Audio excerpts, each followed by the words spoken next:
again. And the second reading today reminds us of the need to say, this is the acceptable time. All things have passed away, all have become new. God wants to restore and make all things beautiful for us. And then there is something lovely about this time. Our Ash Wednesday is not about showing off. It is about living out and for God to know that we have accepted our own feelings and we are coming back to Him in repentance. My dear brothers and sisters in the Lord, it is important at this period of this Lenten season for us to know that time has come for us to leave our old ways and then begin to start something new. The journey begins now and it ends on Easter Sunday. Let us start and journey with the Lord, because this is one of the most beautiful journeys we can ever take, that we are going to move from the deserts of our life onto the glorious promise when even the grave cannot hold us captive any longer. Let us go on. The journey begins today and it will end when we shall say, He is no longer here. He has risen. We shall rise because He rose. Heavenly Father, thank you. Thank you for this journey. Thank you that you are taking us along the path that leads to life. Help us not to stop on the way or to backslide from following you. We want to follow you with all our hearts. Make our prayers through Christ our Lord. Amen. The Lord be with you and with your spirit. And may Almighty God bless you, the Father, the Son, and the Holy Spirit. Amen.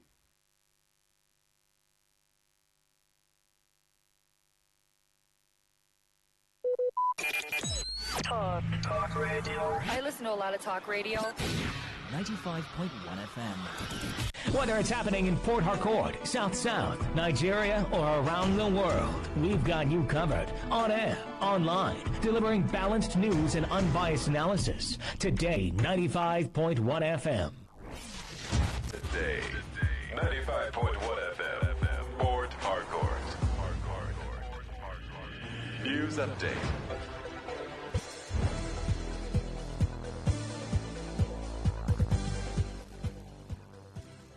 Here's the business news update on Today 95.1 FM.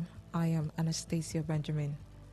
Nigeria's oil has lost an estimated 1.76 trillion naira in potential crude oil revenue due to its failure to meet the production quota set by the Organization of the Petroleum Exporting Countries from January 2025 to January 2026.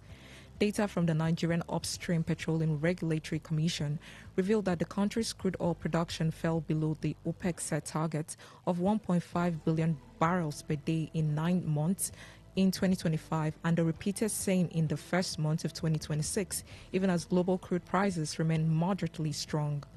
According to the figures, Nigeria produced 1.54 billion barrels per day in January 2025, exceeding its quota by about 40% barrel per day.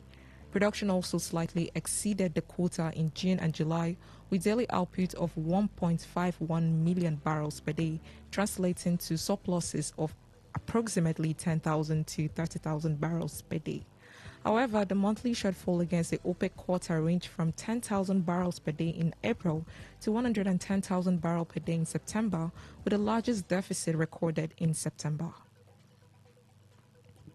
The president and chairman of Dangote Industry Limited, Aliko Dangote, has called on the federal government to urgently convene a national retreat to resolve Nigeria's persistent electricity crisis. He warned that the widespread power outages could undermine the country's industrialization drive and economic growth.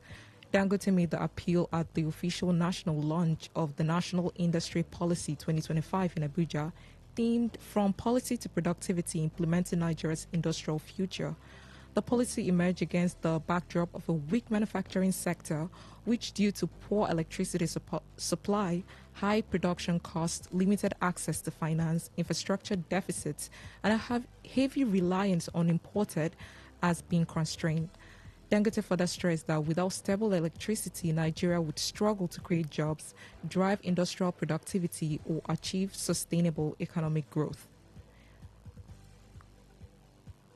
The Nigerian equity market closed lower, halting a rally it has sustained for several days. Data from the NGX indicated that profit taking in banking stock was a major driver of the decline and outweighs gain recorded in consumers' good counters. At the close of trading, the all-share index declined from 190,000 to 162.44 to 189,362.94, a 0.47% drop. Market capitalization correspondingly fell from 121.13 trillion naira to 121.55 trillion naira. The broad-based losses within Tier 1 and other banking stocks significantly pressured the overall market. President Bola Tinubu has disclosed that the sustained rally at the Nigerian exchange reflects growing investors' confidence and the improving health of the Nigerian economy as the federal government unveiled the National Industry Policy 2025 in Abuja. The president, who spoke at the official launch of the policy themed Implementing Nigeria's Industrial Future, said the strong performance of the stock market underscores the reliance of the countries despite prevailing economic challenges. Tinubu, who was represented by Vice President Kashim Shettima, noted that the Nigerian equity market has witnessed a sustained bullish run over the past year, driven by economic reforms, foreign exchange adjustments, rising corporate earnings, and review investors' interest. The rally has also been supported by pension fund investments, local institutional investors, and improved liquidity, making the stock exchange a major barometer of economic confidence. President Bola Tinubu stressed that the administration is determined to reposition Nigeria as a competitive industrial economy. On the foreign scene, Britain's annual inflation rate is in line with expectation in January, bolstering chances that the Bank of England will cut its benchmark interest next month. The consumer price index fell to 3.0% in January and 3.4% in December. Inflation dropped to its lowest annual rate since March last year, driven partly by a decrease in petrol prices. Data reinforces the Bank of England's guidance that inflation is set to cool towards its 2% target in the coming months as easing energy bills help offset rising water bills and other elevated costs. The Bank of England left its benchmark interest rate at 3.75% earlier this month, but signaled that further cuts way ahead. And that was the business news update on Today 95.1 FM. I am Anastasia Benjamin.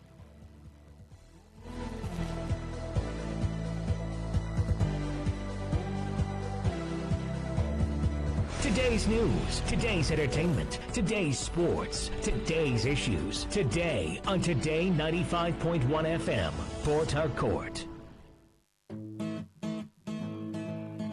You may not realize it, but do you know you can always show your love for others with simple gestures? Here are some of them. Always look for the good in people. There are two sides to every story. We have our good and bad sides. So, look for the good in people. Focus on people's potential. Everyone has potential. So, rather than put them down, help them realize it. Choose to love. If you're given an option between giving love and receiving love, choose giving because that is a more practical choice. Treat everyone as equals. This means letting go of all the prejudice and partiality. See people for who they really are, not their jobs, not their apparels or bank accounts. If everyone does this, then the world would be a better place. Love yourself. You cannot give what you don't have. So, before you try to love other people, love yourself first.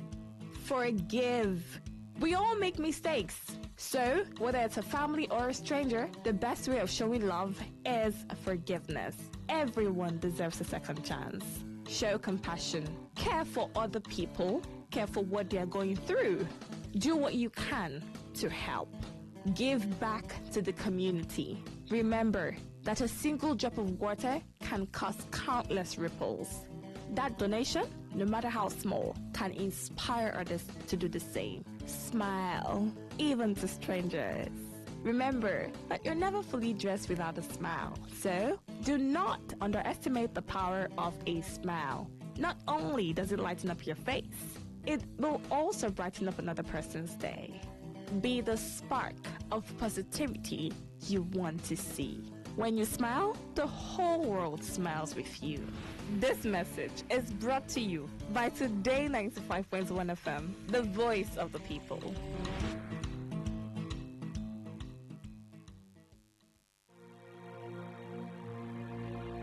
Today is business. Today is a new trend for your businesses. We give you all the information you need to grow your business, new ideas and innovations that keep you earning more and staying relevant. Every day, we engage in business, buying and selling, trading, and exchanging of services as individuals or as a country. Money goes round, it goes up and down. But have you ever wondered what business is all about? And have you ever wondered how you can stand out in your business? Today FM has got you covered every Wednesday between the hours of 1 p.m. to 2 p.m. Learn all you need from professionals on how the country runs its business affairs and how you can be an outstanding entrepreneur and grow your business. Business.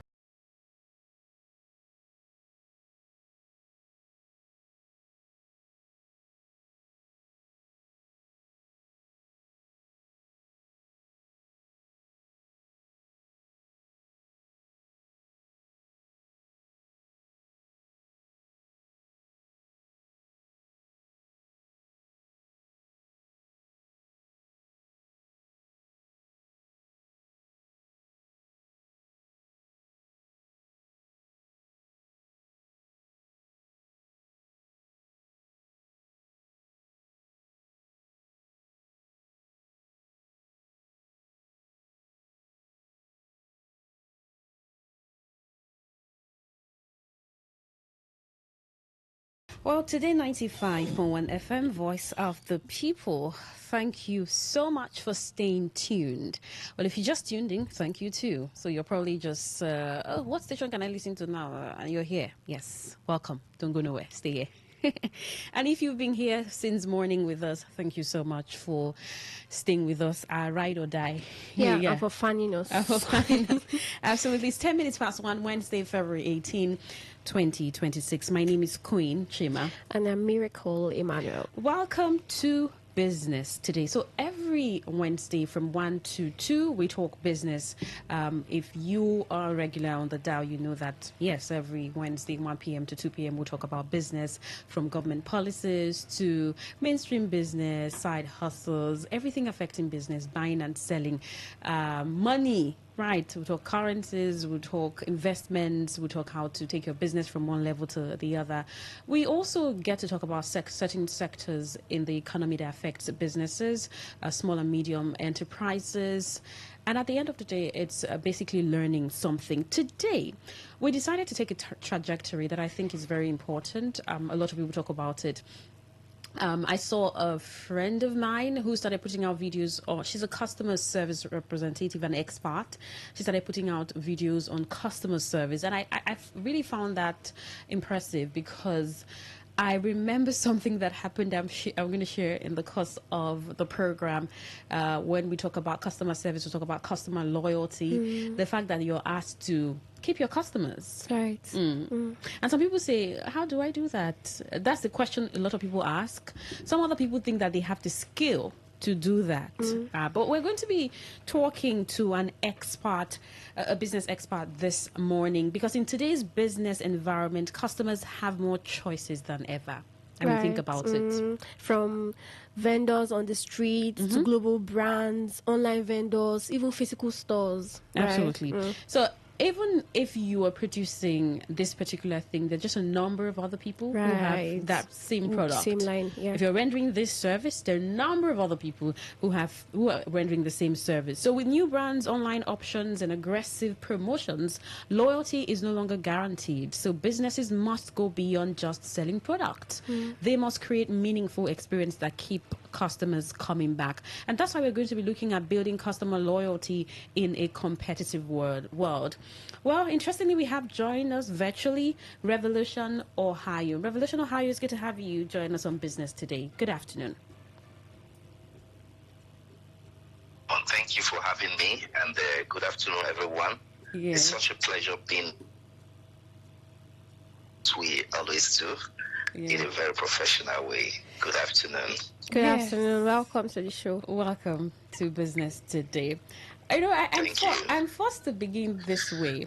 Have you ever had an experience where you were, stuck between buying from one person or the other person? I mean, you know that I can get this product from this person, I can get it from this other person, and you're wondering, where do I get this product from?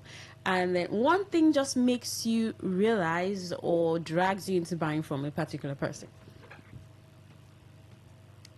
Yeah, definitely. That's the kind of thing that happens to almost everyone or everybody every other day.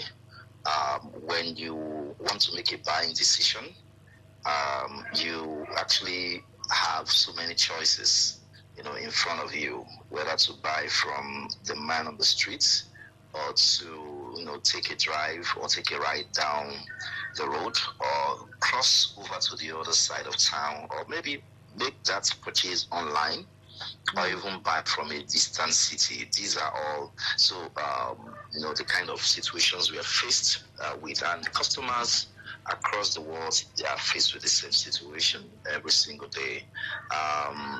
There are factors that makes a buyer make decisions, but like you did ask, if I have ever been faced with that situation, yes, I have been faced with that situation even up till yesterday. Oh, wow. I still have to decide. So, and in most cases, I even go to places that probably might cost me a little bit more to transit between locations to actually get exactly what I want, or maybe get it at the feeling that I want. I've just mentioned three things right now. Yeah. There's one thing about getting exactly what you want. Then there's another thing about getting that thing you want at the price that you want it. Then there's another thing about getting it at the feeling, the emotional connection, that always makes you buy from that place. So there are so many reasons why, buyers, we have to, make choices between several between several choices in terms of patronizing or getting across to a product or a brand. So how would you, when we're talking customer loyalty, what would you describe that to mean, especially in this competitive space and era? Yes, when you talk about customer loyalty, we're talking about that thing that we always make a customer to come back and want to, buy over and over again, or patronize or consume your product or service just more than once.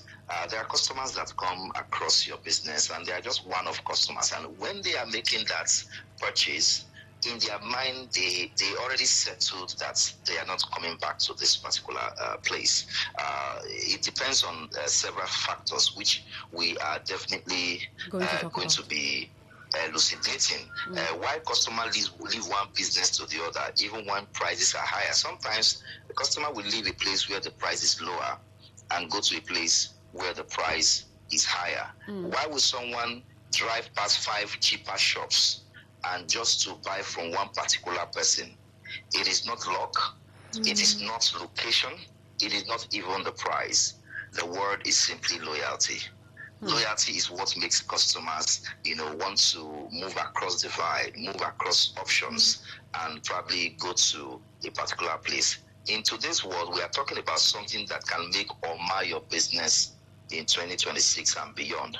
How you can build loyalty in a competitive market is something that every business owner right now, they are actually seeking to have. If you go online, everybody, it's a war. Everybody's trying to create that visibility. Several years ago, about 6-7 years ago, I used to say on radio that if you are not online, you simply do not exist. It's not like you are not there, but nobody knows you are there, so you do not exist in the space. It is the people who are visible, people who can be heard. And another wise man did say, put yourself or place your brand where it can be seen. So you must be intentional in placing your brand and making your brand description very, very visible to everybody. Let's be honest, competition is everywhere. Everywhere you turn, there is competition. Same product, same services, same pricing. So how do you stand out? Talking about your visibility, talking about your uniqueness, talking about your unique value proposition. That is what engenders the loyalty. So in the next couple of minutes, we are definitely going to be diving into strategies that will help business owners, of course, everyone listening on this show, to begin to build customers that will be loyal to your brand, that will be faithful to your business ideology, that will be willing not just to buy from you, to also become ambassadors of your brand. And that is what today's topic all about. Okay. Okay. Out of curiosity, I'm curious. I know you've already explained to us what customer loyalty is and all that. But I want to know, is there a difference now? Has customer loyalty changed? The definition, has it changed from what it used to be 10, 20 years ago? Because I know I used to hear my mom say, oh, I must get from my sister sells. But now, no, because this woman's own is cheap. Forget about my sister. So has it changed? The definition of customer loyalty, has it changed from what it used to be 10, 20 years ago? I can tell you that there's been a shift in what engenders loyalty. Like you said, in those days, coming into our era, you could see people being loyal to maybe businesses or brand or product or services because the person, attends the same church with them or in the same club.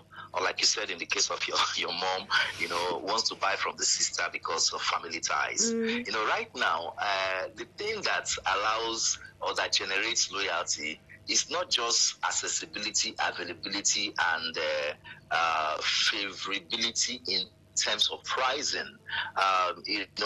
People are looking for businesses that can deliver results to them faster, in terms of speed, in terms of excellence and quality, then in terms of size. Right now, certain things that used to be delivered in big packages before are now delivered in soft copies. You understand? Yeah. So if your cousin is a kind of maybe selling a particular product or rendering a particular service, and is still rendering it in a bulk format, like it used to be rendered at 4 times, then I am not sure that no matter how loyal you want to be, you want to go patronize somebody who is going to type your documents with an Olympia typewriter as against somebody who is going to do it with a computer. Right. Okay? Right. So that is what it is right now. So there are a lot of factors, technology, artificial intelligence, AI, everything has, had a coloration, into why people who want to patronize brands and businesses will not just want to do it on certain primordial sentiments or affiliation. They want people who can give them at the technology that is premium, at the price that is premium, at the speed that is premium, at the quality that is premium. So if that person or that business that will be able to deliver that is somewhere in, let's say in Enugu, you will realize that it will come faster from Enugu than the other guy who is going to do it maybe the next street from you, and it's going to take 3 weeks, and the one from Enugu comes within 24 hours. How are you going to make that decision? You will make the decision for the one that is going to deliver it within 24 hours. Maybe through all kinds of systems. Even now people buy things all over the internet and they get to them within 24 to 48 hours. Yeah. You understand? So all kinds of packaging system, all kinds of courier system, all kinds of safety system, all kinds of after-sales services, all kinds of, people don't only patronize now because of what they get. They also patronize because of how what they get make them feel. So customers are also now very loyal to the feeling, not just the product. How the product make them feel, how the prestige that buying from a particular brand, sometimes it brings prestige. So they want to be able to tell their friends that, oh, this my bag is Louis Vuitton, I don't know how they call it, from a particular shop, in Victoria Island. You understand? They are willing to pay the premium price because it massages their ego. So there are a lot of complex, things put together that allows people to do all of these kind of things they do. And of course, I can tell you, 20 years ago, is never where we are at this time. Okay. All right. So is customer loyalty still possible in a price-sensitive market like Nigeria, where many customers chase discounts now? Yes, customer loyalty is still very, very possible. Many businesses are obsessed with getting new customers. But I must say that there is a powerful truth I would like every listener to know, that it is cheaper to keep a customer than to find a new one. If you do your business analysis and, really do that analysis based on how much it costs you to generate one new customer, you know that it's much cheaper to keep serving a previous customer who probably definitely is going to, help you get other customers. Because why? Loyal customers, they behave in certain ways. Number one, they buy repeatedly. That's one of the characteristics of loyal customers. They refer others to your business. That's, they try to, create visibility for your business at the cheapest rate, because you don't have to pay for their referral. You can only appreciate them or give them incentives, maybe if your business is smart enough, or if you have that emotional intelligence as a business. They defend your brand as well. So some defenders of your brand, they ignore competitors. No matter how you talk to them, they say, no. I already have this thing, and I think I'm okay. Loyal customers are not just buyers; they're ambassadors. So you see companies and businesses that spend millions and millions of naira, hiring and crowning brand ambassadors, influencers, to actually also influence for their products and services. But if you have very strong customer loyalty culture in your organization, they can actually still do the work for you. The economy is tough. Loyalty is every business survival strategy. Like you did ask, the economy is very tough.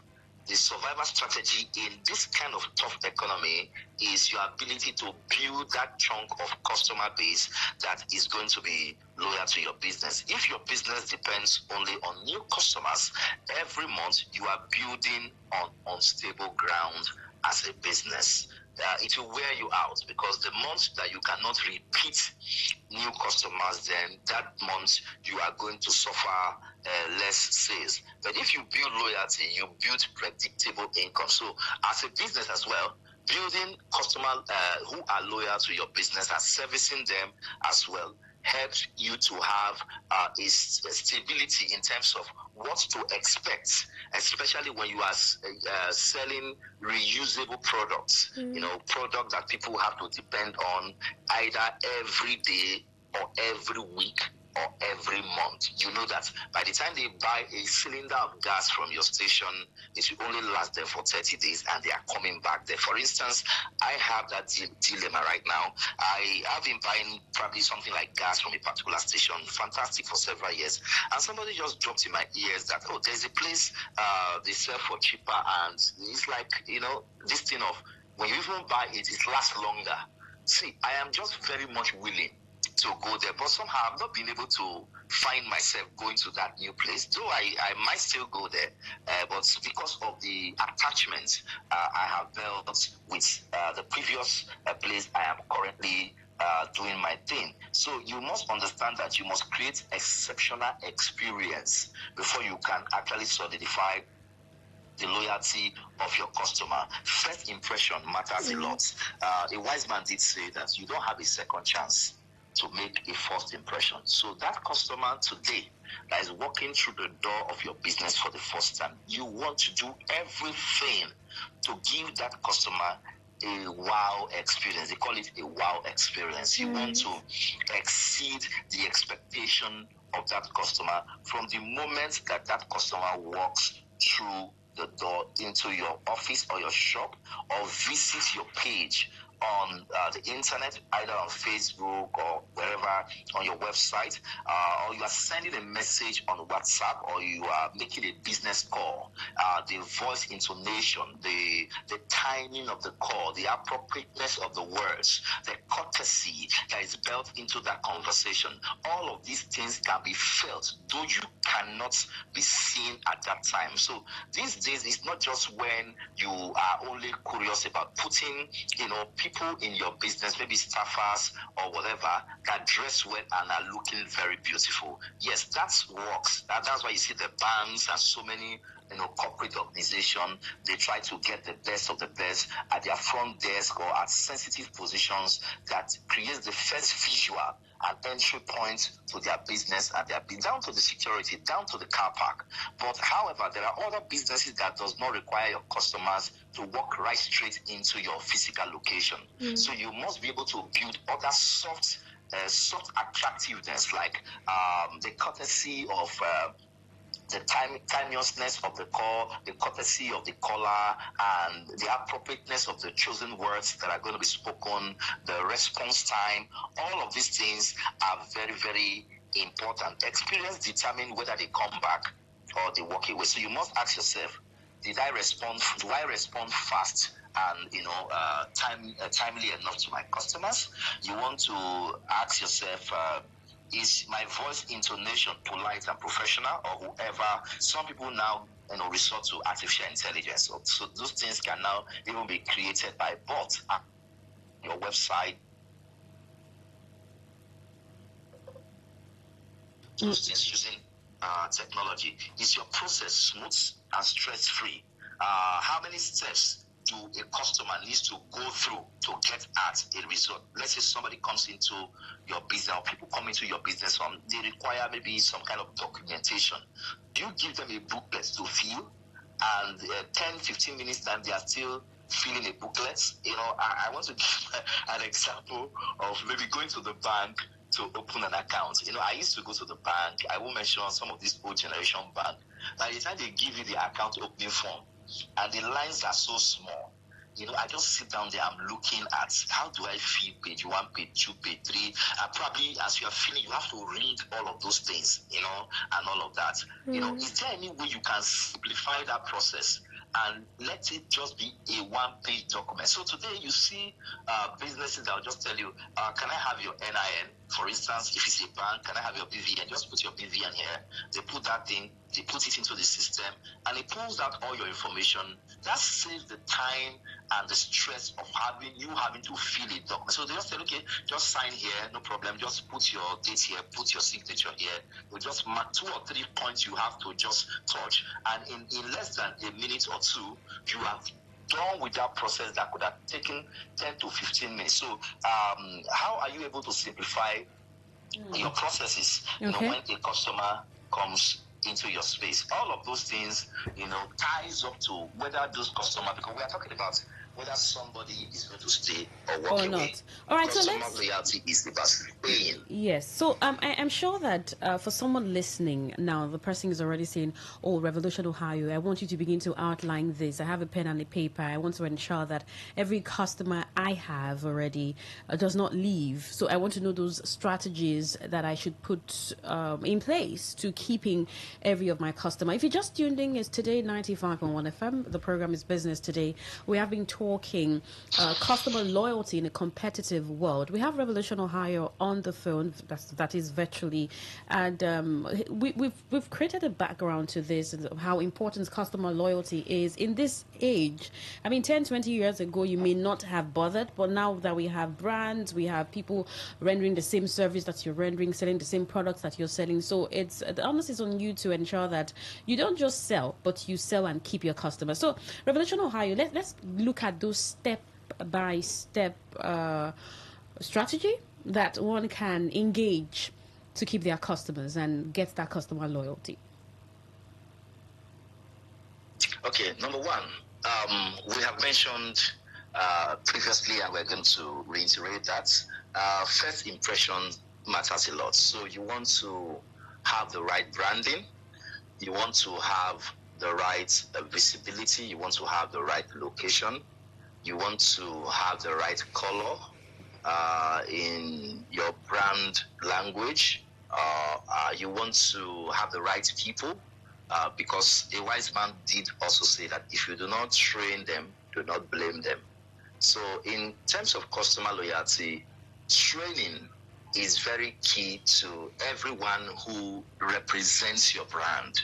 They must understand and know what to do. So first of all, people are loyal to how you make them feel. They remember how you make them feel longer than even what you sold to them. Okay, so you want to first of all ensure that you create the first impression, or you create a good impression right from when your security is asking the customer to park here. A customer cannot walk into your premises and it tells maybe a security man asks the customer to park here, and the customer says, "No, I don't want to park here. I want to park here. I want to face this side." And the security man will say, "I will bust your tire if you don't park like this." That's a huge turn off. At that point, the person begins to feel unsafe in that environment. So whatever you offer in that space doesn't really matter. So in this generation, feelings matter. If you want to, really verify that, go to the comment section on your social media pages. You will see people, eliciting emotions that, where the story that was posted started from. That is not where the comments will end. People will drag it and drag it and drag it. So people, how they feel matter. How your system make them feel matter. So the first thing you need to look at is creating the right image and creating the right feeling. The first impression does matter. Then the second thing you want to look at is you want to look at the pricing structure in your business, either for products or for services. You don't want to look at one of the biggest mistake competitive, in this competitive market, is that there is frequently price wars. Okay. Businesses are competing with price, like what happened with fuel, Dangote, refinery and the importers of fuel, probably the governments. And after a while, you see, one side clearly took the day. It was a price war. Other things came in between, but the real war was about pricing. And I think from what I saw or what we experienced, one side actually really took the day, and the price of fuel just came down from about 1,000 naira probably to 700, or maybe softly landed around the region of 800 naira. And it's not like that war have ended. Okay, now you can now see that more people will rush down to that particular customer or that particular business that have been able to position their price very well. If you keep reducing your price, it can also backfire. I'll tell you why. When you reduce your price too much, in order to win a price war in the market, you can reduce your profits to a level where your business can suffocate. So you have to be very, very sensitive. You reduce your price because your price also is a perception of value. You see, you are selling a particular product or rendering a particular service, and somebody comes in there, say, how do you do this thing? Say, I do it for just 50,000. And they have gone to 3 other places and they are rendering that service for about 180,000. And you said your own is 50,000. There is a tendency that that customer might begin to suspect that your own is fake. You understand? Yes. So instead of you actually getting the customer because he feels, this is very cheap, let me just quickly, buy a truckload here. The customer wants to check. Why I've gone to 6 other places. It's between 150 and 180,000. Why is your own suddenly 50,000? They now begin to scrutinize it, ask questions. They might not even buy from you. There are people who don't even buy such products. You understand? So that is another thing. So in order not to actually also fall into that stuff, you need to engage in very reasonable price competitive. You attract price sensitive customer who will leave you tomorrow if you think you want to be suddenly cheaper than everybody in a very ridiculous way, because such customers are not very loyal. They are just buying because of the price, and the next time they see anything that is a variation from what you offer, they are gone. So you need to actually, so instead of competing on price, here is my advice: compete on value. Okay. Let your value always trump the price that you give. That sometimes you might even be giving for a few more dollars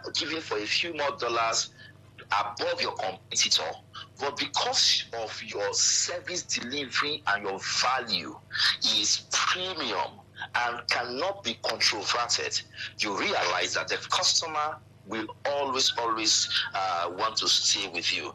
Another thing you want to add to all of this, since you are asking what are the components of this customer loyalty thing that we're talking about, is education. You want to also be able to offer your customers education around the brand, the product, or the service you render. Consistent book, a preacher preach a better sermon, a singer or a poet, script a better poem, and a creator creates a better organization, or an entrepreneur, puts a better organization in place. Say, though he built his house in the woods, the walls will make a beating path to his doorstep.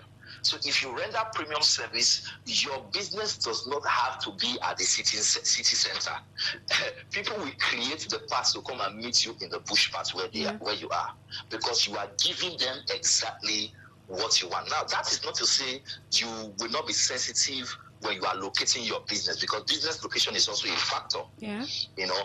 Ease of location, ease of all of those things matter. But I'm saying that even if you don't have all of that put together 100%, if your service is premium, people will come look for you, at the back corner. What are the guarantees that you are giving? That can also affect customer loyalty. What are the guarantees? You are selling shoes and you tell somebody, okay, I'm giving you a 1 year or a 1.5 year guarantee. And within that 1 year or 1.5 year, that product is still performing. You realize that the next time the customer wants to buy that product, the customer will not just come, we also recommend other people. Are you giving bonuses? There are bonuses like buy one, get one free, or buy 5, get one free, and all of that. Then after sales support, I see people write on their receipts, no refund of money after payment, even when the product is not working. It doesn't have any way of fostering your business or customer. In fact, when I see that on people's receipts or business receipts, I just look at it and it makes me suspicious. What are you hiding? Why do you want to keep my money, by force, if I say I am not doing again? Yeah. But if you go to places where, all of these cultures have been entrenched, somebody told me, I don't know whether it's a joke or something, I have not really experienced it personally, that there are shops you go to in the UK, you buy clothes and you are allowed to return those clothes maybe after 2 weeks or after 1 month if you are not satisfied with the usage or what is giving you. Then you take it, you wear it to the wedding party, you come back and you take it back, say, I don't like this one, you return it, you have already done your wedding. People do it, we're just laughing about it. I said, Nigerians do it, sorry to, just mention it that way. They do it abroad because we're actually talking about things Nigerians do, when they step out there. And so these are some of the things you can go, test the product. If it's not delivering on the promise, you have this window of time to return it, and there's going to be either a replacement or a full refund of money without any further charge. That is confidence. That is confidence about quality. That is confidence about excellence. Customers don't stay because you are the cheapest.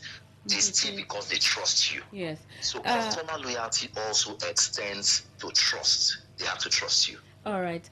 We'll open the phone lines now so that we can get our listener partake in this conversation. I mean, you've heard quite a lot about building customer loyalty in this competitive era. And you may be wondering, okay, I guess I've been doing it rightly. Some of the points or strategies that I guess Revolution Ohio has shared, some of the things that I've put into practice and I'm really seeing results. Or maybe I have and I'm not even seeing the much. Maybe I've been doing it wrongly. Yeah, the much result that I think I should. I would like to get your thoughts. It's Business Today on Today95.1 FM, Voice of the People. The number to dial, and you can be part of this. Ask you a question. Maybe you have a question to ask. You want to be clarified, or how should I handle my pricing? How should I handle a bad customer day to ensure that that customer returns? I mean, you have all of those questions that you may want to ask. It's 0810-9510-951. That's the number that you can call. That is 0810-9510951. That's for calls. Then for text or WhatsApp messages, you can drop it at 0701-9339-962. You can drop a text or WhatsApp message to that number. Revolution Ohio, do you think that it takes as much effort as it takes a small business to build loyalty, it takes a big business to build customer loyalty? That's a very tricky question. I would just like to say that there's this thing about humans. People go to where people go to. Okay. Is a natural tendency with human beings that people will more likely enter a shop or a business office where they notice that there is more traffic. Okay. When they come to a particular environment. So if you come into that space and you see maybe people just trafficking in and out of a particular area, and it is the same thing that is being done, you see that tendency of people might want to, because they feel that the reason why people probably are going to that place is because they are offering something. So big businesses have that advantage, but that is not to say that small are not even giving either service or products that are much better or much cheaper, or have other things around them that the big business is not actually offering. Sometimes you hear people say, "Oh, those people, their price is very high. Our own is cheap." We say, "Why? Why is your own?" He said, "Those people, their price is high because they are just selling the brand. It's the brand that is making the price high. My own is still good quality, even as good as that, but then that brand is already an entrenched brand, so they have a name, so they want to price it at that level." Talking about things like the iPhones of this world and the Samsung and Androids of this world. So when you come to the market and talking about Android phones, you see some certain brands that are premium in price, but there are other brands that are as good, deliver good results or better results or long-lasting results than that other brand. But because of the other brand has stayed in the market for 20 years, for 40 years, that longevity has translated to trust. And that trust is what now creates the foundation for loyalty. So small brands, they have an opportunity to still, because anything that became big was once small. So you don't say because my brand is small, if I cannot beat them, I will go and join them. No, you keep building. And some of the things we have mentioned, they are the things you continue to do repeatedly. Don't do it once, because consistency is what helps you to actually grow and entrench yourself in a particular space. So do it repeatedly, do it at regular interval, and continue to render premium services, good prices, good branding, good positioning, good training and education, all of the things we have mentioned. You can even add things like, as a small brand, in order to actually give yourself a fighting chance, you can now begin to build communities. You can build communities maybe through things like WhatsApp groups, like Telegram groups, like monthly meetup. If your business can allow that, you create a monthly meetup. There's this one influencer, social media influencer in Nigeria. I think he's in Abuja. Okay. I think in December he threw a party you know, like something like a beach party, Okay. and bought, cow, and just brought music and entertained fans, and everybody were happy. Yeah. That is an experience. Can you hold on? Can you hold on that? Can you hold on to that thought? Let's take this call. Hello. Hello, good afternoon. Yes, good afternoon. Welcome to Business Today. Yeah, this is Chris. I'm calling from Port Harcourt. All right, Chris, go on, please. Let me share my own tips. Only that some business are not the same. Like my own business, before you buy anything from me, you need to confirm. You will still see where we say confirm before you pay. Once you confirm and you say that the product is okay, I don't think that you can be able to return it. But for me to maintain the customer's relationship, what I do, I'll always be at fault. Instead of to brag with you or to use certain words, all I will do, I am agreed. I will say, okay, madam or brother, I'm at fault. Don't worry. What can we do? Just to maintain the customer's relationship. So that's all I do in my business. But all I know is that there is no way I can lose on that business. You still pay that money in the other way. So because the fault is not from me. Because you have already confirmed, you tested it and they confirmed it and it's okay. Then getting to your house, any other thing that happened there is third party. You know how, because you confirm before you pay. So that's the way I maintain my own customers. I don't have problem with. Instead of me to have problem with you, I concede defeat. Say, okay, no problem. I agree that the fault is from me. All right. Is to rent. So that you come back again because I need your money. Oh. Insult, I will take the insult, but you give me my money. You know well, agree. But now my money, wait in your hand. You must give me the money before you go. I collect the insult. All right. Thank you, Chris. I'm sure Revelation on how you heard him. I mean, the money is important. I was just smiling. Thank you very much, my brother. We are just really on the same page on this. You see, because of the competitiveness of the markets and even what the internet and social media has been able to offer, people are spoiled for choice. I used to, I am still, but I used to really be into this travel business. At a certain point in my business work, I book tickets, I make visas for people to travel. I do family holidays and packaging. I used to do all of that, and after a while I discovered that people have to walk into my office, talk to them, visit their office. We do marketing and we get these people to travel.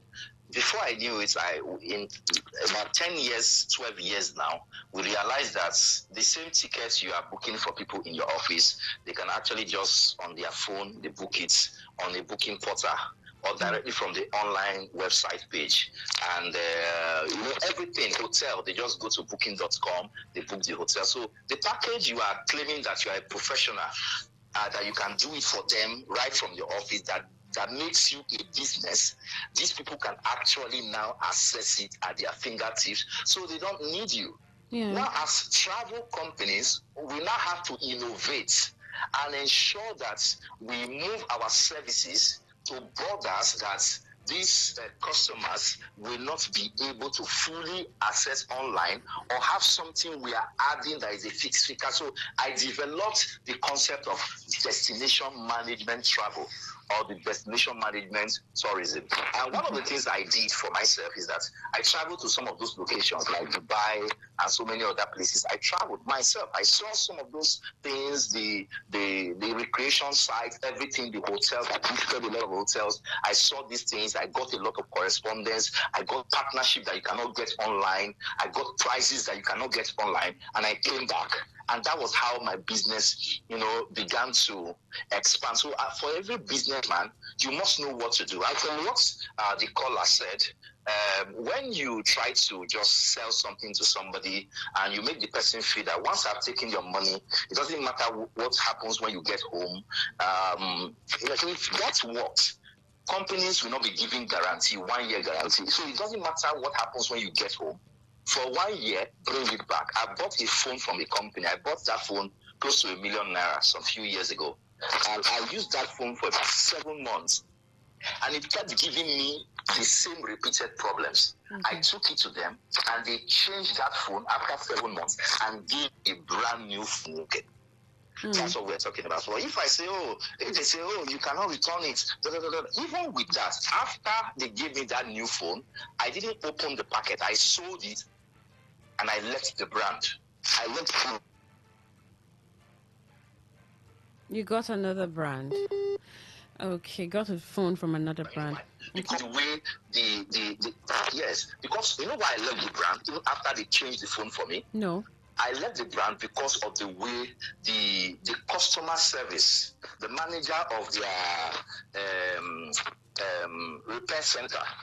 Anytime I go to the repair center, the manager there was always very difficult. At the point, he was just not cooperating. Okay. So I had to leave him. I took the phone to Lagos, to their head office in Lagos, and they changed it for me. And he told me in Port Harcourt that they cannot change this phone for you. Don't worry, they will change the motherboard. I said, I don't want phone, they change the motherboard at the cost of 1.6 million naira.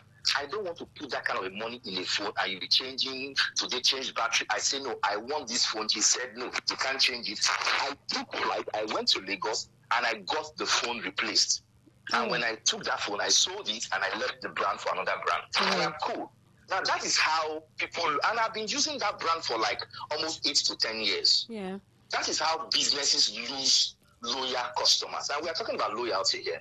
So it's a very sensitive thing. And I think as we are speaking right now, both business owners and customers are listening. And customers know why they will want to work out on you. Our businesses, you must be smart enough to avoid those things that will make customers work out on you, to stay with you, and not just staying with you.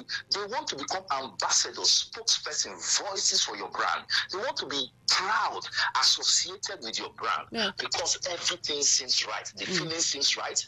The product seems right. The service seems right. Everything seems right. They are proud of it. And they want to perpetuate it. Perpetuity. That's what customer loyalty is. All right, just in a minute, right? I want you to, in a minute as we wrap up, I want you to reiterate the importance of customer loyalty again and what it can do to a business or a brand. Yes, like we did say, customer loyalty is what gives a survivor edge to any business in the 21st century. In these days and times of AI, customer loyalty is very, very key. And there are things you must do, like we have been mentioning. The things we have mentioned, they are not in any way exhaustive. There are so many things that are still embedded into the concept of building a customer loyal organization. But the truth remains that if you are able now to stay relevant, to stay visible, to stay professional, to have quality and excellence. And for every customer you get, you even spend a part of your profit to retaining that customer. You will realize that as the time goes on and the years goes by, it will cost you less and less to bring in new customers and to continue to expand your brand. Because these customers will now become co-partners in pushing the frontiers, the ideology, the brand, the name, and everything as it has to do with your business. So there is no second guessing to the concept of customer loyalty. In this day of competitive business or competitiveness across the business divide, a Chinese man is now offering what you can offer here in Nigeria, and it can get to me faster than what you are even from above. The one in China can get to me within 48 hours. And there are channels to do that. Why will I be loyal to the man in Aba who keeps giving excuses for the next 1 week? Like tailors, you give them, they're just telling you excuses. And the guy that packaged it from Dubai delivers them, within 3 days or 4 days on flight. PM, you just go to the airport, you get it. Why will you be loyal to the guy in Aba? All right.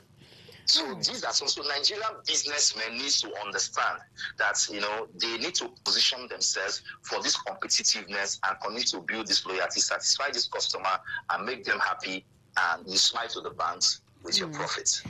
All right. Thank you so much, Revolution Ohio, for this. I'm sure some businesses saying thank you. This is quite timely, especially as it's February. Business is starting for the year, and businesses need to know exactly what to do to retain their customers. Thank you so much for coming on the program Business Today. Quite appreciate it. Thank you so much. Thank you for Thank having you. me. Thank you for having me. God bless you. Do have a great day. Yes. Well, that's our program for today, Business Today. I hope that you learned something. I mean, if there's one thing that you may have picked out is that if you're offering value, if you always put the customer first, they would look for you, no matter where you are. Yeah. Even if you're inside a hole, they'll come look for you. Definitely. All right, the news update is coming up shortly, 2 p.m. Afterwards, Talk That Talk. We have an important gathering on Talk That Talk, so you don't want to miss anything. I'm Queen Chima. A miracle, Emmanuel. All right.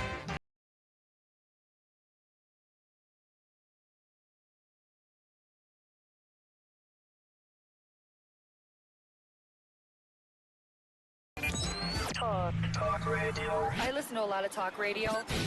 95.1 FM. Whether it's happening in Port Harcourt, South South, Nigeria, or around the world, we've got you covered. On air, online, delivering balanced news and unbiased analysis. Today, 95.1 FM. Today, 95.1 FM, Port Harcourt. News update.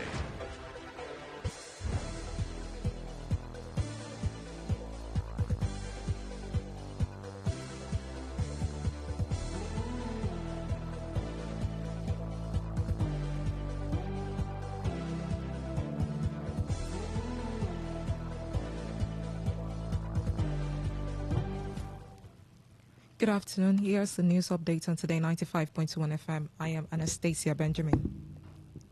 The Southeast leadership of the People's Democratic Party, PDP, has accused the federal government of deliberately orchestrating the internal crisis within the party to prevent it from participating in the 2027 general elections. The allegations was made by the party's Southeast Chief Vice Chairman Ali Udefa during the inauguration of the Abia State PDP Caretaker Committee at the party's zonal office in Enugu. Udefa insisted that the ongoing disputes within the PDP were not coincidental, but part of the calculated plan by the federal government under the President Bola Tinubu to weaken the opposition. He urged the party members to remain loyal and patient amid the challenges. The vice chairman also expressed confidence in the judiciary to resolve the crisis in favor of the party, describing the court as the last hope for justice in Nigeria. The Kano State Censorship Board has ordered the immediate suspension of all entertainment centers across the state, including event centers and disc jockey, popularly known as DJ operators. The board's public relations officer, Abdullahi Sani Suleiman, issued the order in a statement. Effective from today, all such venues will remain closed until the end of the holy month. According to the board, the decision was taken to allow residents observe the Ramadan fast and carry out their religious activities in a peaceful and undisturbed atmosphere. The board called all stakeholders to fully cooperate and comply with the directive in accordance with the law establishing the agency. It noted that the measures form part of its mandate to ensure strict adherence to the regulation guiding entertainment activities in the state. The deputy chairman of Riyom local government area of Plateau State, Gwang Giwa Song, has disclosed that 30 indigents were killed over 500 displaced following a terrorist attack on the Woro community in Kaima local government area in Kwara State. The attack which occurred on February 3, 2026, left more than 160 people dead and several others injured or abducted. The deputy chairman lamented that the devastating impact on their people, describing the situation as very painful. He noted that the returnees were not in formal IDP camps, but were staying with relatives and family members who provided shelter amid the destruction. On a foreign scene, Cambodia's Prime Minister Hong Manet said the Thailanders continued to occupy parts of Cambodia after multiple ceasefire agreements ended months of deadly fighting late last year. He said the action goes beyond Thailand's unilateral claims, stressing that forces are still occupying deep into Cambodian territory in many areas. Thailand did not immediately respond to the claim, while Thai military officials have previously said operations were limited to reclaiming areas within the Thai territory. And that was the news update on Today 95.1 FM. I am Anastasia Benjamin.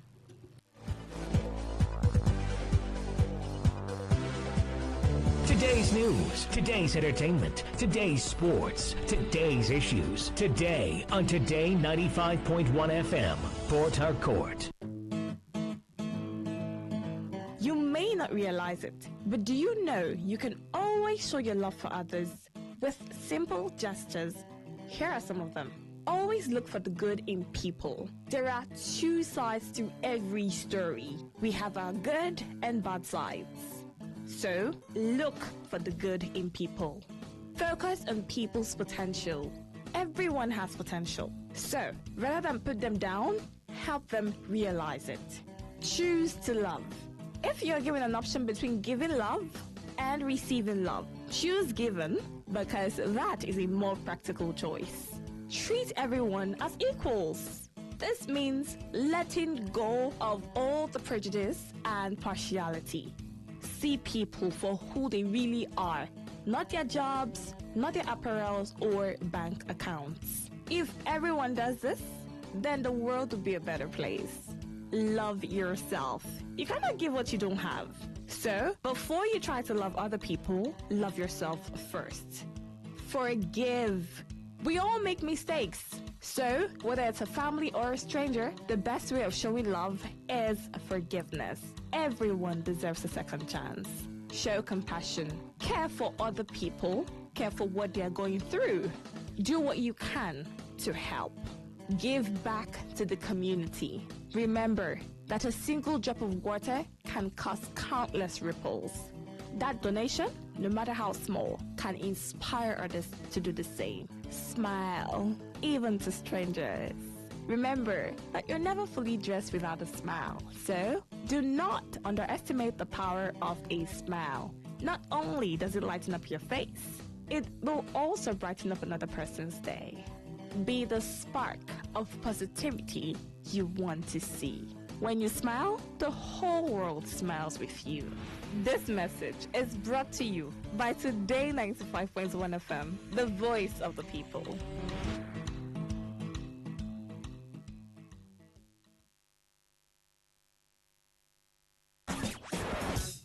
Live your truth. Express your love.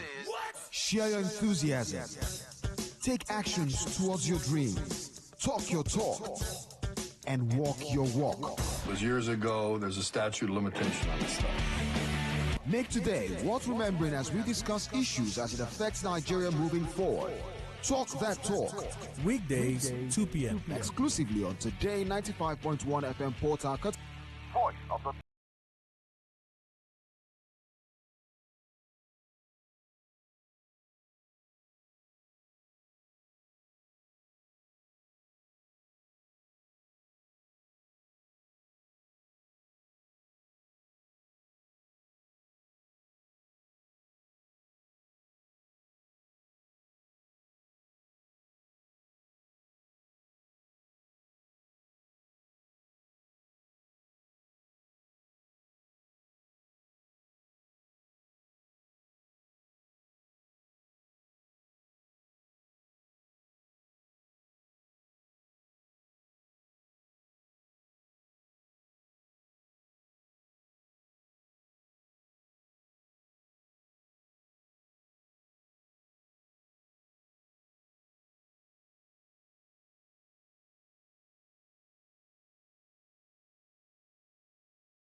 Much for still being here with us. It's been a whole day full of talks from the quest up until the hustle. The hustle should be wrapping up when? I think 4 p.m.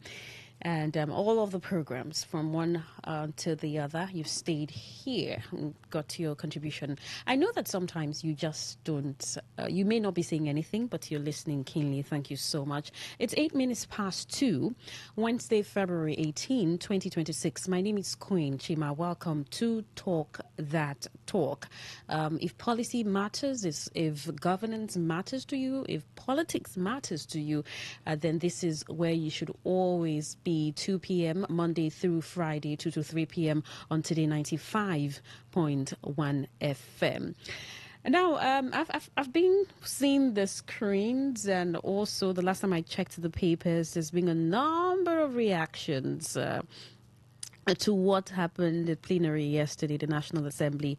I mean, we've had CSOs respond to the amendment, the electoral amendment that happened. Remember that the Senate on Tuesday reconvened for an emergency plenary session and dissolved into the Committee of the Whole for recession and recommittal of the Electoral Act 2022, Repeal and Enactment Bill 2026 to enable the Independent National Electoral Commission, INEC, to adjust its election timetable. Now, recall that INEC had announced February 20, 2027 for the Presidential and National Assembly elections, with the Governorship and State House of Assembly polls scheduled for March 6, 2027. But that timetable had come with a number of reactions, first stating clearly that there would be the Ramadan fast that period, and they had been asked to be INEC. Some notable Nigerians had asked that INEC should reschedule, and that was one of the considerations for plenary yesterday, and also the e-transmission for election results yesterday. The caveat to, if in the guys where in the wake where e-transmission is not working, then we can have a fallback to the manual transmission, which has still generating a number of conversations. Also, we have seen that there's been a reduction from 360 days to 300 days before the next election. So if we are calculating the possibility of the next election holding in December or January would happen, is imminent. So, but then the fallout of all of this, we want to look at River State, and we want to look at voters in River State. How importantly you're taking voter registration, especially for people in rural areas, rural communities here in River State. And overall, if I'm asking a question to you listening this afternoon, it will be how do you think voter registration impacts the polity? I have guests in the studio who have so much interest based off of their organization, so much interest in voter registration. And I have two of them here in the studio, gentlemen. Comrade JC Akaigbe. JC, he's the state coordinator, Grassroots Independent Voters 774. It's good to have you in the studio. Thank you so much, Comrade, for coming. Thank you for having me. I also have Emesiobi Obinda Nwokeaja here in the studio too. Commonly called Jupiter. Oh, all right. Welcome. Welcome. So can I call you Jupiter? Yeah. Jupiter is fine. Yeah. All right. Welcome to the studio. It's good to have you.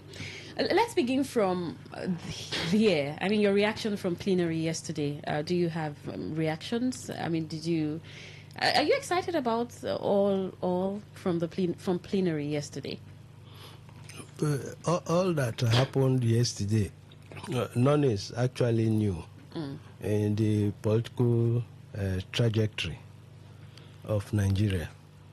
The truth is that the problem we have with our electoral system or process is not actually the laws in place, but how to implement them to the letters. Okay. That real time, not real time, falling back to manual register and all that. Those are just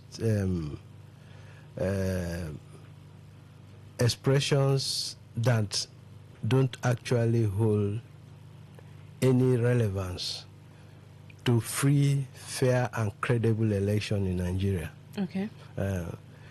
You see, when you talk of stakeholdership in the electoral process, the voters themselves, especially the independent voters, when we talk of the independent voters, we are talking of that community of voters that are not members of any political party. You know, they are the actual people that these political parties are scrambling for their votes. And yet, they are not part of the stakeholdership. You know, there is no meeting, stakeholders meeting, organized by INEC that the independent voters are included or invited. But the voters, the political party members who are actual voters, they are always invited. All political parties are invited. But the independent voters are not invited. And they are the main deciders of the elections of any given circle. So what happened yesterday is neither here nor there. Okay. It's just buying time. Okay. You know. Jupiter, are you on the same page? I will give some friendship support to his ideas. Okay.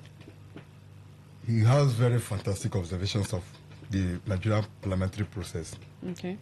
which unavoidably has affected the common voters Okay. reasonably. Mm. And that's the reason we have come together to think a way out of this whole mess. Mm. And believe you me, we are going to mark a very huge success. All right. So what I'm saying practically is that Nigerians, or say the Nigerian society, is parametrically chaotic, provocative, negligent, and avoiding. And they display what I commonly describe as naivety of the insensibility of scholastic endeavors. Oh, sorry. Mm. That's what they display. Okay. A lot of them were well schooled, but the intelligence of academic learning is not portrayed in any case. Otherwise, Nigeria is not the only society where parliamentary is a major formation of government policy. In fact, I tell you, my sense of the way government is organized, the parliamentarians are the directors of government. They dictate how government moves. But the Nigerian case is always different. Now, like the way my colleague said, go back to the grassroots and you see the common voters suffocating at the doldrums. Mm. Why? But when it comes to election, they are commonly mobilized and commonly forgotten, commonly neglected, commonly despised. And that is one experience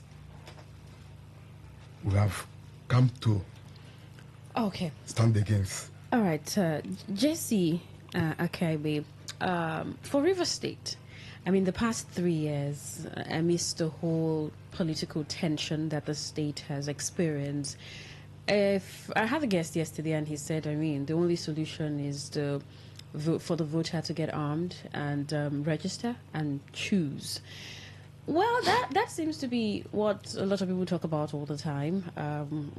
Although we've had people talk about voter apathy, people really interested in voting, and now that you're even talking voter registration, how much of interest do people have in the state for that?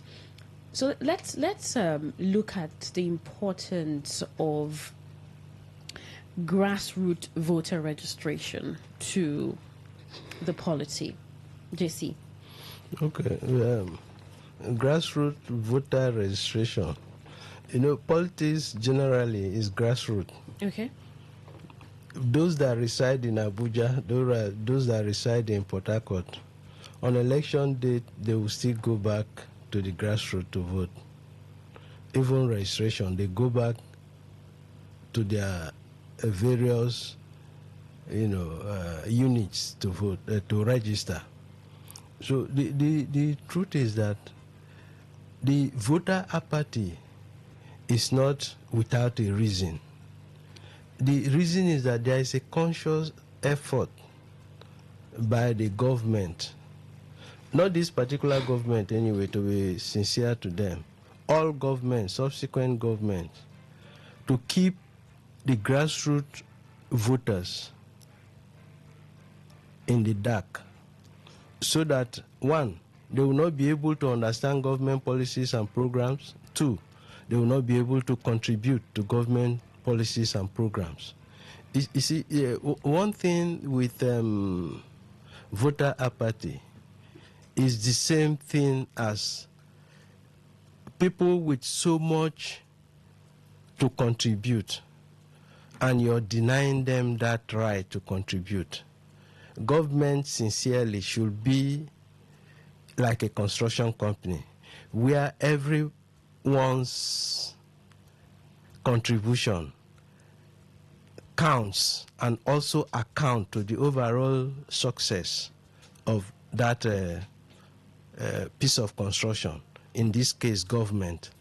There is no way those that are voted into power can function effectively without input from the grassroots, that is the electorates themselves.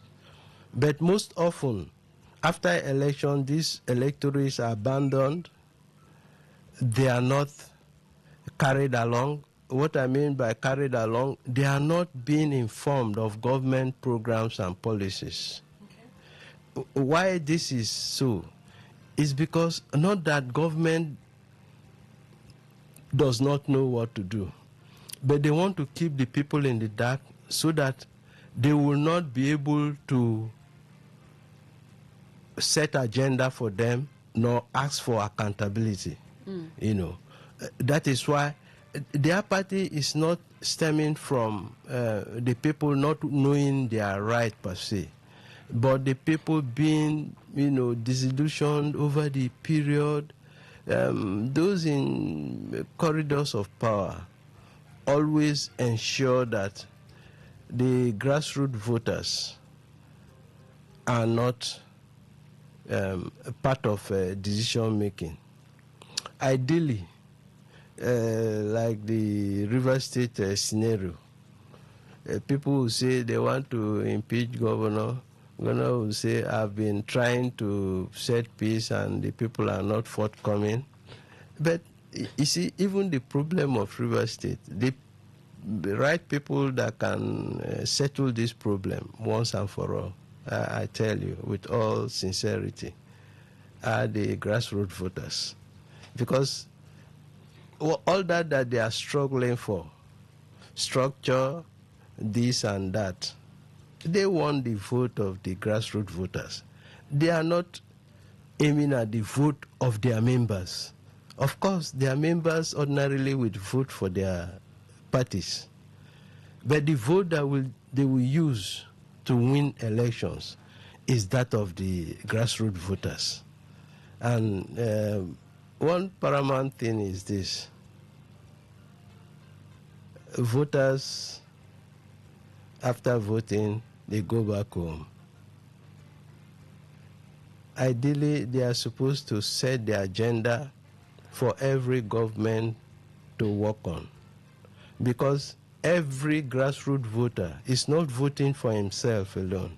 He's voting for those that depend on him, that are not yet attained the age of 18 to vote. They vote on behalf of the aged that cannot come out, that are so frail that they cannot come out to vote. So the job of voting It's not a one-off thing. It's something that after voting, you monitor the process to its logical conclusion. After swearing in of whoever wins, you also monitor the process of governance, and in so doing, you see that the people are carried along.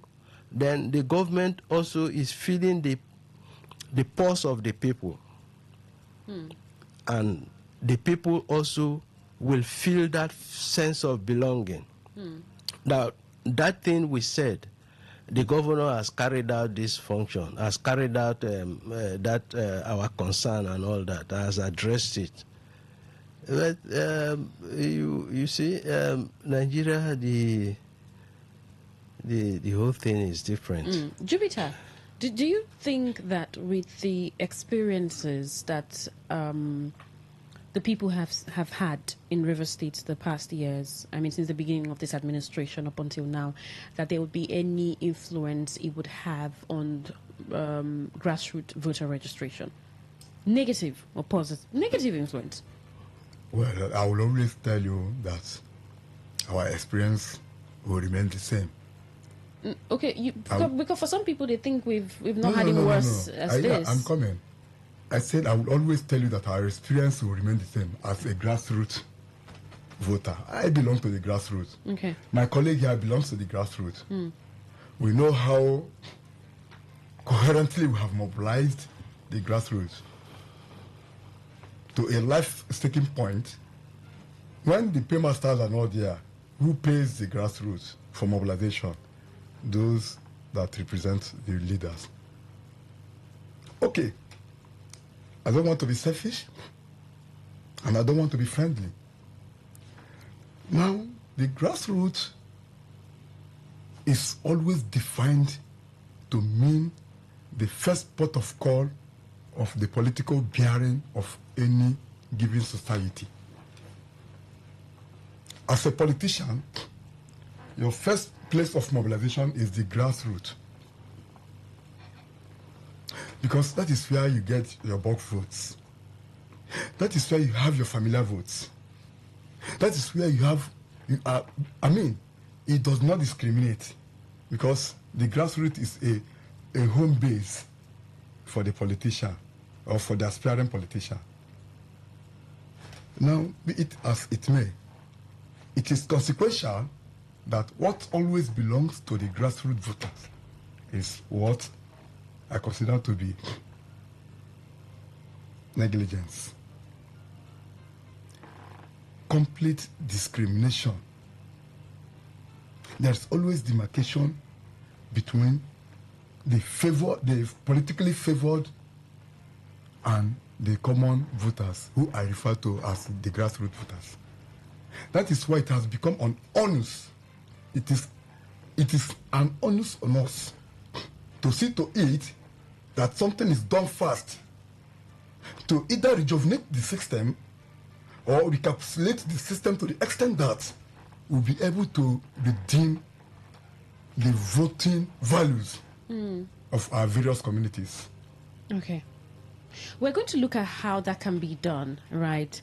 But But sorry. Okay. You said something on influence. Yeah. So, because of the cavalier attitude of our politicians, now the successful politicians are the ones I have captured to define this. The resident voters who form the basis of the grassroots voting strength are always in the dark. Like I said, they are always behind the scenes. I have shifted a lot with the theater. So when you are behind the scene, you have no stage prominence. All right? So it's good that when you participated as a voter, also participate as a torchbearer of the policy-making process, so that the community will always have refreshing facilities that will attend to their lives. So the influence has been so negative, and that is what has aroused our quest for a change, but not the APC kind of change, even though I remain a member of the APC. Right, but talking about grassroots now and voter registration, something sort of comes to mind, and it's the whole political situation that had stayed for a while in River State. Jesse, okay, wait, do you think that it is just understanding of the importance of the grassroots that has also contributed to some of the crises that we had in the state? The main issue concerning grassroots voters and getting the electoral process right, there is a major gap between the political gladiators and the grassroots voters. The gladiators and their followers, their praise singers, their major focus is on victory, electoral victory. While the grassroots voters, their focus is on success of the system, success of the government, success of the governance process, and not victory. So most often, when governmental issues arise, and you see that there is so much apathy, there is so much uncertainty, but one thing remains: the outcome of whatever crisis is predictable, because the actors are the same, the audience are the same. What we really focus on, to make a difference and to create that balance between the victory-focused politicians and the success-focused electorates. We want a working system. We want performing candidates to be voted for. While the gladiators just want victory at all costs. Whether the person is qualified or not, victory is their goal, And who bears the brunt of all this, if you permit me, all this electoral nonsense? It is the grassroots, So what we are focused on is to ensure that the grassroots are empowered politically. They are enriched, with political knowledge to make the right decision at the right time, and to ensure that they hold their political office holders accountable. It is not an easy task to hold a big man accountable. And another irony of the whole situation, the electoral process, is most grassroots voters don't even know that they are the employers of these so-called big men. Are you hearing me? Yeah. They think that the moment they vote them, they are helpless until 4 years or 3 years, as the case may be. But they don't even know that they reserve the power to recall these people if they are not performing to their expectation. So there's a whole lot to be done.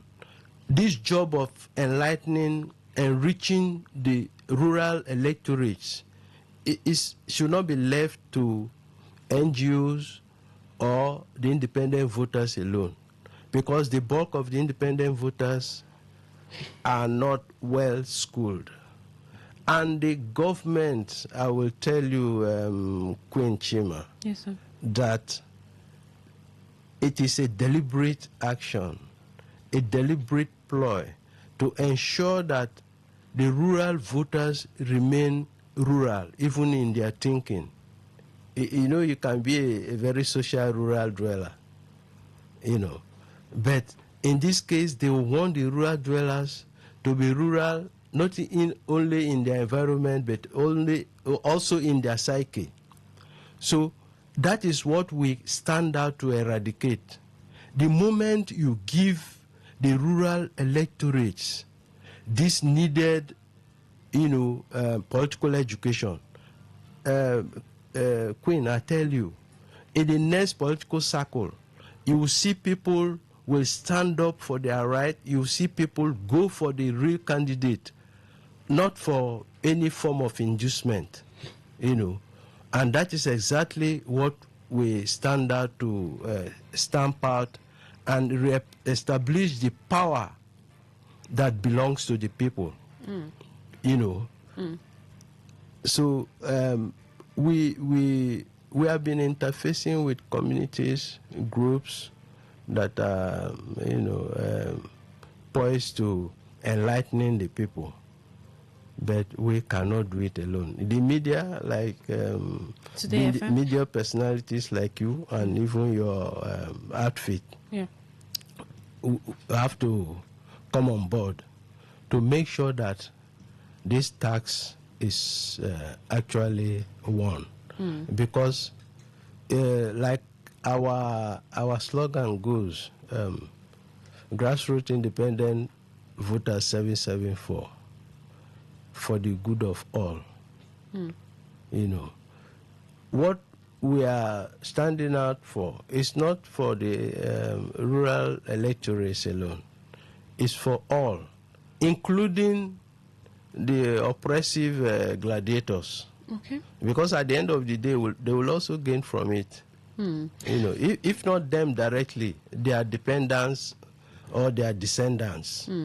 So you're citing a possibility where, or the scenario where it seems that like the gladiators, like you call them, know the importance of the grassroots even more than the grassroots knows they are important. Yes. And why is that, Jupiter? Why do you think that is? Well, in my own case, I am emancipation symbolic. All my life has been agitation, and I've gotten successfully. So, combining efforts with a brother from the other extreme means a whole lot of success for me and for us generally.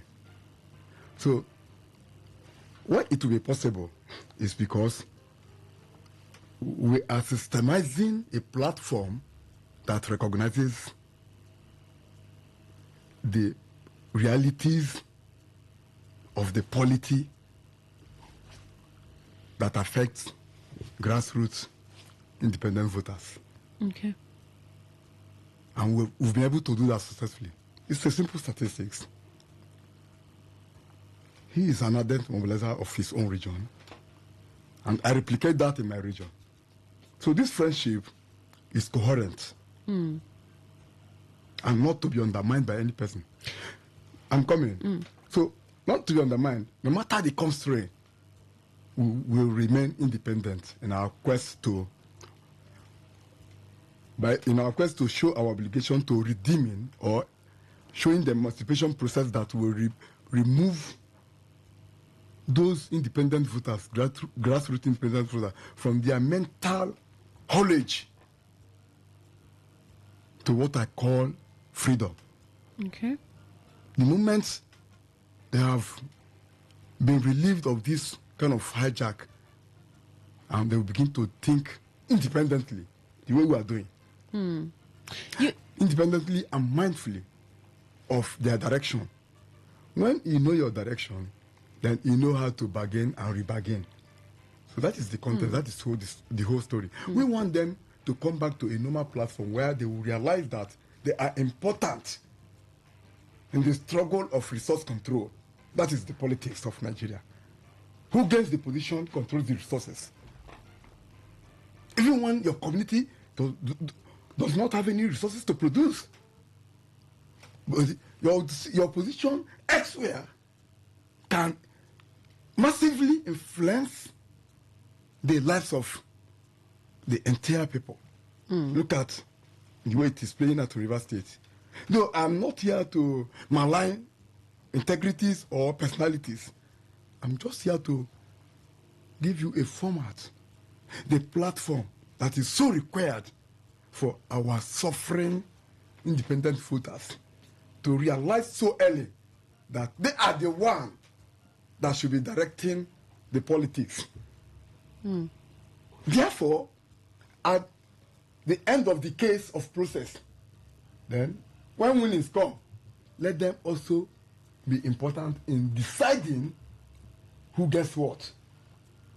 Okay, I mean, in the course of your, in the course of the interfaces you've had, I mean, with some grassroots people, how would you describe the reaction, especially for voter registration? Has it been pleasant in River State? I will say that so far it has been commendable. Because, Commendable? yes. I don't think Jupiter has the same opinion. It may not be the same opinion, depending on where you're talking from. Okay. You know, why I'm saying so is this: considering the disadvantage political education available to the rural electorate. That is where I'm saying that it is commendable. Most of them don't even know that they are employers. They call those people in various political positions Oga. But no, the real Oga are supposed to be It's you. The voters, yes. The people. You know, that is why I said whatever gain we make, whatever success we achieve in this process of emancipation, political emancipation, you know, it is the people that gain, not an individual, not a particular group, you know. It is for the good of all, including those oppressors in quote anyway, including those oppressors, because no oppressor oppresses forever. Are you hearing me? Okay. You will get to a point that the people are irrepressible. When you get to that point of irrepressibility, you will know that the people have gained some political knowledge and they have decided to exercise their strong voice, which they have, and ensure that their strong voice counts for the good of all. So I will tell you for free that the rural dwellers should be applauded. In their very difficult situation, they still make out time to go and register. Are you hearing me? Yeah. That is where I'm coming from. I'm not saying that the turnout is impressive. Okay. Another thing that we have to consider is not just churning out the numbers. Okay. How equipped are these voters? Okay. Okay. Well, if you just tuned in, it's Talk That Talk on Today 95.1 FM, Voice of the People. We have been discussing the importance of voter registration, especially for people in rural areas in River State. And I've been speaking to Comrade JC Kabe, JC, State Coordinator, Grassroots Independent Voters 774, and MSUB Obinda Nwoke Aja. And I mean, the conversation around voter registration for rural dwellers or those in rural communities, and also analyzing the importance to the polity is what we've been analyzing. If you've been following through, how do you think voter registration impacts the polity, especially for the grassroots? We've had our guests analyze the importance and also placing that importance to the grassroots people. And for you, it may be something you've been thinking about or asking questions on. I remember asking the guest about what they think with the whole situation in River State, if we would still see that strength in voter registration in the grassroots. I don't know what your opinion is, if you think that would happen. Well, we'll come back to our guest and find out what and how this would go, especially for this season that would get into very soon, season of politicking, campaigns and all. I want to find out from you what what you think is the importance of grassroots voter registration to the policy. How does that impact the policy? It's Talk That Talk on Today 95.1 FM. The number to dial and be part of the conversation, it's 0810-951-0951. That is 0810-951-0951. Remember that you can drop a comment on Facebook. It's Today 95.1 FM. And on X at Today FM 951. Text or WhatsApp message will do, and you can drop that to 0701 9339962. That's where you can drop a text or WhatsApp message. Thank you for joining us on Talk That Talk. Welcome. Good afternoon. Yes, good afternoon. Winchima. Yes. Wellington from Okita. Wellington, welcome. Winchima, let me start from you as a journalist. I know you people are trying, but you have to do more to salvage this country. The future, the life and destiny of Nigerians is in their leaders. And the main stakeholders of these voters, these voting processes, are Nigerians. This is the process we want the election to go, for we to get credible leaders. One of your guests yesterday was talking. It's because we have leaders who are not produced by the people. That is why we have been suffering in this country. Otherwise, I don't see a thing where a governor, a councillor, a local government chairman could not be able to listen to the people. Because somebody brought for him. Somebody brought him. So leadership now, you can bring somebody to lead people against their will. And that's what is happening in Nigeria. People are being brought to lead you, to determine how you live your life on a daily basis. And that's what played in the National Assembly yesterday, where Nigerians have said, this is the process we want to elect our leaders. And they say no. I pray Jehovah, people like us who could not to call, who on the street of Odako could not to fight for good life leadership for our children, our mothers and our grandfathers, who could not to fight. I want to thank your guests for the moment. We want everybody to collect your voters card. Be resilient in making leaders that will protect your future. Thank you and God bless you. Wellington from Okrika. All right, Wellington. Welcome. Good afternoon. Yeah, good afternoon, Queen Chima. Welcome. Special Douglas. All right, welcome, Special Douglas. Queen Chima, I heard your guest say something like political emancipation and then the rescue of oppressors from the oppressors. I think the thought of political emancipation and political oppressors, are quite relative. It depends on how the viewer views it. It does not mean that every other person sees it that way. There are some persons who do not think there is any need for any political emancipation. And there are also others who also do not believe that there is any political oppression. Because I, for instance, do not accept the fact that it will require those who have led this country into this dungeon we are today to emancipate us. For me to follow them and support them and be making noise up and down, I can never do that. If I see a decent person, a new fresh blood, who I can attest for, I can't do that.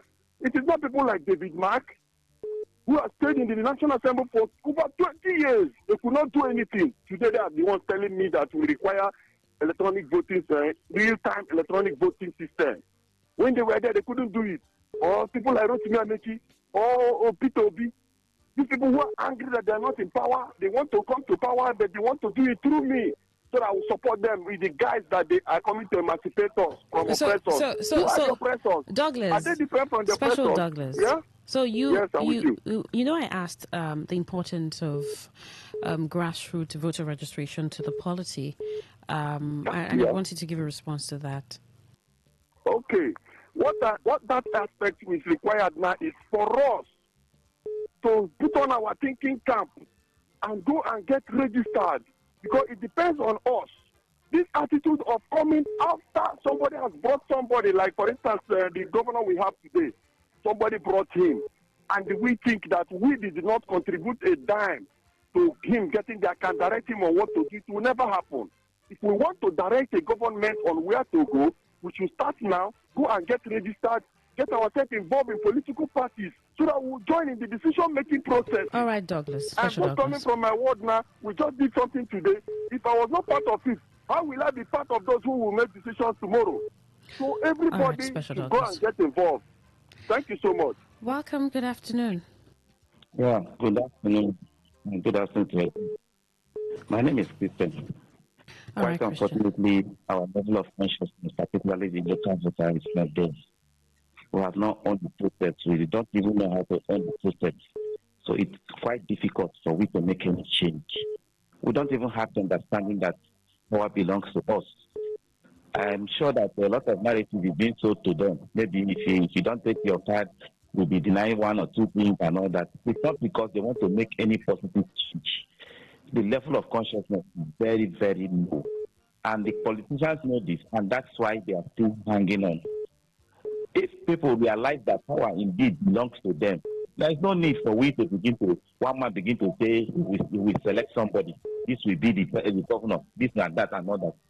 That's why sometimes I begin to wonder, let us be careful of what we wish for. Because sometimes this democracy that I'm talking about, we are not mature for it, for heaven's sake. We don't understand that the power belongs to the people.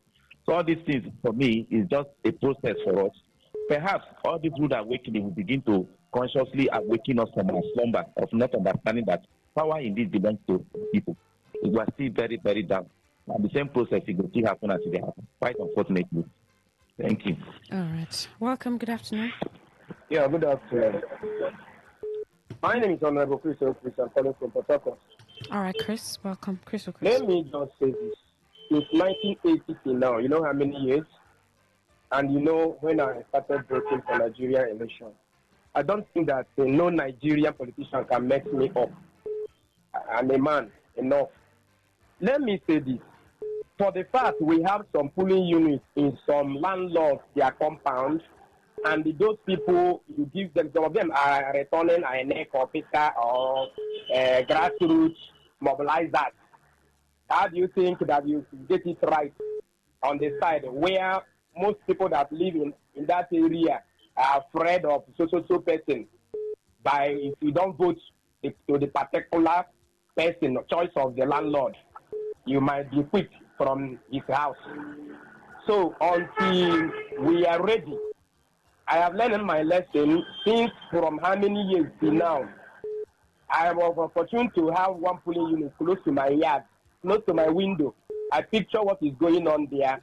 It's not even healthy for somebody to do that kind of a thing. And you expect me to defend any vote there. Within the place, people know you. Many things are going wrong there. The politicians are using those people to do havoc. After voting, you see boys on window. The last person to vote, hey, they don't carry the ballot box. Go politician house, go change them. So to me, until when they are ready for election in Nigeria, I can canvass vote for them. But for now, let me just go for River Mountain, they watch and see what is going on. Unless I become INEC chairman tomorrow. But for me not to be INEC chairman, I don't think they can fool me again. Let's get back to you. I mean, you've heard some of the reactions from the listener. And I remember asking earlier, you talked about the, how the interfacing with the grassroots and how it's being, you said it's commendable. Although I saw Jupiter shake his head like, no, I don't know, I think he has a different opinion. But when you talk about measures that should be taken, which is one that you are doing, what more can be done for that education for the grassroots? Like I said earlier, you know, the job is enormous and it's it cannot be effectively carried out by one set of persons. Okay. The media has a very great role to play. I mentioned earlier the National Orientation Agency have a role to play. The political parties, but most often the political parties concentrate on their members. Are you hearing me? Okay. You know, instead of educating the ordinary voters, the independent voters. So that is why we are saying it's not just enough to say go and register. Who are those registering? The political parties will encourage their members and their supporters to go and register. What about those that don't belong to any political party, who are actually the deciders of every political process, you know? And like I said, the job is enormous, and it's not just enough to write off. Nothing good will come out of it. This year, this is how they did behind my window. The other year, this is what they did. They snatched ballot papers. Since we know all the problems, why not talk of solutions to these problems other than dwelling more on the problems? You know, what we are poised, you know, in doing, or we are also doing right now, is to ensure that every independent voter is bold enough, is equipped enough with political knowledge to know that they, the voters, are the employers of these people that are occupying these positions. And you know what it means. Nobody will set up a company with his hard-earned money. In the case of government, taxpayers' money, and you employ somebody that will mess up the money, that will embezzle the money, that will scatter the money. Are you hearing me? Okay. So that is why it is a duty for all of us to ensure that these independent voters are well equipped politically, with political knowledge, to decide who occupies which position at what time, and that these persons have been tested and they are trusted.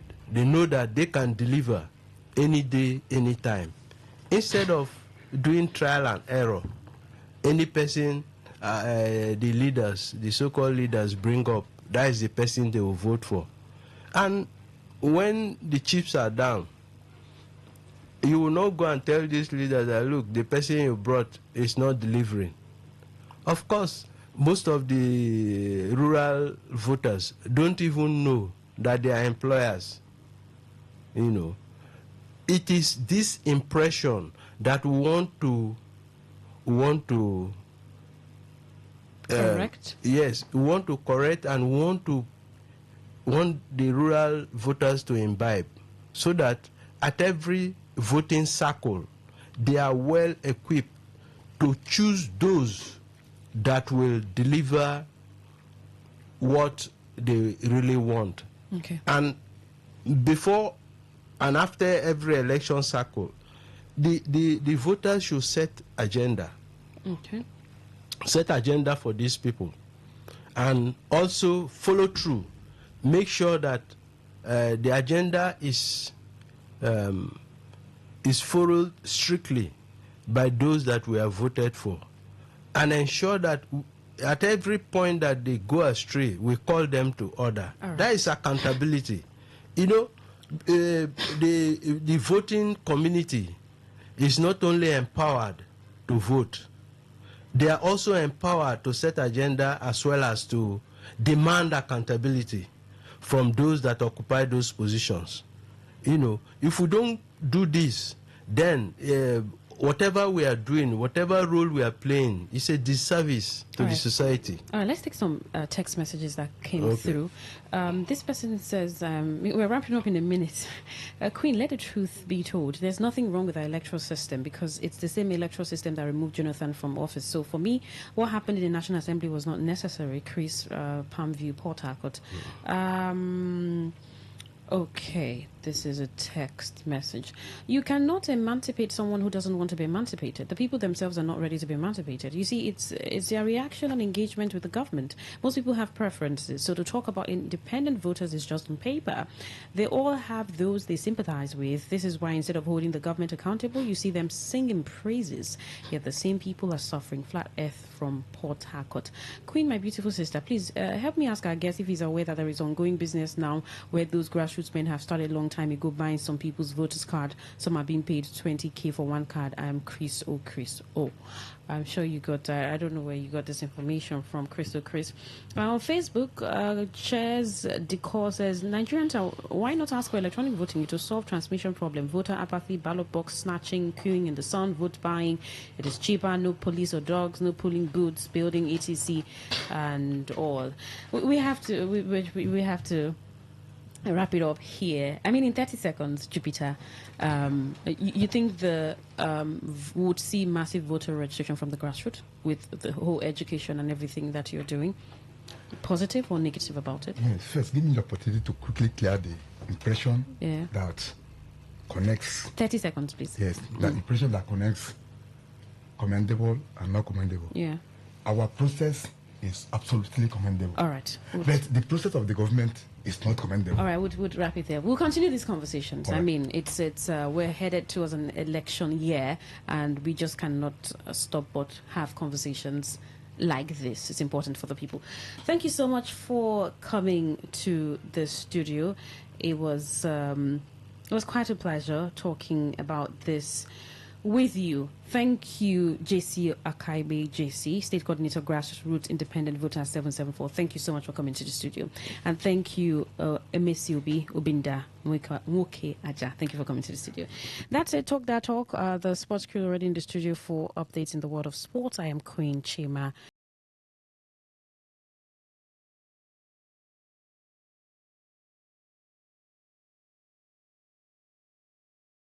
Talk Radio 95.1 FM. Today's news in 60. The Director General of the National Information Technology Development Agency, NITDA, Kashifu Abdullahi, has reaffirmed the agency's commitment to supporting the Corporate Affairs Commission (CAC) in its drive towards an artificial intelligence-enabled transformation. Cyber security experts have called for urgent reforms to Nigeria's telecommunications infrastructure following revelations that the phone communications of the National Security Advisor, Nuhu Ribadu, may have been intercepted. On the foreign scene, Gabon's media regulator has announced the suspension of social media platforms until further notice, blaming content posted online for stoking conflict and division in society. Spain's leftist government said it would ask prosecutors to investigate X, Meta and TikTok for possible offences related to AI-generated child pornography as an international backlash grows against such tools. The United Nations chief and several global tech CEOs are set to attend the next annual global gathering to address the risks and opportunities posed by the booming artificial intelligence technology. Today's news in 60. In 60. Talk Radio. I listen to a lot of talk radio. 95.1 FM. On this day in history. On this day in history. On this day in history. Today in history, 18th February. In 1898, Italian automobile manufacturer Enzo Ferrari was born. In 1930, using a 13-inch, which is 33-centimeter telescope at the Lowell Observatory in Flagstaff, Arizona, Clyde Tombaugh, a 24-year-old American with no formal training in astronomy, discovered the dwarf planet Pluto. In 1960, 7 nations established the Latin American Free Trade Association, LAFTA, which was the predecessor to the Latin American Integration Association. In 1965, the Gambia became independent from the United Kingdom. In 1972, California's Supreme Court abolished the death penalty. In 1988, Federal Road Safety Corps (FRSC) was established in Nigeria. And in 2014, 76 people were killed and hundreds were injured in clashes between riot police and demonstrators in Kiev, Ukraine. On this day in history, on this day in history, on this day in history.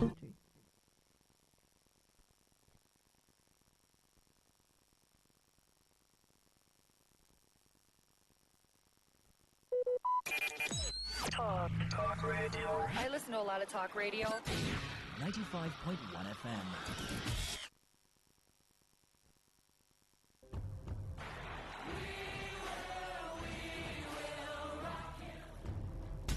This is what we've waited for. The showdown. The fastest men in the world.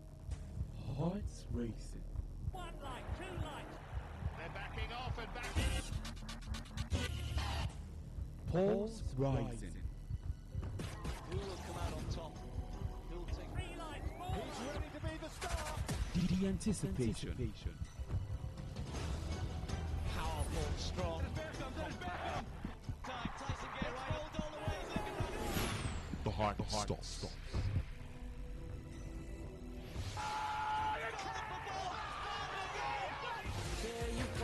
Catch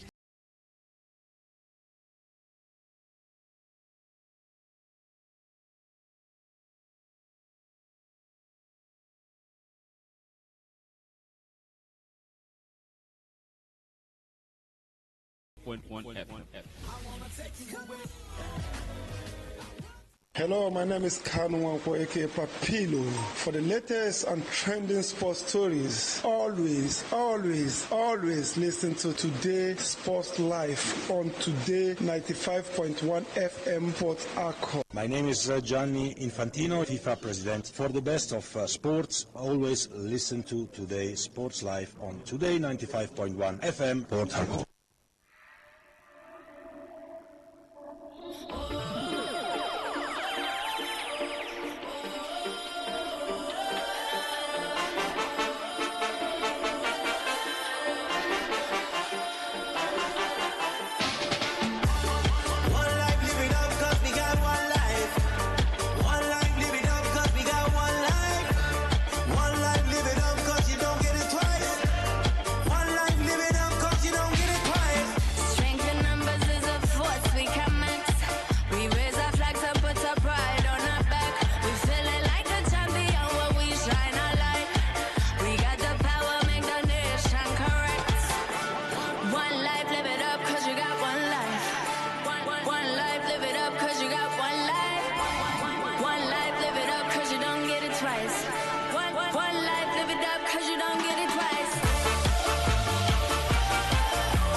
A very good afternoon and welcome to the 18th of February 2026 edition of Today's Sports Live. My name is Kabari Alexander and I'll be running the show for the next 60 minutes alongside the guys who I'll be introducing in a bit, as of course we never do this alone. From controversial statements to more controversial responses, it promises to be an hour full of intense discussions and analysis, and the guys and myself promise to say serve you our very best. And talking about the guys in the studio, I'm going to start, of course, with the sports chef that is here to dice, slice, and serve everything nice, Ovie Wallace. And I, of course, have Somto Isaac here with us in the studio too.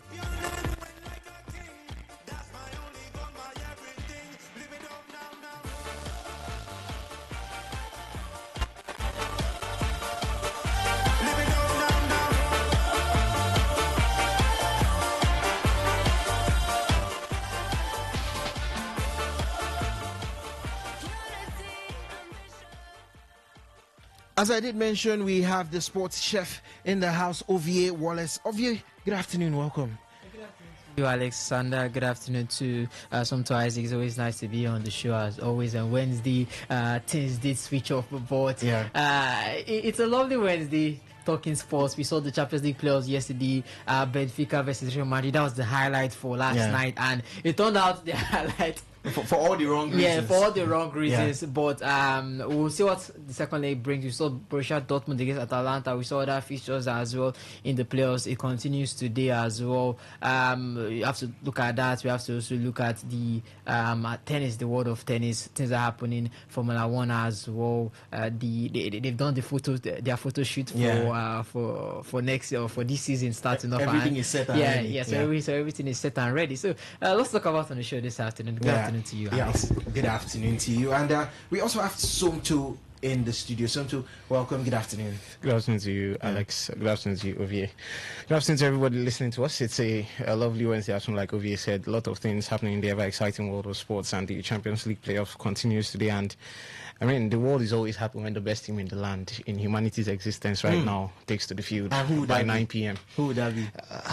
You don't want to name names? No, I have a name. It's the leaders of the Premier League. Okay. Soon to be champions. The only team is the first time in history. Is the first time in history that two teams are still very active in 4 competitions. It's Manchester City and Arsenal, and I mean the latter. Is what I'm talking about. So Arsenal Football Club is in action. The whole world is happy. It's a happy place to be. It has to be 3 points, surely. It has to be 3 points. Yes, definitely. It's going to be 3 points. Rest assured. Okay. It doesn't have to be. It will be 3 points. It will be 3 points. All right. On that note, we say you stay put, you stay with us, and we will be bringing you in, of course, when the phone lines will be thrown open. 0810-9510951, 0810-9510951, and our SMS and WhatsApp lines are also doubles at 0701-933-9962, 0701-933-9962, so you can sending your thoughts, your contributions to our SMS and WhatsApp. And of course, when the phone lines will be open, we'll be ready to get everything that you have to contribute to all that is set for discussion. As I like to say, the guys in the studio are on their marks and I am set. So if you're ready, let's get this show running.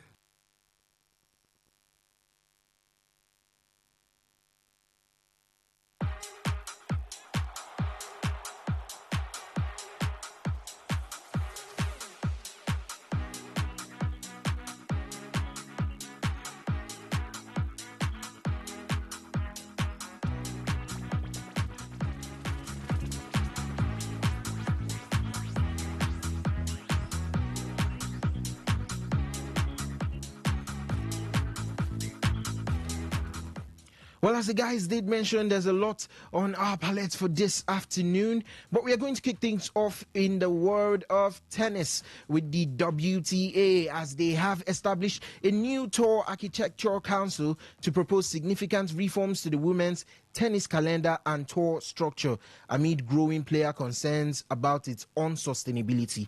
Now, the WTA chair Valerie Camillo announced the initiative yesterday following feedback from players and recent events, including multiple withdrawals from the Dubai Tennis Championships due to workload, injuries and fatigue. This led to 7 lucky losers advancing in a draw. Now, Camillo stated in a letter to players and tournament partners that there has been a clear sentiment across the tour that the current calendar does not feel sustainable for players, citing physical, professional and personal pressures. And the council, a representative working group including players, premier tournament leaders, WTA senior leadership and operation experts will prioritize areas under WTA control while also exploring broader sport-wide coordination for longer-term changes. World number 5, Jessica Pegula, will chair the group, bringing a top player perspective. Recommendations aim to preserve high-quality competition and could be implemented as early as the 2027 season, subject to the WTA board approval.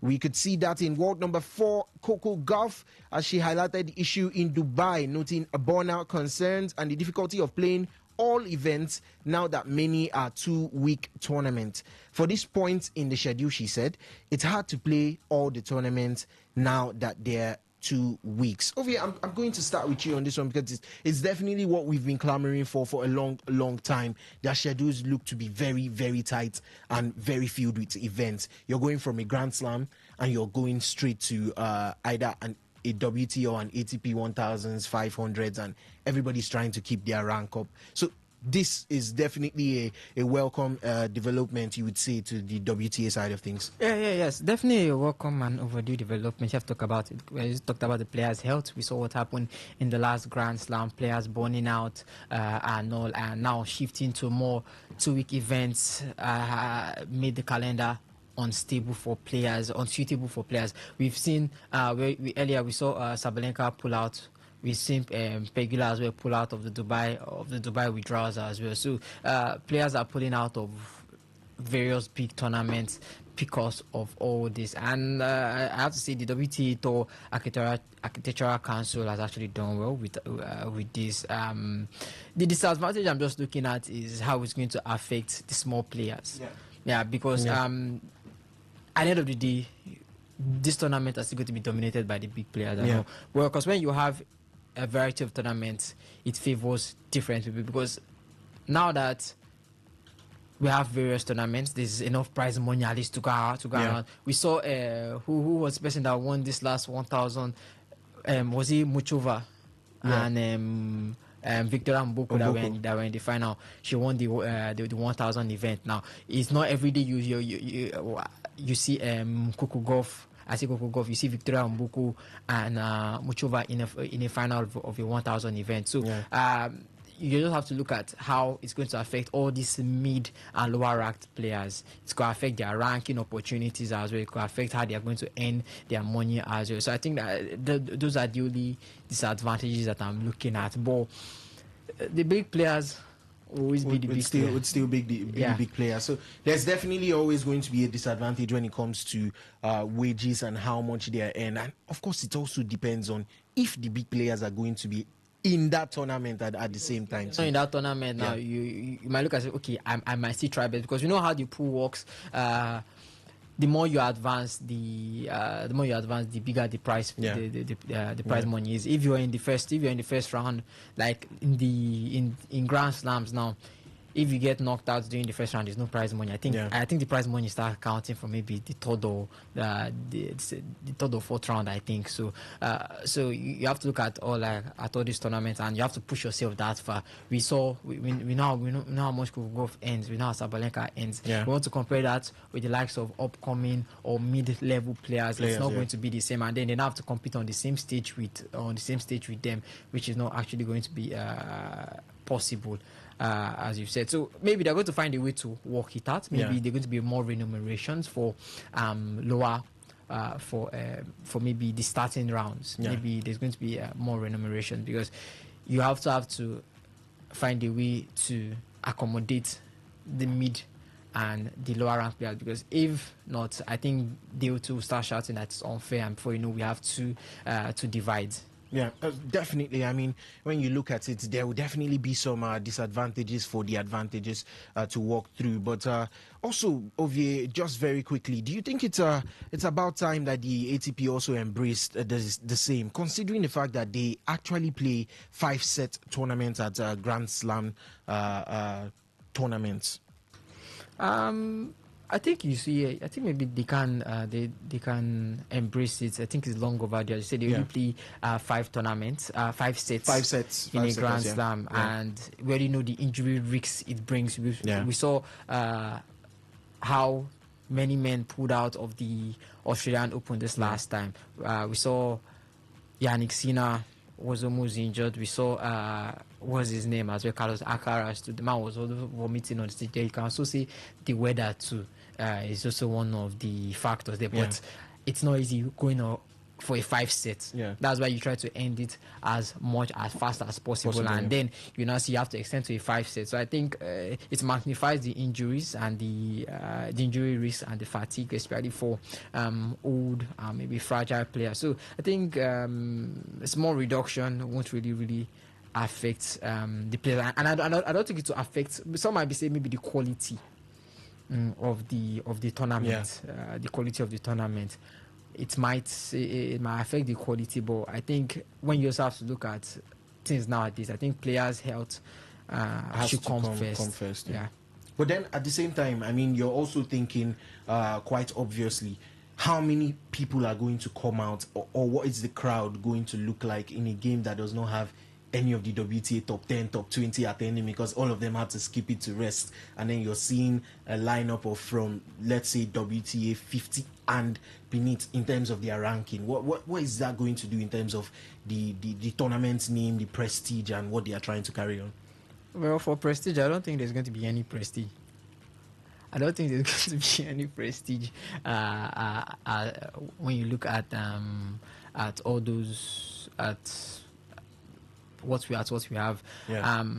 Yes, many people come to see the top faces. When you look at the WTA, I think you want to see Sabalenka, you want to see Swiatek, you want to see Coco Gauff, maybe the new names that are rising up, the Mboko, the Paolini. Well, Paolini has been there, but I think as of recent, I think she's on the uprising. Yeah, she's on the uprising as of recent. You have to look at the men. Always 3 or 4 names that you always want to look at. So, but I still don't think it should affect tennis, because at the end of the day, these players to give as much to the sport as these top players do. They put in the work, they put in the energy. It's just that they can't be as good as these players, but they can also turn out surprises here or there. We've seen it in tennis as well. I think the last one, who was the person that almost knocked out Yannick in the Wimbledon before he went on to win it? Was it that German player? So yeah, I think his name just skips my memory right about now. That he had to retire after taking the first 2 sets against Yannick. After taking the first 2 sets. You see, it maybe a top player made the match more interesting, but I think he had already put in the work to get to that stage. And so I think these players, we saw Ben Shelton in the last ATP, the man also got he didn't win the tournament as well. But when you look at all these top players, or when we look at the mid players also, I think they can still give you that same level of entertainment if you just say, let me just sit down and just watch. It might not be, but it shouldn't affect the prestige at all. Okay, it should not affect the prestige at all. Well, what do you think about that development, as the WTA have set up a council to monitor the congestion of matches? Well, we leave things off in tennis now and switch over to the UEFA Champions League as we preview the good, the bad, and the ugly. The much anticipated first leg playoff clash at the Estadio da Luz made the headlines, but for all the wrong reasons, as Real Madrid's Champions League knockout playoff tie at Benfica was halted for 10 minutes after Vinicius Jr. initially refused to play on, following an alleged racist comment made to him by Benfica's Gianluca Prestiani. Now, Vinicius Jr. had just given Real the lead, after which he celebrated in front of the Benfica fans, for which he was booked, when he was confronted by Prestiani, who pulled his shirt over his mouth before saying something to the Madrid forward. Vinicius Jr. ran to speak to the match referee Franco Letexia, who immediately stopped the game. Now, following Vinicius Jr.'s complaint, the referee responded by crossing his arms in front of his face, activating FIFA's anti-racism protocol and temporarily stopping the match. Posting after the game in Portuguese on his Instagram story, Vinicius Jr. wrote, "Racists are above all cowards. They need to put their shirts over their mouths to demonstrate how weak they are, but they have, on the other side, the protection of others who theoretically have the obligation to punish. Nothing that happened here today was new in my life and my family's. I received a yellow card for celebrating a goal. I still don't understand why." On the other hand, just a poorly executed protocol that served no purpose. I don't like appearing in situations like this, even more so after a great victory and when the headlines have to be all about Real Madrid, but it is necessary. And now, in a counter statement in Portuguese on Instagram shared by Benfica on social media, Prestiani denied making a racist comment. He wrote, "I want to clarify that at no time did I direct racist insults to Vinicius Jr., who regrettably misunderstood what he thought he heard. I was never racist with anyone, and I regret the threats I received from Real Madrid players." Benfica posted footage of the incident on X with the comment, "As the images demonstrate, given the distance, the Real Madrid players could not have heard what they claim to have heard." Now, UEFA told Sky Sports News that the reports are currently being reviewed and that they have no further information to provide or any further comment on this matter. So I'm going to come to you with this one, but just before I do that, Real Madrid striker Kylian Mbappe also said in an interview after the game that he heard Prestiani racially abuse his teammate and said the Benfica winger should not be allowed to play in the Champions League. "I know everything," the France international said after the game. "I will explain everything that happened. Vinicius scored a goal, an amazing goal. He goes to dance and the people boo him." That's something that happens in football. After that, there's a moment of tension with the Benfica players. It's better if it doesn't happen, but this can happen too. It's the Champions League, the best competition in the world for clubs. So it's normal that people want to win, to give their best for their club and their fans, and to defend their colours. After that, Benfica's number 25, referring to Gianluca Prestiani, which Mbappe refused to say his name because he does not deserve it, starts to talk badly. You don't accept it, but again, it happens in football and it will continue to happen. He put his shirt over his mouth and called Vinicius Jr. a monkey 5 times. I heard him say it. There are Benfica players who heard it as well. And after that point, everything you have seen started. It's a wonderful thing to play in the Champions League, the best competition. Everyone here, all the journalists, they love the Champions League. It inspires me as a player. It inspires the youth. It inspires children. And we have to give the best possible example to young people. If we let this kind of thing happen, I think all the values of football are worthless. All that we believe is worthless. We have to do something. Strong statements. First of all, by Vinicius Jr., and then we saw his actions on the pitch towards the referee after he ran and allegedly claimed Prestiani racially abused him. We also saw the retorts by Benfica and Prestiani in question, and of course by Kylian Mbappe. Something I'll start off with you, like I did say, it's not what you'd expect to be the highlight of that match. I mean, we saw that phenomenal game a couple weeks back where Madrid needed to clinch at least a draw to go through to the round to the round of 16 without needing a playoffs. And Benfica's goalkeeper Anatoly Trubin came all the way out to score a goal and send Benfica in the last minute into these playoffs that they are currently in. So you're looking at it and you're thinking, this is a rematch of what was an excellent group stage tie. We'd want to see something like this. And then it comes out and it makes the headlines, but for all the wrong reasons. How much of this does affect the legacy of what is the greatest competition in club football? If you say it affects the legacy of the last point, the Champions League will always still be the Champions League. No matter, there was a time Mourinho raced to the middle of the pitch at the Camp Nou and was pointing his fingers in the air. That did not kill the legacy of the Champions League. Or the time where Diego, I mean, a lot of dramas has happened. But this is another low. I want to be as very balanced as I can be here. There is no room for racism. Definitely. I am a black man, and even from people who I know who are abroad, who they say, they suffer, some certain type of way they are treated because of their color, certain type of way they are talked to because of their color. It is really bad that we are in the 21st century and we cannot allow ourselves progress without shaming people for what they exhibit or their roots. Now, for Vinicius Jr., let us start from the basics of how this all came about. Jose Mourinho was also sent off in that game yesterday. He received a red card. That was the second yellow. For Vinicius Junior, for a player of his caliber, which this is always sort of happening, he was given a yellow card after he finished celebrating. And why he received the yellow card was not for dancing. I mean, players do score and they dance. Now, to some fans, they feel that is provocative enough. You know, but I mean, to fans at the Emirates, Matheus Cunha danced. There wasn't a lot of backlash, you get. I think there was something I saw that said there was acres of space in the field for Vini to dance. Why go dance in front of the corner flag of the Benfica team? Now, some people want to say that might be disrespectful. I have nothing to say regarding that.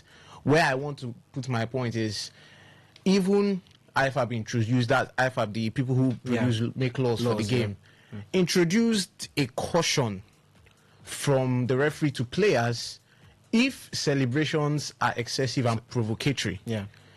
Now, Vinicius did a provocatory celebration after he finished dancing, which was what started the whole... Now, for me, if the Benfica player wanted to get at him, I don't have a problem with players showing passion on the pitch. It's really nice, you know, for players to show passion on the pitch, but at the expense of you probably getting sent off. But, you know, when you start doing some provocatory celebration with 60,000 people paying tickets to come and watch a game at the Estadio da Luz, that is quite disrespectful to the fans that are there. You should know about these provocatory celebrations. There are other players on that pitch who actually probably have the same roots as Vini. There's Tchouaméni, there's Camavinga on that pitch. Kylian Mbappe. There's Kylian Mbappe. You don't need to be singled out every single time for provoking people. And when you now provoke people, they now haul insults at you. I do not support the insult from the Benfica player who covered his mouth. So I don't even know what was said. It's only Kylian Mbappe and some other player, and Vinicius, who was the first player to run to the referee and say he said this word. Mbappe, who was sort of far away, also said, oh, he heard him say it 8 times and all of that. Like Thierry Henry said in the Champions League post show on a station where it's being broadcasted, we do not in any form support racism at all. If it's investigated by UEFA, which it will be, let the player get the punishment that he deserves for the laws against racism.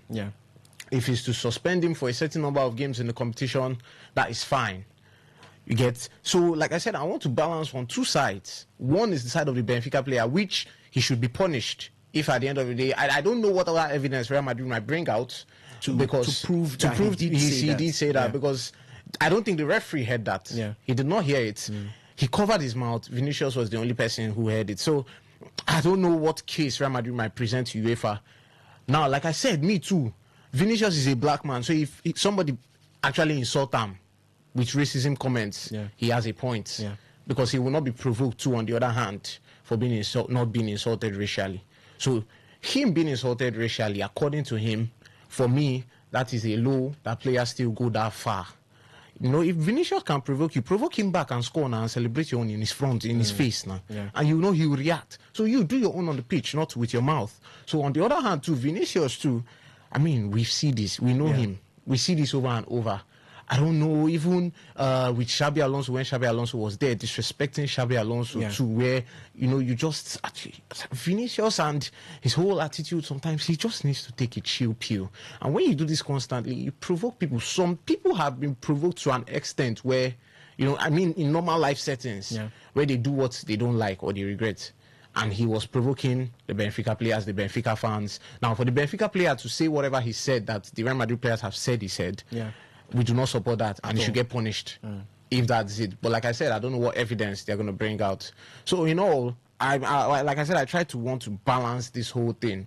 First off, the goal was fantastic. The celebration, dancing, that's okay. Dancing in front of the corner flag for them, maybe, you know, he took a couple steps away and then showed off his jersey. That was the provocation stuff. That was part of it. So, I mean, that's in front of the corner flag. You know, some of these, you know, Europeans, they beat I don't want to say superstitious or judicious, that they don't even match their own crest when they come out. So dancing in front of their corner flag, they feel you are disrespecting them and they are airing their views. And while they're airing their views, you are not provoking them the more, showing your shirt, telling them to keep on by waving your hands. You received the yellow card for that. You got into an altercation with the Benfica player.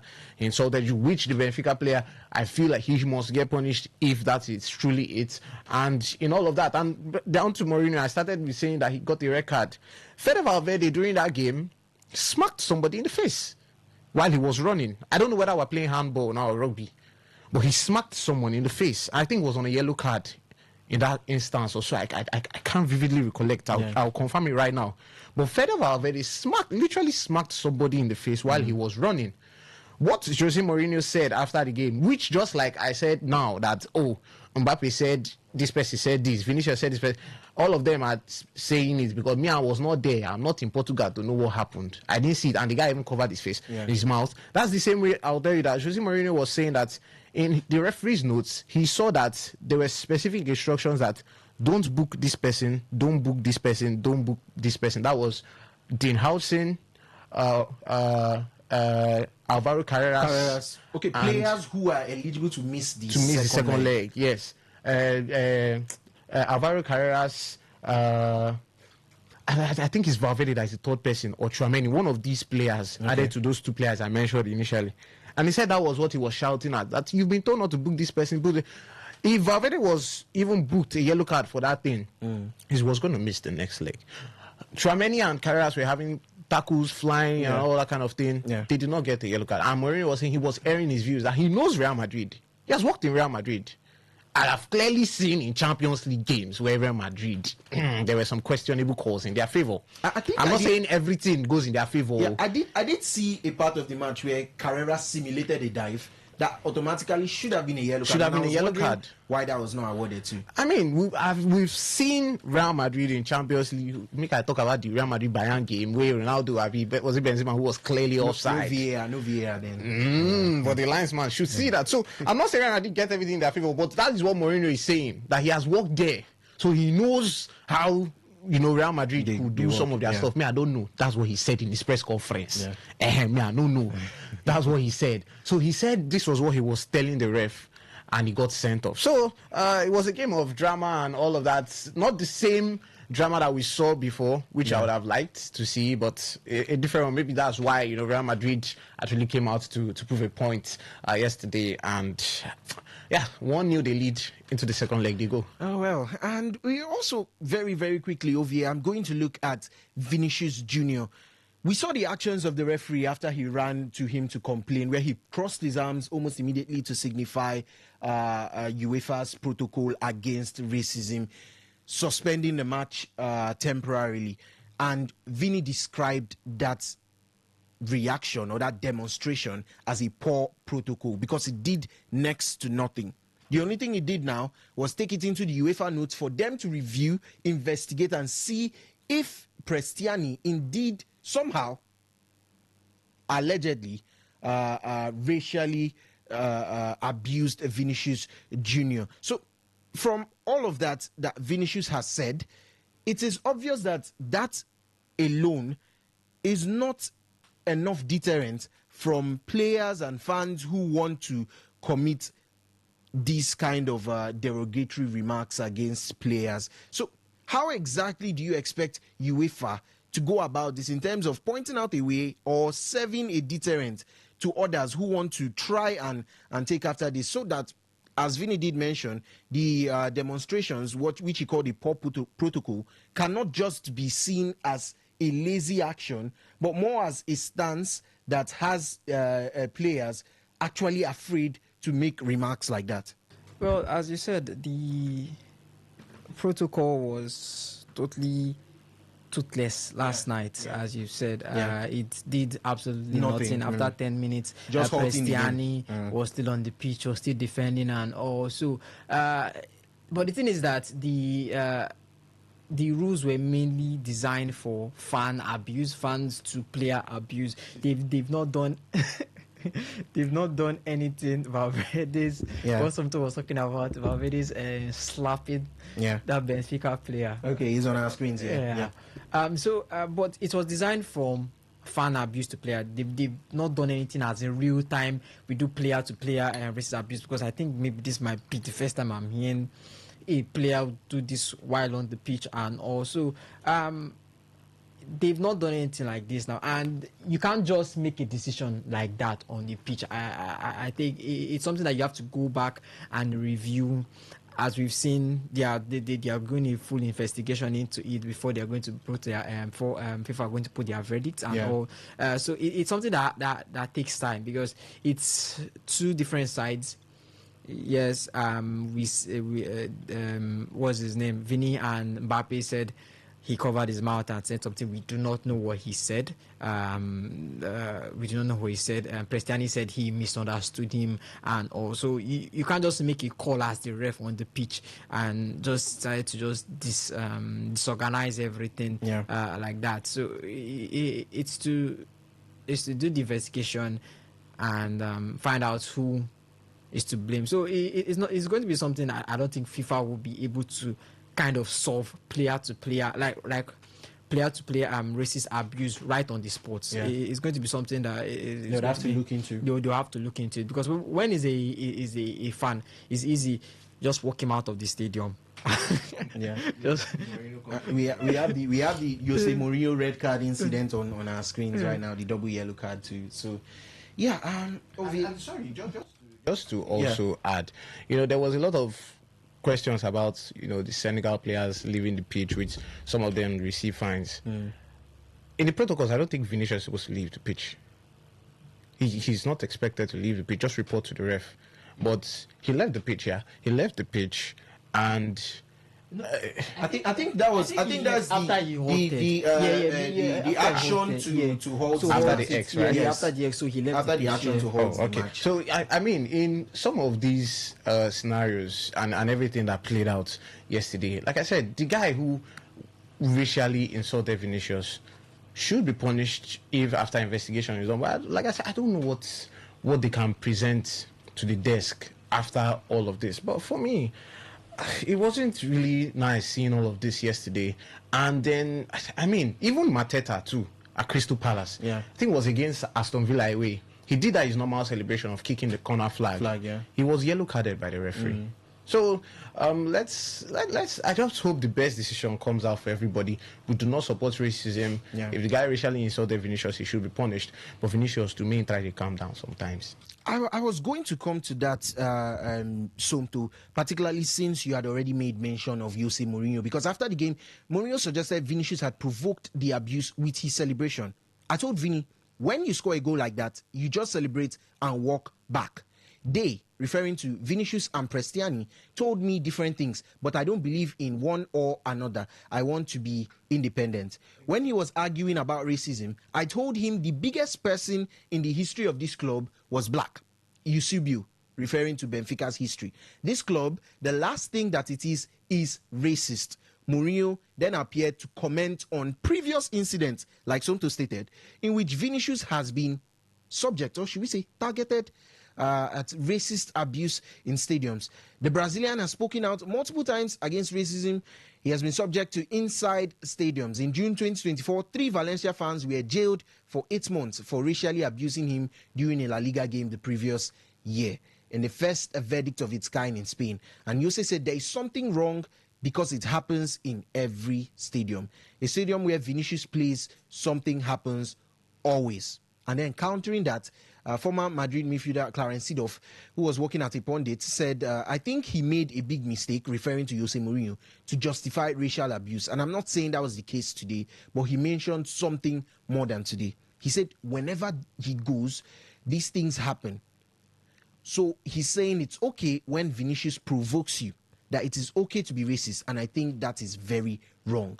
We should never, ever justify racial abuse. So that's a trade of words, you could put it that way, between Jose Mourinho and Clarence Seedorf. But you did mention Jose Mourinho, who was claiming, why is it always Vinny? There's this saying that we always have now, that as long as you're the one in each room that starts the trouble, you have to be the factor. Why is it always Vinicius Junior? Do you think there's a hint of truth in these claims?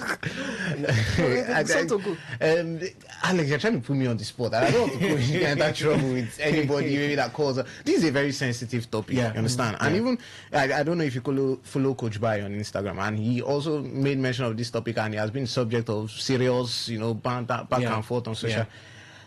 Like Mourinho, I want to be independent on this thing. You understand? I'm never going to justify racial abuse. Even when we play ball, maybe I play with some guys. Tempers do flare when I play ball, and we feel just say, "But why did you like see your head?" So with Vinicius, like Mourinho said, yes, there is a factor that he tends to be the troublesome type most times with the way he celebrates, the way he plays. I mean, even Neymar tried to do a rainbow flick when they were playing against Athletic Bilbao one time, and he got pushed. Try to respect the game. At least these are players. So for Vini, like I talk, try to calm down. If anybody racially abuses him, I'll be the first to also say no. That person should be punished. So this the way he asked me, my brother. Let me be on the first. I just observe. Okay. And Ovie, just very quickly, talk about Clarence Seedorf and his reiteration that nothing should justify racial abuse. You agree with that? Yeah, I agree with that 100%. Nothing should justify that celebration, heat of the moment. Nothing should justify racial abuse. So you think there was no point in bringing up past incidents when it had happened by Jose Mourinho? I don't think they're bringing out past it, because I also look, he's not the only person. I think it's just because Vinicius is just like maybe the biggest one of the biggest black players we have now, because it has happened to Mbappe, it has happened to Balotelli, it has happened to Pogba during their time. So I think right now Vini is just the scapegoat at this time. So it's happened to many of them. Right now he's the biggest black player. You have to look at that, and the man has always stood up to racist abuse and the rest, and it's not his fault that he because yes, you said the celebration, but I think it was actually kind of okay for me during that celebration at the corner flag. It was kind of okay. So I didn't think that was as provocative as people. So you don't wait. Hold on, we are running out of time, but very quickly, you do not think his celebrations? No. No. I do not.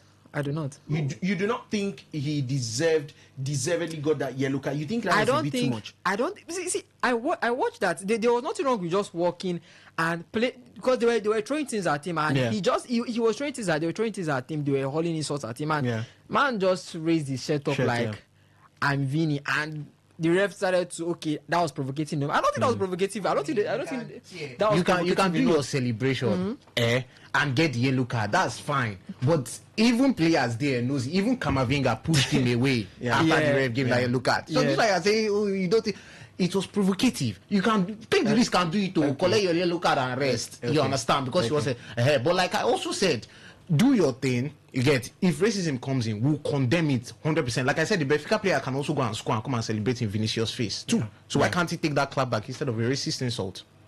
Well, we've touched the good. I meant to say we've touched the bad and the ugly. Let's go to the brighter side of things. Yesterday, at other playoff results in Turkey, Victor Osimhen delivered 2 assists as Galatasaray thumped the old ladies of Juventus and will take a 3-goal lead to Turin after they came from behind to shock Juventus by 5-2 in a frenetic first leg of their Champions League knockout phase playoff tie. The hosts trailed 2-1 at halftime but produced a superb fight back to lead 3-2 by the hour mark through goals from Noah Lang and Davinson Sanchez. That came after Juventus had launched an excellent response of their own to complete a 17-minute first half turnaround through Tiyonkup Miner's double after going behind to Gabriel Sara's opener. However, the second half went from bad to worse for the Serie A side as halftime substitute Juan Cabal received a second yellow card just 21 minutes after his introduction to leave Juventus a goal and a man down. Now, the Turkish champions were relentless in attempting to make their man advantage count. Lang punished laxative Juventus defending for his second of the night, before Sasha Boye added a late fifth to put Okamburu's side in firm control of the tie. The return leg takes place in Turin on Wednesday, 25th of February. And elsewhere, Paris produced a spirited comeback to defeat Monaco 3-2 despite going 2 goals down in 20 minutes. While Dortmund dispatched Atalanta at the Signal Iduna Park with 2 goals from Sergio Guirassy and Maximilian Bayer to take a 2-0 lead to Italy next week. Guys, just very, very quickly on this one so that we can go and get the reactions from the phone lines here. From the sides that have lost the first leg, what chance do they stand going into the second leg? Speaking about Juventus, speaking about Atalanta, and speaking about Monaco. Monaco looks like a done deal. Juventus still have, I think, it's just 4 goals and at 5. Sorry, 5. Okay, sorry, I forgot 5. 3 goals overhaul. Yeah, and they are going to the old lady. They have their home advantage there, so I think they can still do that. And we saw. It was Galatasaray that got the first goal, and then they did a comeback one. So before Galatasaray decided to run away with the lead. So I think it's possible for Monaco. I do not really know. They are going to the Parc des Princes. Yeah, trailing already. So they look like they're out. So it looks like they're out. For Borussia Dortmund. For Atalanta. Yeah. It's still possible going to the Bergamo, a 2-goal lead if they can get quick goals, if they can get a goal in the first half. The big one is going to be Benfica and Atletico Madrid, just a 1-goal lead. Real Madrid, but you're going to Real Madrid's home, the Bernabeu. Especially with this tension and everything, Real Madrid can just use that, say they go flog you more than that. So for Benfica, they're treading on thin ice. Okay, and Somto, any comments on Juventus? Any chance of a comeback? One word. No. None at all. Okay, well, it's time to bring you into the discussion and into the fray of things, of everything that we have discussed from from the racist controversy over there at the Estadio de Luis between Vinicius Jr. and Gianluca Prestiani, and down to the reactions from yesterday's knockoff playoff tie, I meant to say. 0810-9510-951, 0810-9510-951. Call in, share your thoughts, your contributions with us. Our SMS and our WhatsApp also doubles at 0701 933 9962, 0701 933 9962. Hello, caller. Good afternoon. Welcome to the show. Thank you. Sorry, come again. Where are you calling from? My name is Sinko Jumbo. I'm calling from Alakai. Okay, welcome to the show. Let's have your thoughts quickly, please. Yes, I want to talk about the incident, the racial incident involving Vinicius Jr. Vinicius, yeah. Yeah, see, Vinicius Jr., the problem is envy and jealousy from the other players. The young man has sulky skills. These kind of skills are very rare in footballers. But the problem now is that he now joins or adds a kind of provocation to it. Provocation. Yeah. So when you have, like when we are playing, when we did small those days, we so put person Dalu. Then when you put the person Dalu, he's going to get back on punch you those days. So when you have done what you've done, just quietly walk away. Don't, make person look very, very nothing. Yeah. And then they start mocking him again with dancing and all those kind of behavior. They will tell you anything. So I want UEFA anyway to punish that young man. That he's a footballer. He shouldn't be doing that. Yeah. If fans do that, what will he tell fans? That's my take on it. Thank you very much. All right, thank you very much. Thank you very much for calling in there. 0810-9510-951. Please do call back. I had some calls while the last caller was still sharing his contributions with us. 0810-9510-951. Hello, caller. Good afternoon. Welcome to the show. Hello, good afternoon. My name is Christian, calling from Port Harcourt. Okay, Christian. Let's have your thoughts. For me, Vinicius is overactive. Because Vinicius is not the only black player that has played football. Yeah. Like Balotelli asked, why always me? Why always him? But beyond that, I have told people that this issue of a name calling is a simple thing. If I am in their position, we don't resolve this matter. You know what I go do? What would that be? He call me black monkey, I call you white monkey. He call me black monkey, I call you yellow monkey. Simple. You shouldn't be angry about it. That's one of the advice I gave my children. When somebody is calling a nickname, call that same nickname. They won't know who have it. Why are we so bitter about saying black monkey? You call him white monkey. He call him yellow. He call him green monkey. Okay. Simple. At the end of the day, everybody is a monkey. It ends like that. Okay. Okay. Thank you very much for that one there. Hello, Kala. Good afternoon. Welcome to the show. Yeah, I agree you. Yeah, we greet you. We greet you The too. other guy here. All right. Well, Kablo Barry, welcome to the show. Let's have your thoughts. Yeah, about the match last night. That match was something else because from during the match, I was very strong on that match. And me, on the mission, provocative something. Yeah. If you do provocative something for me, I do provocative something for you. You find you would do that. Okay. So you are agreeing with the last caller. I don't agree with this. I don't agree with that. Okay. I don't agree with that. Okay. Because nobody crime says to get a person black. Okay. Never did for anywhere. So if me I play you, then I do it, like, hey, you come back, do that same thing on that pitch. Give me that provision that will go force me. Because that guy is that's the way they talk about. So on his phone, on his mind, he's doing. Because human being, those who think I don't like them about the races, make them find ways. Because anybody on this life, and God, we agree all of us donate. That one aside, but the winning, I know that I like the winning. Okay. Then the people will win the first leg. So that will go through. They'll go through to the next one. All right, Kablo Barry. Thank you very much for that one there. Hello, caller. Good afternoon. Welcome to the show. Yeah, good afternoon, Henry. This is Alex. This is Alexander. Ernest from Mundele. Ernest from Mundele. This is Alexander. Welcome to the show. Well, yes, I think I'm happy for the drama. But somehow there is nothing to justify racism. Yeah. But when we look at the position of that guy and the way the guy faced, it will be difficult for you to say that guy said anything to Vinicius. Just that to Vinicius, yeah. Vinicius is a player that always faces, because if someone wants to talk to you, he should face you now.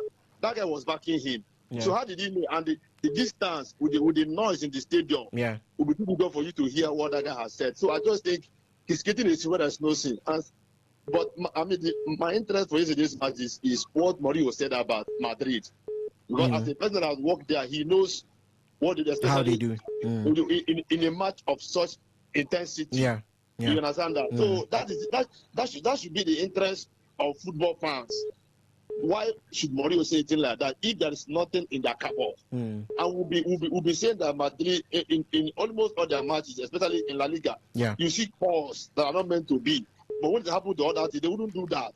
You understand? So that is where the interest should be, so that if there is a way that can expose the influence of Florentino Perez, so that this thing will stop. We can't be watching football. It's as if maybe they are punishing a particular thing so that the other thing will advance. It doesn't make sense that way. They are there for a reason. Everybody is there for the trophy. So why must it be that the particular team will be favored to always win the particular trophy? It doesn't make sense that way. Okay. So that should be our interest, not what Vicious, a man that always love criticism. You say that body not say this to him.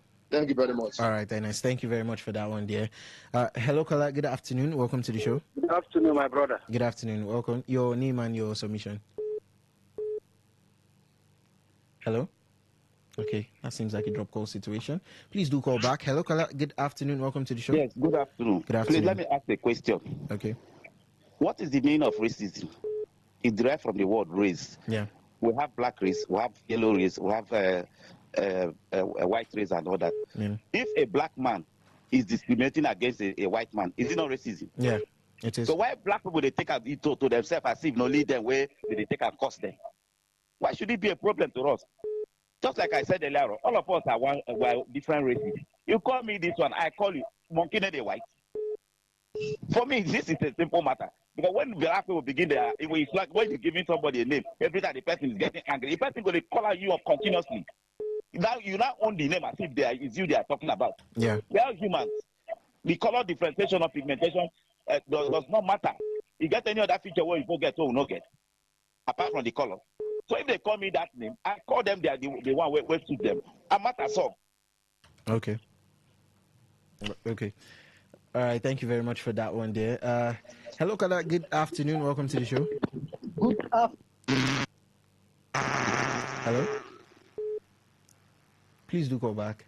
Seems like that was a drop call situation. Hello, caller. Good afternoon. Welcome to the show. Hello, afternoon. Yeah. This is Mazamba from Rumoni. All right. Welcome to the show. Let's have your contributions very quickly, please. I'm not really happy. If we have spent a whole lot of time and didn't talk about the Super Eagles or even Victor Osimhen that played today, at least some of us should know what happened. Then again, FIFA say concerning us. That's my interest. Thank you. Okay. I'm not trying to be a racist here now. Okay, thank you very much for that one there. But we did say that Victor Osimhen delivered 2 assists in Galatasaray's 5-2 win over Juventus. And as for the verdict, it's yet to come out, although it is being expected in the next couple of hours. Thank you very much for that one there. Hello, caller. Good evening. Welcome to the show. Good afternoon. Yeah. This is Lucky from Abia State. Lucky from Abia. Welcome to the show. Let's have your thoughts very quickly, please. Yes, my brother. Okay. You call me nickname, I call you nickname back. It's no problem now. You call me stick, I call you fire. Okay. What is the problem there? For me, there is no problem. No problem there. Because all those white men, they are fond of this. Thank you. Okay, so there's been lots and lots of suggestions to fight racism with racism there. I have some messages here. Good afternoon to everybody in the studio. I'm Louis, texting from Rupoku. UCL racism rule. Vinicius Jr. calls the referee's response a poor protocol. Blacks all over the world should develop a thick skin, strong mental strength to ignore and smile whenever a racist attack is made towards them. I know it is difficult, but we just have to. If we keep crying and looking for sympathy, the bullying will never end. Only blacks can end racism. Ernest from Woji says the guy that racially abused Vini should be lucky that Pepe and Ramos are no longer at Madrid. For Mbappe, he said he heard the word monkey 5 times. If it was Cantona or Roy Keane, he would have been only once. Vinicius should force a move to Manchester United. He will be allowed to dance whenever he scores a goal without issues. Wow. Ernest, how did we reach Manchester United? Oh, well, we have Mark from France. He says, Vini didn't leave the pitch. The ref called for a timeout. Timeouts are breaks and the players are free to leave the pitch. The ref made the right decision. These matters are the types that are investigated, and I'm not surprised by the abuse and fans' reactions. Okay, this one, we do not have a name, but it says, why is it anytime Vini scores and dances, it's a problem? Yamal dances at the Bernabeu. When he scores, everyone praises him, calling him the best. Messi scores at the same Bernabeu and pulls his shirt off to show to the Madrid fans, and we all applaud him. Cunha scores at the Emirates and dance, and he was praised. Why always Vini? So he shouldn't celebrate his goals again. Well, that's as much as we can take on this edition of today's Sports Live. Join us tomorrow 6:30 a.m. for Sports Attack. And of course, our usual today's Sports Live 1 hour date by 3 p.m. My name is Kabari Alexander. I did this with Somto Isaac and sports chef Ovier Wallace. And together we say, have a wonderful rest of your day and bye-bye. The news updates up by 4 p.m. is up next.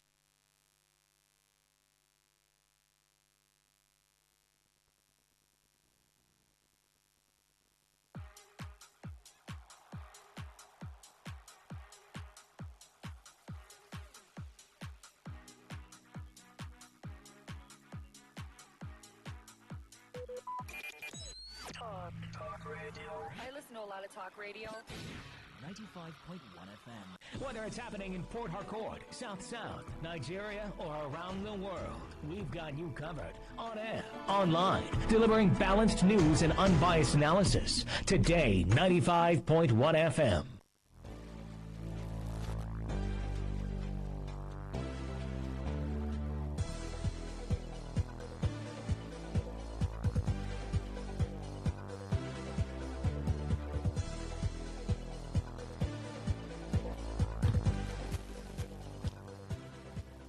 Good afternoon. Here's the news updates on Today 95.1 FM. I am Anastasia Benjamin. Nigerian leaders have extended goodwill to both Christians and Muslims as the Christian season of Lent and the Muslim holy month of Ramadan begin simultaneously today. In a statement shared today, the former presidential candidate of the Labour Party, Peter Obi, described the concurrence of Lent and Ramadan as a rare spiritual convergence to cherish and refer. Obi highlighted the both are marked by fasting, prayer, and thanksgiving, calling it a double fast and a divine intervention to transcend differences and rediscover shared humanity. On his part, Lagos State Governor Babajide Sanwo-Olu extended his greeting to Muslim faithful in the state. The Federal Capital Territory Police Command has deployed personnel across the territory ahead of the area council election. The command also announced a restriction of movement across the FCT from 6 a.m. to 6 p.m. on election day, with exemptions for essential service providers and election officials. The area council elections are slated to hold on February 21st, 2026. The Independent National Electoral Commission has cleared candidates from 17 political parties to contest the forthcoming local government elections in the Federal Capital Territory. The election covers 68 elective positions comprising 6 area council chairmanship seats and 62 councillorship positions across the territory, 6 area councils. INEC also disclosed that about 1.68 billion registered voters are eligible to participate in the FCT polls. Troops of Sector 6 of Operation OPEP have neutralized 5 suspected kidnappers and rescued an abducted woman during a raid on a criminal hideout in Angwan Boko of Riyom local government area of Plateau State. This was made known in a post on X by Zazazola Makama, a counterinsurgent and security expert in the Lake Chad region. He said the operation was carried out about 6:20 p.m. yesterday after actionable intelligence obtained from 2 suspects earlier arrested on February 16 and confirmed to be members of a kidnapping syndicate. The suspects have revealed the location of their accomplices' hideout and confirmed a woman abducted earlier at about 6 a.m. the same day was being held there. Troops immediately mobilized to the objective with the 2 arrested suspects in custody. On the foreign scene, Iranian Minister of Foreign Affairs Abbas Araghchi said good progress has been made in direct nuclear talks with the United States. The talks, mediated by Oman, were held in the Swiss city of Geneva against the backdrop of increased military flexing by both sides in the Gulf region. Araghchi said they were able to reach broad agreement on a set of guiding principles based on which they will move forward and begin working on the text of a potential agreement. He acknowledged that it will take time to narrow the gaps between the countries and said that once both sides come up with a draft text for an agreement, further negotiations will continue. And that was the news update on Today 95.1 FM. I am Anastasia Benjamin. Today's news, today's entertainment, today's sports, today's issues, today on Today. Today 95.1 FM, where news meets insight, sports meets passion, and entertainment meets excellence. Expert analysis from seasoned professionals and our top analysts, informing, educating, and entertaining you. Your voice, your station. We are the voice of the people.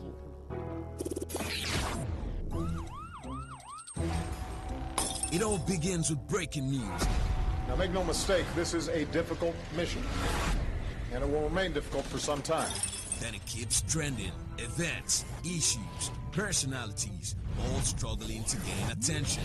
But in the race for deadlines, the intrigues, power play, undercurrents are often missed or underreported. Insecurity here is basically a product of poverty. But not anymore. As the platform on radio steps in to fill the missing links on events, issues, and personalities in the news. I'm not afraid of anybody. The platform on radio serves only the hottest topics and trending issues. Only on Today 95.1 FM. 95.1 FM. Port Harcourt. Weekdays, 4 p.m. Get on the platform on radio and be served.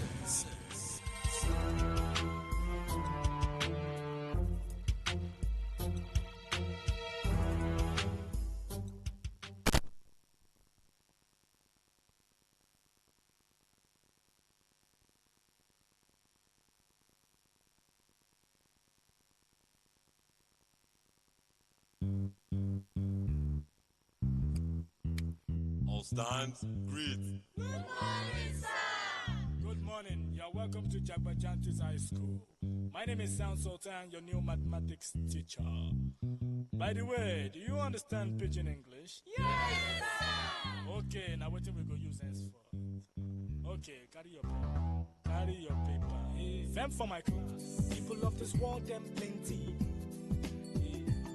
Sins of this people, many. So many. Many times plenty, multiplier. Many times plenty, multiplier. Multiply the answer you get now waiting, they make come and they cry. The answer you get now waiting, they make rich man they mess and leaders they lie. The answer you get waiting, they make young boys and girls join party gang. Answer you get now waiting, they make innocent man rot inside the jail. Get it, and then agree to grant and bail. Get it. 7 minutes past 4 p.m. Good evening. Welcome to another edition of the Platform on Radio on your premium talk station, Today 95.1 FM, Port Hackett. I am Faustina Oputu, and I shall give you insight into some of the news reports making the rounds. Now, the Platform on Radio is a program where we come to dissect trending issues with correspondent reports. Our correspondents are out there sourcing reports from the field, and on this program we take the reports and have them give us more details. Perhaps, just maybe, you get to hear what is not entirely in the news. Well, on the menu this evening, as for solidarity, government officials accused of allegedly looting properties at the offices at River State Secretariat. Chartered tax practitioner dismisses former Minister of Transportation's claims on new tax law implementation under President Bola Tinubu. Agi chiefs summon DPO over alleged unlawful detention and excessive bail charges. They make people they jar. Come on for Niger. Answer you get now waiting, they make people want travel. By hook or by crook. The answer you get now waiting, they make. To the very first story on the menu, some government officials alongside senior civil servants and some other individuals have been accused of allegedly looting properties at the offices at River State Secretariat, which is undergoing rehabilitation. Now, one of the senior officials of the company carrying out the rehabilitation work, who spoke on the condition of anonymity, said even some of the material provided for the work being vandalized by criminal elements. The official of the company's response came in reaction to inquiries by Today FM correspondent on the reason why work at the site is not with their complete personal protection equipment, PPE. The Lebanese contractor expressed concern that some government officials and senior civil servants who are supposed to protect the interest of the government of the state are the ones perpetrating the act, but assured that they will continue to do their best to deliver on the mandate. Now, it would interest you to know that River State Governor Siminala Ifabara approved the renovation of the State Secretariat, a situation which led to the relocation of some of the ministries to some other government communities and individual facilities in the state. Okay, so yes, that's how I wanted to react to the story first before I get serious. Because we're talking about a secretariat that is under renovation or reconstruction or whatever word you want to use. Well, renovation, if you may. But this seems like some people wanting to get a piece of, this is not a national cake now, it's a state cake. I mean, allegedly, all right, but if this is true, and when you look around you and when you think about it, well, there just might be some element of truth, all right? So it's like the situation is chaotic, work is ongoing, maybe these ones are going to be replaced. This is the mindset of some people. I mean, for some people who may have gotten themselves involved in this, in the collecting, They probably are thinking that, well, since a renovation is ongoing, probably, maybe, when the work is done, new things, new equipment and whatever is needed, everything is just going to be new. So why don't we get a hold of the old ones and keep for ourselves? But then again, that is... Either way you want to look at it, it's a property that belongs to the state. And if you're taking it like that, well, yeah, that is it. If you're taking it like that's it. But talking point, I mean, you may want to just begin to ask plenty of questions. Questions like if you think weak supervision during the rehabilitation project creates room for such incidents. Maybe. The project really is not that supervised, and so it has the, I mean, it created room for this. All right? So people could just go there and pick anything they want and then move away. And do you think security measures were put in place during the rehabilitation period? Could stronger disciplinary measures hinder future misconduct, just in case anybody plans to do something like this? Or just in case the state government plans to rehabilitate, renovate somewhere else, what could they do to, better secure property of the state government? All right, you can call in 0810-9510-951. That is 0810-9510-951, or you send a message to 0701-933-9962. 0701-933-9962. You can send a regular text message, or you can send a WhatsApp message to that number, and let me get to hear from you what you think about this. Remember, these are allegations. Until someone is caught, I mean, until investigation is carried out, and then someone is found culpable, and then the law takes its course, and a pronouncement is made that, oh, yes, you were caught with this, meaning that you stole something, you took something that does not belong to you, and so this is what we're going to tag you. But in the meantime, yeah, it's an allegation. Well, you may think that, well, Faustina, even if it's an allegation, you just know that this might just be true, or this is absolutely correct. All right, so keep your calls coming in, messages coming in as well. It is Platform on the radio. Hey, take time easy. S for solidarity. We enter new millennium. Nigerians like 120 million. Millennium. Nigerians like 120 million. One population of 6 billion. 6 billion. Divide that one by 120 million altogether. Oh yeah. Altogether. The answer you get now waiting, they make people they jar. Come on for Niger. Answer you get now waiting, they make people want travel. Right, let's get talking. Hello, good evening. Welcome to the platform. Hello, good evening. Yeah, you're welcome. Yes, please. Tell your house well. Yeah, tell your house well. Okay, you have a minute. Yeah. This one, if it is an allegation, it's not proven yet. But if actually it's proven, and it is right, it is really disgraceful and embarrassing for government officials to do this kind of a thing. Why they are supposed to protect government facilities, even if these things are kept around, they are just like you said, they are government properties. Mm-hmm. They are government properties. You don't have any right, even if you want to take. Why don't you ask the authority in question? The authority, the authorities to take something from it. If they allow it, fine. If they don't allow it, okay. All right. So, and you ask whether there are security measures put in place. I don't think there are security measures put in place. If there are security officials, I don't think this is they will do what this happened? thing. Okay. Thank you. Yes. Thank you. They will do it like that. All right. Thank you very much. Okay. All right.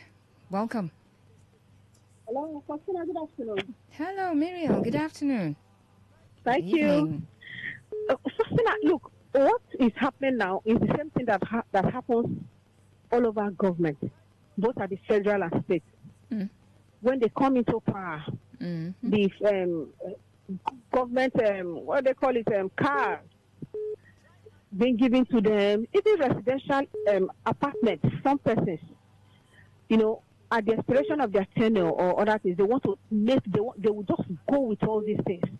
I remember when Amechi was in power, was on seat, when he was leaving, when it was Wike's turn. Do you know that Wike stayed, was it up to 1 year or more outside government house? Because everything, they say even spoons were removed. All right. Now, this is the mindset of people that come into power. It is unfortunate. All right, Miriam. I keep saying that it is the worst of us most times that get the opportunity to lead the best of us. Thank you. It is very unfortunate. Okay. But I think proper laws, can guide these things. If you do that, they actually name you thief. You are a thief. It's not corruption. And that is what Jonathan keeps saying. He says you don't call. All right, Miriam, so the next person can call in. Thank you. All right, thank you, thank you it very is wrong, much. and they should arrest those persons if it's true. Thank you, well, if they are caught, really. Hello, good evening. Welcome to the platform. Yeah, good evening. Honorable Chris. Hello, are you there? I'm hearing you. All right, go on. Now, is this civilian looting? Because the last one, that my sister just talking about, that one a political looting. This one now is civilian looting.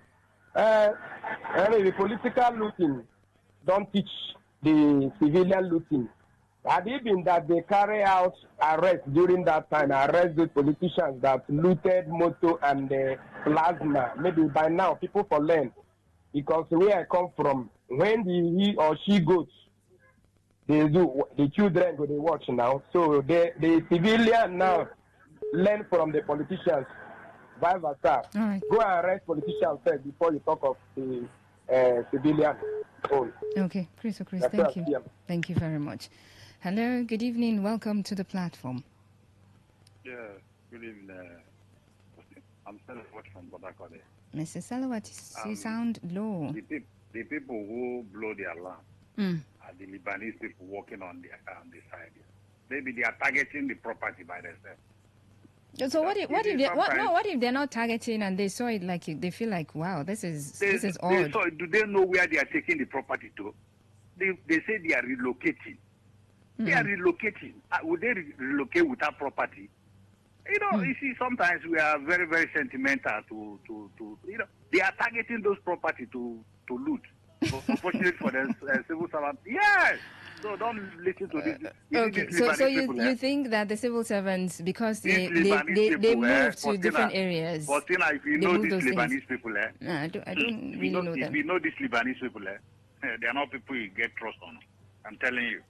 Well, okay. So for Mr. Salawat, you think that since there is a rehabilitation work going on there, and the civil servants, have been taken to relocated to different areas, communities, and some other individual facilities. Maybe they are moving those things there. Well, that could be another explanation to the story. All right, give your calls coming in 0810-9510-951. That is 0810-9510-951. Remember, you can also send a message, a text message or a WhatsApp message via the number 0701-933-9962, 0701-933-9962. Okay, so do you think this incident is due to weak supervision during the rehabilitation project? I mean, this, do you think, has created room for incidents like this? Or maybe no security measures were put in place in the first place. That is the reason why this is happening. Or could stronger disciplinary measures hinder future misconducts in this regard? Okay, so that's these are some of the questions that I asked regarding the story, the first story on the menu. But let's move on to the next story on the menu.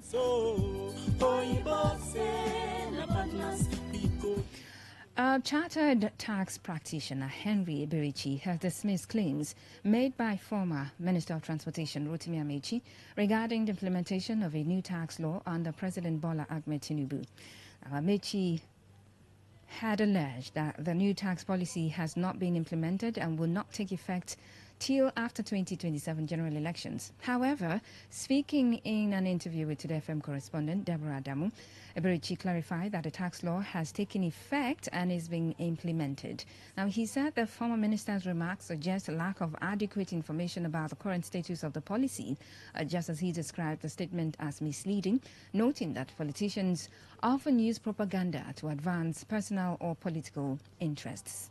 Take a listen. The tax law has come to stay. It has been passed. The implementation has started. There are 4 cardinal areas of the new tax reforms: Nigerian Tax Act, Nigerian Tax Administration Act, Nigerian Revenue Services, and then the Joint Revenue Board. 6 months even before December 2025. The other 2 started fully by 2026 January. So anybody that says that the new tax reform have not started is not saying the truth. As a matter of fact, the person is not informed. The politicians will use any means or any propaganda to sell their products. The person that is spreading this news, is he an accountant? So what authority he has to come and tell us what he's trying to propagate? I think it's just a propaganda to sell his products.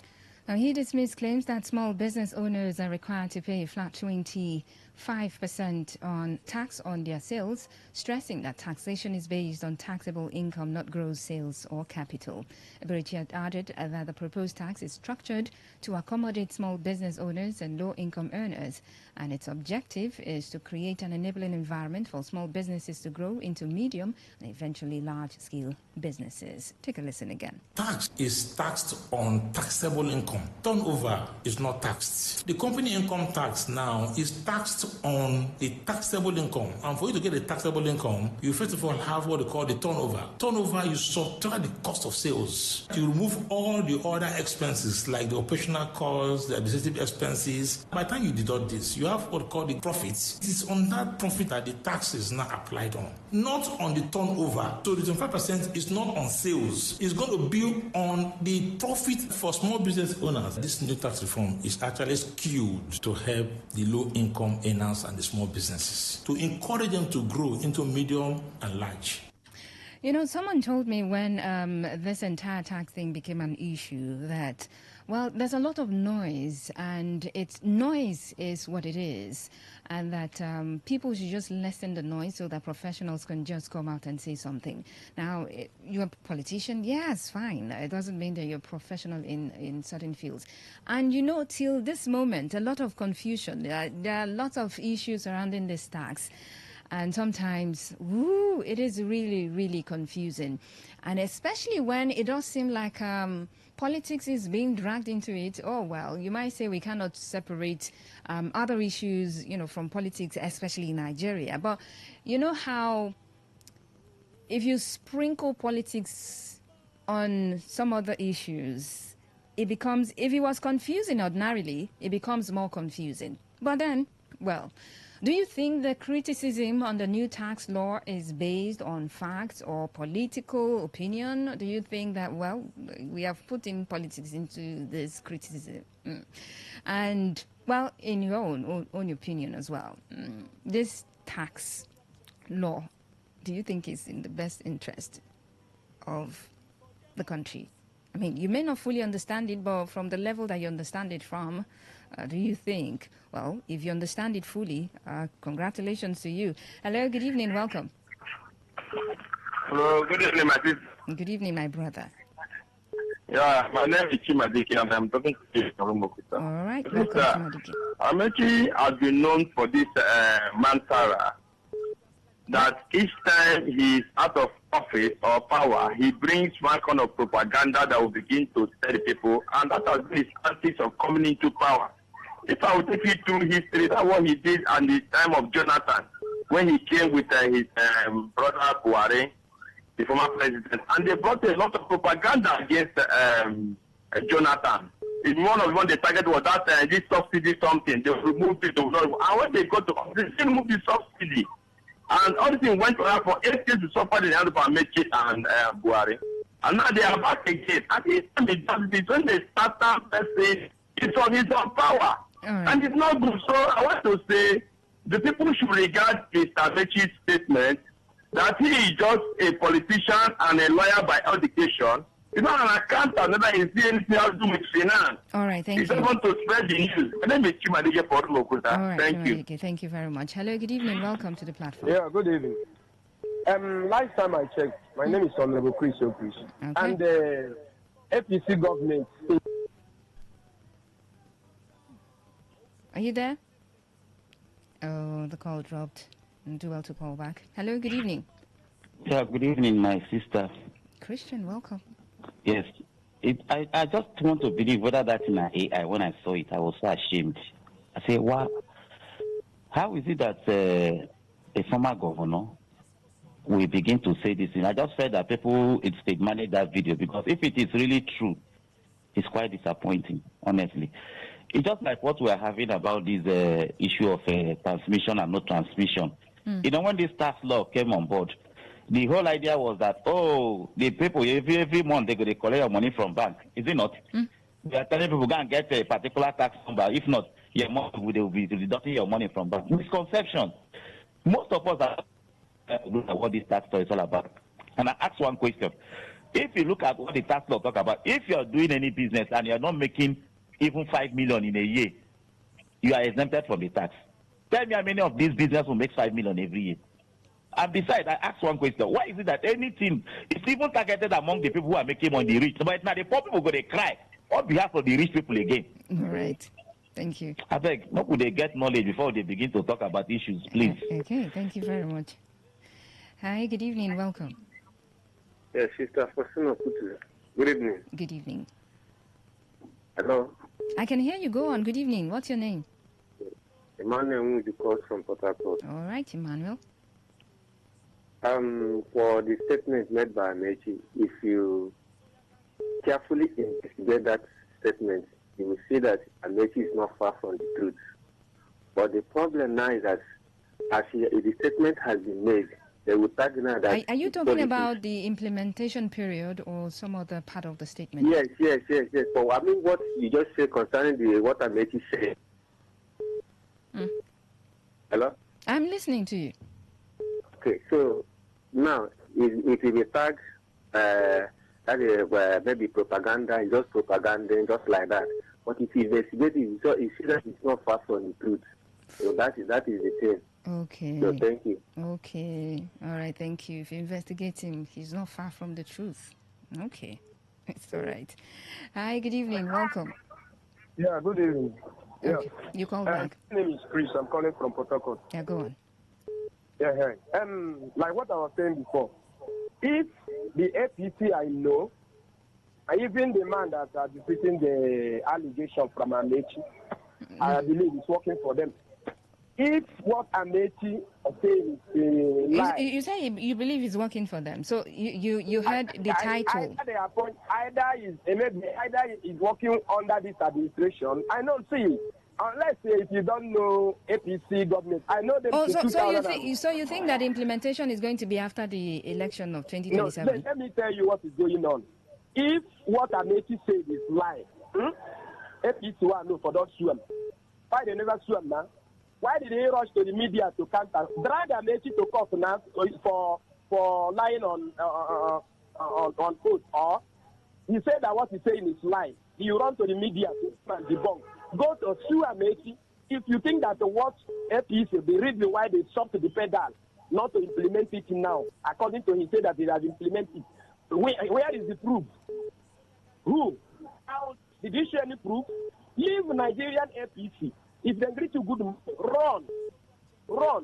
They know the reason why they don't want to implement them. You know how the heat sinks. If you carry the campaign, because Amechi don't... all right, I've got to go on a break now. Honorable Chris, thank you very much. Know what they are doing. Thank you very much. You know, sometimes you just say things and... well, maybe you still also would want to dig deeper and let's all get to understand the new tax laws and then the implementation dates. All right, I'll go on a break and I will be right back. One population of 6 billion. Divide that 1 by 120. Say no to the ordinary. Embrace the extraordinary, because we are the voice of the people. Voice of the people. Today, 95.1 FM. Today, 95.1 FM. Good tasty food is worth living for. Worried about your oil every time you enjoy your favorite meal? Introducing Golden Terra Smart Balance Oil. Smart Balance Rice Bran Oil is rich in gamma oryzanol. Several studies suggest that gamma oryzanol may contribute to the reduction of bad cholesterol. Golden Terra Smart Balance Oil. Good food, no worries. Waiting they create, party for mouth. Waiting they cost, they let you rejoice. Terra Cubes. Terra Seasoning Cube turns your meals into a masterpiece. Unwrap joy, unleash taste. Hey, come cook with Terra Cubes. Come cook with Terra.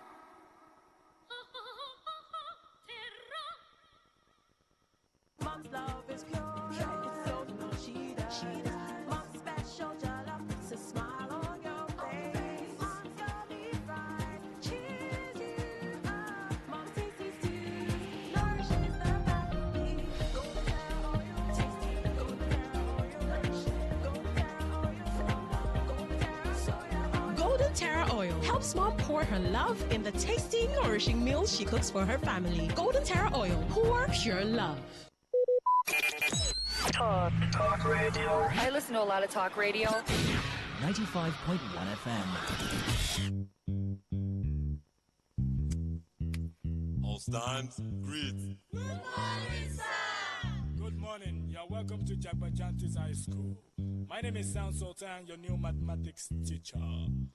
By the way, do you understand Pidgin English? Yes, sir. Okay, now what we go use henceforth?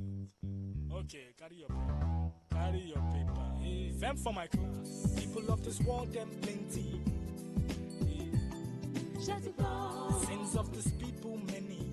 So many. Many times plenty more. All right, welcome back to the platform on radio. Today, 95.1 FM, Voice of the People. So before we went on the break, we were on the story, second story on the menu, where a chartered tax practitioner, Henry Birichi, has dismissed claims made by former Minister of Transportation, Rotimi Amechi, regarding the implementation of a new tax law under President Bola Ahmed Tinubu.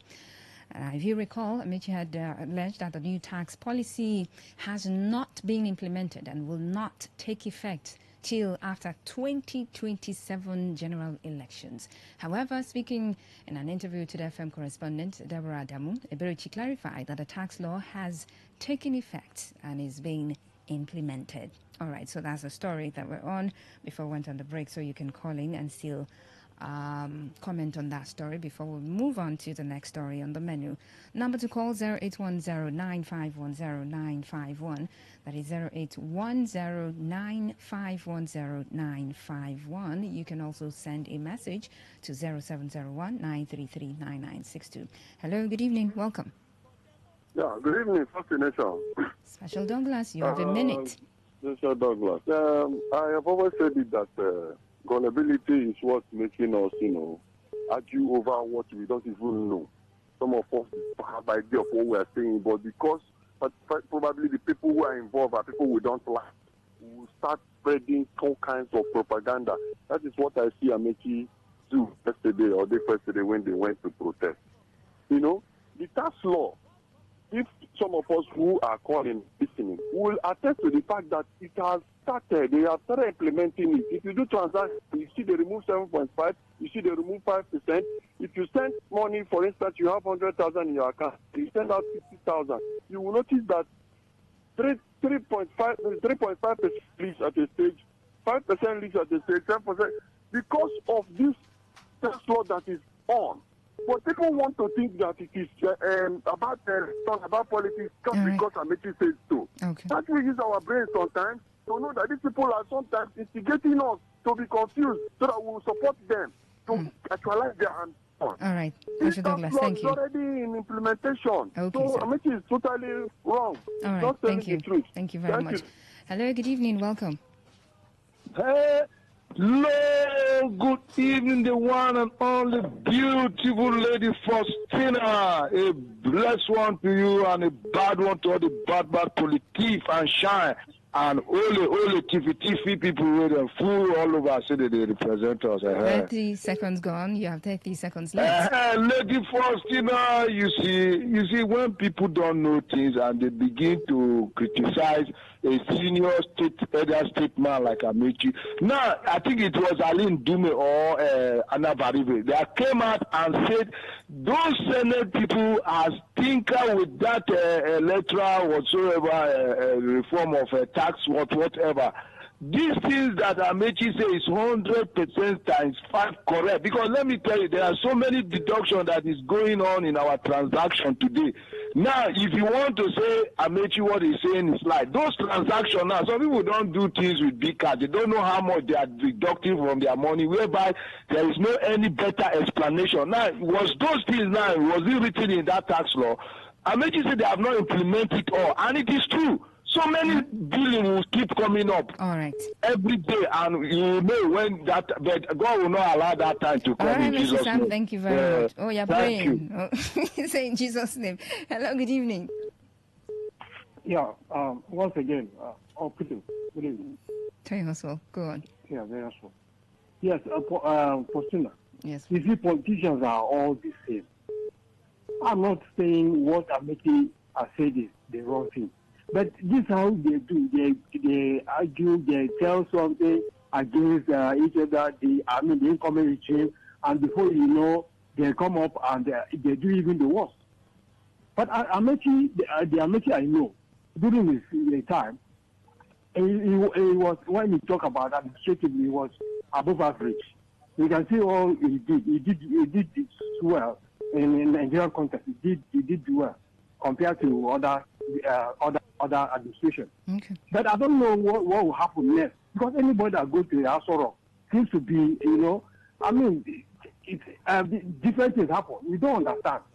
So whether it has not been implemented or not, I wouldn't say it's wrong for him to say and to be implemented after 2027. So right. they should allow us to rest. Okay, thank you very much. Okay, let's move on to the other story, third story on the menu. The Egi Council of Chiefs in Ogba, Igbe-Mandoni local government area of River State have summoned the Divisional Police Officer DPO of the Egi Police Station, CSP APA, Abraham, over alleged unlawful detention and illegal roadblocks in the community. And the meeting held at the Egi Palace was chaired by the council chairman, Chief Silvanus Ojum, where issues of excessive bail charges imposed on community members were also discussed. The council disclosed reports of alleged planting of drugs in residents' bags and demands for bail fees ranging from 100,000 to 150,000 naira. Now, speaking during the meeting, the secretary of the Egi Council of Chiefs, Chief George Erema, shared a personal experience where he said a minor issue involving him was allegedly escalated by officers at the police station into a major ordeal. He advised the DPO to urgently conduct an internal review of his personnel to sanitize the division and restore public trust. Responding to the allegations, CSP APA Abraham dismissed the claims as false and misleading, explaining that suspects arrested during the recent raid were being prepared for prosecution. And the DPO further stated that he did not at any time deploy his officers to extort money from members of the public, stressing that extortion is a serious offense under the rules of the Nigeria Police Force. He assured the council that the allegations would be urgently investigated and that any officer found culpable would be disciplined accordingly. You know what? I'm just going to go straight to the talking points and ask you all the questions that I have to ask you. Without getting into some form of analysis of this particular story, because, well, wait till I analyze give you now. Well, do you think incidents like this undermine public confidence in the law enforcement? Oh, Faustina, are you asking again? Should there be penalties for officers found guilty of misconduct? Well, these questions, maybe they've come to your mind every time that you talk about police misconduct, the issue of extortion and all of those. Yes, well, we can keep answering these questions over and over again until we don't get to hear issues like this. Maybe it's not possible that we don't get to hear issues like this, but maybe on a very minimal level, something that we can manage. All right, so, well, you can call and respond to the story. 0810-9510-951 and send a message to 0701-933-9962. Okay. Hello. Faustina, good afternoon. Good afternoon. You know, Why you they laugh? I'm laughing because it ensures our level of ignorance as a people. Why? Look at what we are talking about. It's an open secret. Don't we know? The annoying part is that even lawyers, we talk about able to pass electronic voting. It is in our constitution that bail is free, is it not? How are we implementing it? You never feel do all this one, pack the thing for your street. Now electronic transfer now be your problem. A lawyer will tell you in the police station, go every money will give them. We are not ready to fight for what is confronting us. Ignorance everywhere. Even the one who claim they're educated. Have you not seen lawyers saying that we should give police more money? So who is going to defend the constitution? The constitution they defend himself. It is we, the people, that we stand up and say today. Are you aware that if you stand your ground and this matter is taken to court, you are going to win? So what do you think about this particular meeting now? Because I mean, it's not something we hear all the time that a community would call police, DPO, police officers, and then have a meeting like this. The point is that it's unfortunate that nothing will still come out because we have had several of these cases. Okay. We have had several of it. We are not ready yet. We are not ready. Thank you. Honestly speaking. Okay. Hello. Good evening. Lady Faustina once more. Lady Faustina, God bless the Egi Traditional Council and the leadership. 100% in Jesus' name. Lady Faustina, in as much as the local government, the Wiki local government chairman and SIM have joined Wiki to be doing on your mandate, you shall stand. And now they no longer look at how they can protect the right of the people. And you see this, our so-called police people who supposed to be protecting life. They are police people. Eh? Police officers or police people. Okay, these are our police men who are supposed to be protecting lives and property. They are now the one who, I don't know whether they are worse than armed robber or whatever you want to call it now. The other day, a policewoman at the junction was doing what's up, how far, like see if she's an Agboro on collecting money from Keke. She no longer knew that she was a policewoman. She was putting on uniform, how far, what's up, how far go you? Drop now, what's up? We were in the Keke watching her. She was not ashamed. Right. So these police people, they have different kind of attributes that are not godly and not condoning or something we can talk about. Thank you, Mr. Sam. Criminal. It's okay. Calm down. Before you become a judge in this matter. Hello.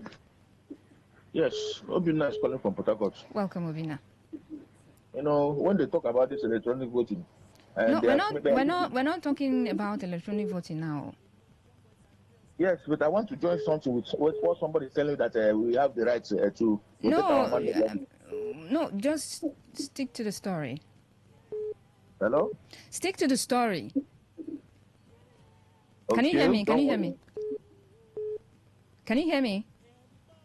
Okay. Okay, so there's a story before us and questions being asked. I'm sure that, listening to the story, listening to me read the story, you have different things coming to your mind and you want to, let me know what's on your mind on this particular story. And then, of course, answer the questions that I've posed to you. Hello, good evening, welcome. Yeah, hi, Faustina, good evening. Good evening. Hello. I can hear you, good evening, welcome. Yeah, Mufasa on the line. Thank you, Mufasa, for joining. I want to say that it is quite unfortunate that we'll still, be complaining about, the unprofessional conduct of some police officers. Of course, not all, but I think the rotten eggs in the police, outnumbers the good ones like 70 to 30%. I don't think, if not, except for some few cases where you see, punitive measures, you hardly see some of these senior officers, like this DPO that was summoned, admitting that, his officers and men were actually involved in some of these things, Like they said, bail is free. They still collect money from people who come to bail their, their relatives from the cell.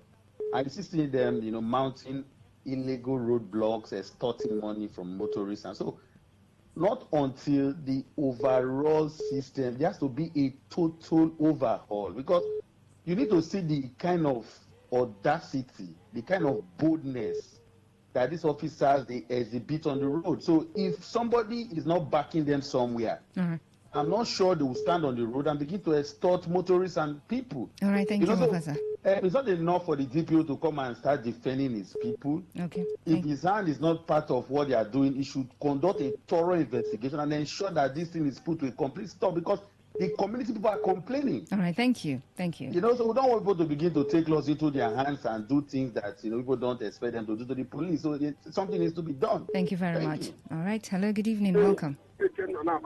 Hello, good evening, Faustina. Good evening. Hello? Hello, good evening. Good evening. This is Dakuku from Abokiche. Welcome, Dakuku. How are you doing? For this thing, you are talking about meeting by the local government chairman and police and the Egi Council of Chiefs. Summoning the divisional police officer. See, my sister, the problem we are having is that where the corruption in this country, that is why this cannot be able to sit. The sector, Nigerian police are corrupt. Okay, let me give you an example. When you say the Nigerian police are corrupt, so you're putting in everybody. The road, or collecting 100 naira. How can you tell him to go and look for those who are frustrating the community and those who are frustrated the local government? How can they go? Why they are there collecting 200 naira, making a lot of things? They can't go because this country is corrupt. Most of them pay. I won't go this. Let me be here. Go to Rumokoro. You don't know the one that is police. You don't know the one that is Saburo. Go to any place, even from my train. You don't know that one, the one is Rumokoro police. You don't know the one that is Saburo. All right, they are collecting. So Nigeria is corrupt. Let me stop here. Thank you. Okay, so I don't know what you mean by Nigeria is corrupt. A country corrupt. A country is a country. The people are the people. And even the people, they are the ones that you can, point to and say, oh, these ones are good ones. So you cannot say the nation itself is corrupt. What has Nigeria got to do with corruption? The nation, the country Nigeria. Maybe you want to talk about the people. Even the people, you want to talk about some of the people. But let's get to all of the story, put all the stories together so you can react to all of them. And then I get to read your messages that you've sent already. Any more questions? All right, so on the menu today on the platform, we brought you the story that government officials have been accused of allegedly looting properties at the offices at the River State Secretariat. Chartered tax practitioner dismisses former Minister of Transportation claims on new tax law implementation under President Bola Tinubu. Egi chiefs summon DPO over alleged unlawful detention and excessive bail charges. Excessive bail charges. These are the three stories that we brought for you today. So you can comment on all three of them. Okay? Number to call 0810-9510-951. That is 0810-9510-951. Or you send a message to 0701-933-9962. A minute. Hello, good evening. Hello? Okay. That dropped. Let's move on to the next person. 1 minute. Hello, good evening. Yes, good evening, Faustina. Okay. The three headlines you read, there is a common trend, a common generic trend that runs through it: corruption and ignorance. How will people be stealing something from the government? This thing, corruption. Look at the one Amechi made allegation. Ordinarily speaking, a thinking human being will know that somebody who sells a product of 100 million, how much is his gain there? Is his gain up to 25%? That government will take 200 or 25 million from it. Common sense. Then on the issue of the police, I ask, corruption, it takes two to tango. If they talk about police, they ain't corrupt. You, when they give them money, are you not corrupt? Can't you stand your ground? Let's think about it. All right, Christian. Thank you very much. Thank you so much. Well, that conversation, it's a very, very strong conversation that over the years people have been talking, okay, I mean, are you going to stand your ground with someone who is wielding some sort of weapon? You know the fear. Hello, good evening. Hello. How are you? Yeah, good evening. Yeah, you're welcome. Yeah, village boy. I'm your. For me, yeah, I'm not sure now. Those who are in Go the city, on. but they remain in the city. Go on. Yeah, for me, I think I'm 100% correct. Okay. Yes. So all these things can attack bombs. They should allow people to air their view. Ameti said it, he break it down. So only those who are not educated will not understand what he said. I don't see any controversial comment there. Tinubu never implement anything. He's voting for after election. Yes. Okay. And I agree 100%. He break it down. Even a layman will understand. Even my great grandmother will understand what he said there. Okay. So I don't see any controversy because he did not like him. So good luck to those. Okay. I pray Nigeria will happen to those who are supporting evil. Voila. Thank you. Okay. You never actually pray for people where Nigeria is supposed to happen to. Well, thank you very much. People would react differently to issues, definitely. You know, sometimes you would just be surprised that you think that, oh, this particular issue, you have everyone supporting it or everyone against it. But at the end of the day, you would find some people for or against. And you begin to wonder, wow, but that's life. That is life. Selective perception is a thing. Hello. Good evening, my sister. Yes, good evening. All right. Okay, go on. Okay, my sister, concerning the allegation by the Agi King or whatever to the DPO, I think it should be looked The into. chiefs, someone in the... The rate at which our police they increase their bail, and when bail is free, it's too alarming. It's too alarming. Please, they should look into it. Okay. I support that fact. Thank you. All right. It's a good promise. All right. Thank you very much. One more call, and then we get on to the messages. Hello, good evening. Yeah, good evening. What the gig community are saying, this priest, I could remember when they came to my yard. Hello? Hello? Oops.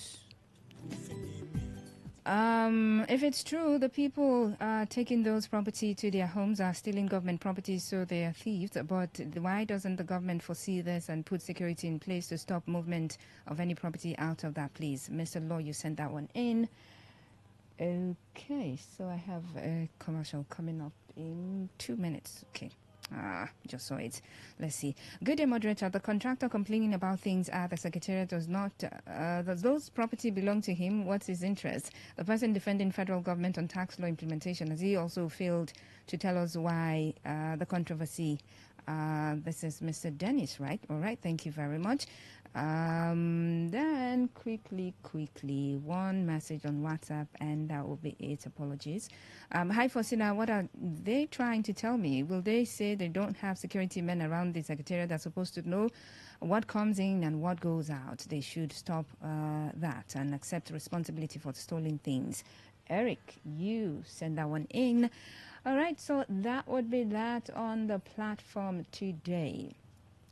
Don't forget that the platform is produced by the news department. Till same time tomorrow, do have a lovely evening. My name is Faustina Putu. Coming up next after the commercial will be Waiting They Happen. Mazi is already in the studio and able to join by MC Koro to take you on that one. Do stay with us. Many times plenty multiplier. Talk radio. I listen to a lot of talk radio. Please listen to this infomercial. Wow, this Forex, my God. What again? Forex again. Oh. I've told you several times that this thing is a scam. Don't put our money there. This thing is a scam. I've told you several times. Okay. What do we do? But you notice something, if you're listening to me right now, this is just a simple thing every good wife would always say, every good friend will always say. Don't put it again. But you keep repeating the circle because you do not lack. You lack rather knowledge. You lack the right information. See, what you don't know is obviously bigger than you. And if you know certain things, there are keys to transformation. Rule number one, don't give somebody your money and tell the person say, I will trade for you and I will be giving you money. Don't do that. Rule number two, the forex market is not a scam. The only issue is that a lot of people do not understand what it means to trade forex. Are you not making exchange, foreign exchange? You go to Junction at Rumola, some of all those places where you change your dollars, and what are you doing? That's forex. But just that this is going to be done digitally. Well, talking about that training, if you're listening to me here right now, you've gone through pains, you've gone through challenges in the forex market, or you've gone through some of things like this, you really want to improve yourself, I have an opportunity for you. The Kingdom Capital Project, in conjunction with Trade to Retire, is here again. They did that sometime last year. Lots of persons were blessed, lots of persons were changed. The Kingdom Capital Project is coming up again with Trade to Retire, starting on Monday 23rd of February. All you need to do is this now: rush down and go to their office and register, and they will teach you forex. They will be training you on forex for the next 2 weeks, and it's absolutely free. FREE. The Kingdom Capital Project is a kind of non-governmental organization designed to help people, to give people financial literacy. And they will be working in partnership with Trade to Retire, a complete Forex Academy, 100% Forex Academy. They will be training you and teaching you how to trade Forex. This will be done by professionals. So all you need to do is this now. Send your name to this number quickly. 0916 141 9928. Send your name to this number, 0916 141 9928. So you text your name to that number, and the training starts on Monday, being on the 23rd. It's going to last for the next 2 weeks. And guess what? There is an option for offline. There is an option for online. That means you can learn on site and you can learn from your house. Means you mustn't come to the office, but all you need to do is very simple. Now, while you text your name, kindly indicate, yes, I'm coming for, I'll do online, or I will do offline. Offline means you're coming to the office. So kindly indicate, type your name, Jude Jackson, online, Ruth Ebenezer, offline. So put it that way. Is that okay? Very simple. So the number again, 0916 141 9928. 0916 141 9928. Where is their office? The office is located at number 12 Rumola Link Road, King David Plaza, the last floor. Number 12 Rumola Link Road, that is the King David Plaza, the last floor. That is where you come to that place. That is it. Remember, the training is absolutely free. You're not paying anything. All you need to do is to be very serious. All you need to do is be ready to learn, ready to commit yourself to growth. And absolutely, it is free. FREE on Forex training, starting on the 23rd of this month, being on a Monday, lasting for 2 weeks. There's an online training and there's an offline training, so you make your choice. Now send your name to this number for the last time, but add whether it is online you prefer or offline. Offline means you will come to the office to learn. Online means you'll be given the link where you can join the classes online, so you could choose whichever one you prefer. The number for the last time, 0916 141 9928. 0916 141 9928. For the last time, 0916 141 9928. I'll see you there. Thank you so much for this opportunity, and God bless you all. Do have a very beautiful day. And that was a paid infomercial.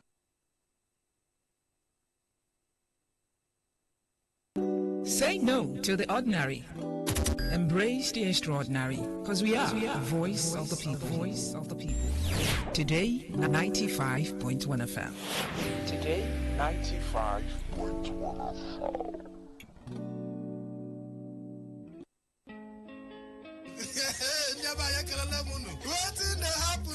They say wahala this one wahala be like bicycle. They just dey Waiting they happen. Now for today 95.1 FM, 5 p.m. Monday to Friday, bomb quem. Now here you go here, waiting they happen for Niger and Obodo the world. Now that time where we they bring you Ogbonga to them, where go shock you. You go wonder say a person do like this. Now so we they bring them come give you acid the hot. Now where would they find way to sweep this country? Don't run. It goes their blood in the chopper. You say this one, no worry. When time I reach, I'll say I want to take. Let us see where they go. Homeland is homeland. Me, I go punket for them. Now me go be get man at that time for airport. Waiting they happen. Make you know Miss Mazi Ike God Ike Machuku and MC Kuro for waiting they happen. You go enjoy yourself. No forget to say woman they chop our recharge card woto. I don't tell you say this place na education center. As you sit down here with us from Monday to Friday, you go enjoy waiting they happen. Waiting they happen. Make you know miss them at all.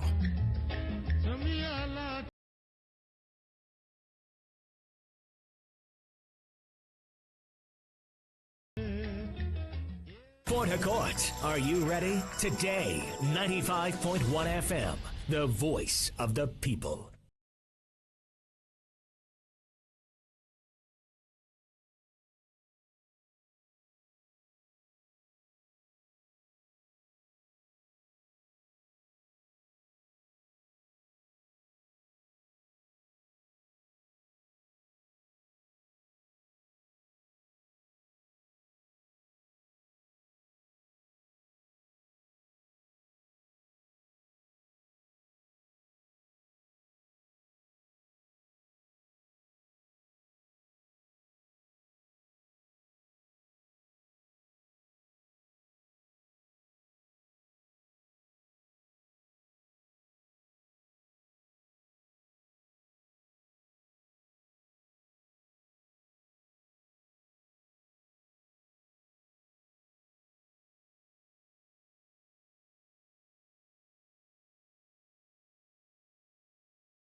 In the eye. And when I give my advice, the reason why I broke my silence before the decision taken was to offer the nation, particularly member to national. With respect to the figures given out, all you need to do is to go and check the list of those who were elected in 2019, compare it with the list of those who were elected in 2023. That will give you the figure. With respect to why, it does not really matter, that cannot be correct, because we have had brilliant legislators who are so good, who were brilliant, independent, showed integrity, but because governors are the one that will determine who becomes a member of House of, who get a ticket to go to the State House of Assembly, to House of Rep, to Senate, most of them did not return. And where we don't return, the only fallback position would have been in a robust system that we have put in place to be able to secure you. That is why it is very important. Now, when you talk about scaremongering, there's nothing about scaremongering, because, you see, It is the home of a coward that people usually gather to point at the tomb of yesterday's warrior. A young man that I recommended must be given a job from Osun State, who is now still working when I was the commission, demonstrated bravery when he was about to be killed. Certain safeguards were not there. When you say that, give an option to a presiding officer that if there is no network, there will be no network, because the capacity to connive the states, to connive with mobile network operators, not to allow network to go on, is there. I don't want to mention a state. In 2007 and 2023, that state ensured that on governorship election, they jammed the entire system so that nobody could get in touch with what they were doing. What we are doing now, it is terrible, because even though the fact that you transmit directly, there are other things that people like to do during election. You have to look at ad hoc staff recruitment. Who are the people we are going to recruit? Because in the final analysis, from INEC leadership headquarters, INEC office at the state, INEC office at the local government, that is where the party ends. From there, polling unit down to the last stage of collation, it is those Nigerians who are going to be brought in. At every state, in every state of the federation, a REC will be deploying, depending on the number of local government. For example, in Akwa Ibom, I deployed over 28,000 ad hoc staff. How many staff do you have? Another. These are the people that are going to conduct the election. When you now give them this type of omnibus, latitude, another, it's going to be abused. There will be no network. That is what is going to happen in that election. And so, when you talk about remedy, I would have thought that the reform we're talking about, and that's the reason I didn't want to participate. I was thinking that it would be about how to reform, ensure that the onus of proof of how well election is conducted should be on the election management body, as we demonstrated while we were in office, wherever I sat. That was what I did. Two, I had thought that this disposition of election matter before people are sworn in will be what we'll be looking out for. We didn't see that at all. Where is the electoral offenses tribunal that for the past 20 years, it will not be there? So the issue about e-transmission is the resistance coming from the elite. The question I've been asking everybody that they can't answer me. With what they have passed. Let me ask you. Will you then recommend? Will you then recommend to President Bola Ahmed Tinubu not to sign the bill as it is?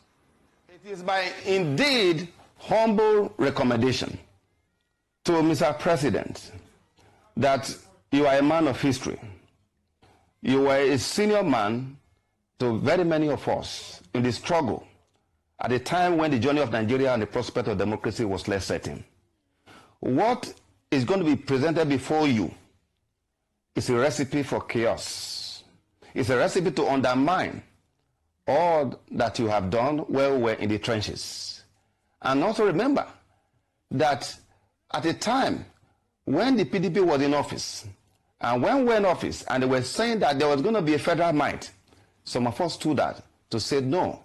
In 2015, it's going to be the might of the people, not federal might, but the might of the people through the ballot that should determine what will happen. You should be a man of history. What is put before you, please take it back. Don't sign it. Okay.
sitting today.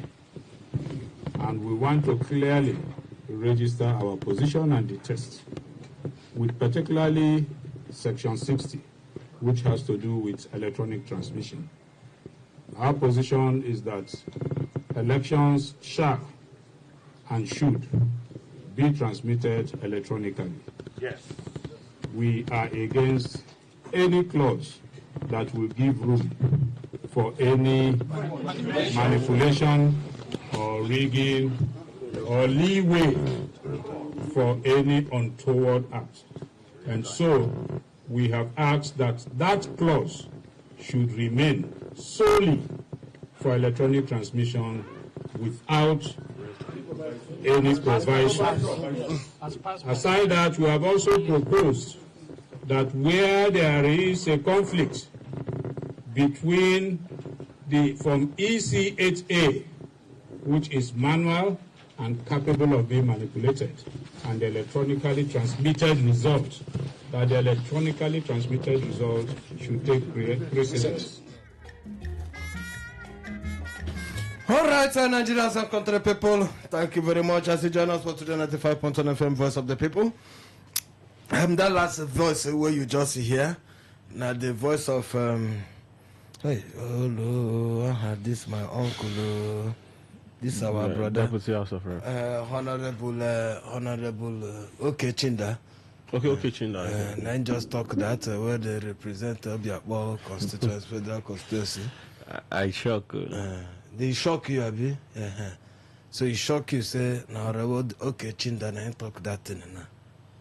Is there a problem that we don't know?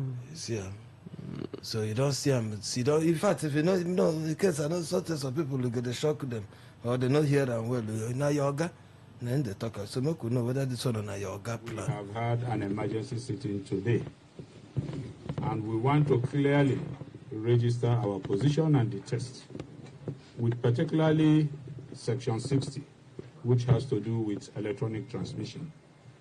Our position is that elections shall and should be transmitted electronically. Yes. We are against any clause that will give room for any manipulation. Okay. We just make you bring and make you hear them again. This constituency. Yeah, constituency. Now him be the head of this our constituency. That the place within now.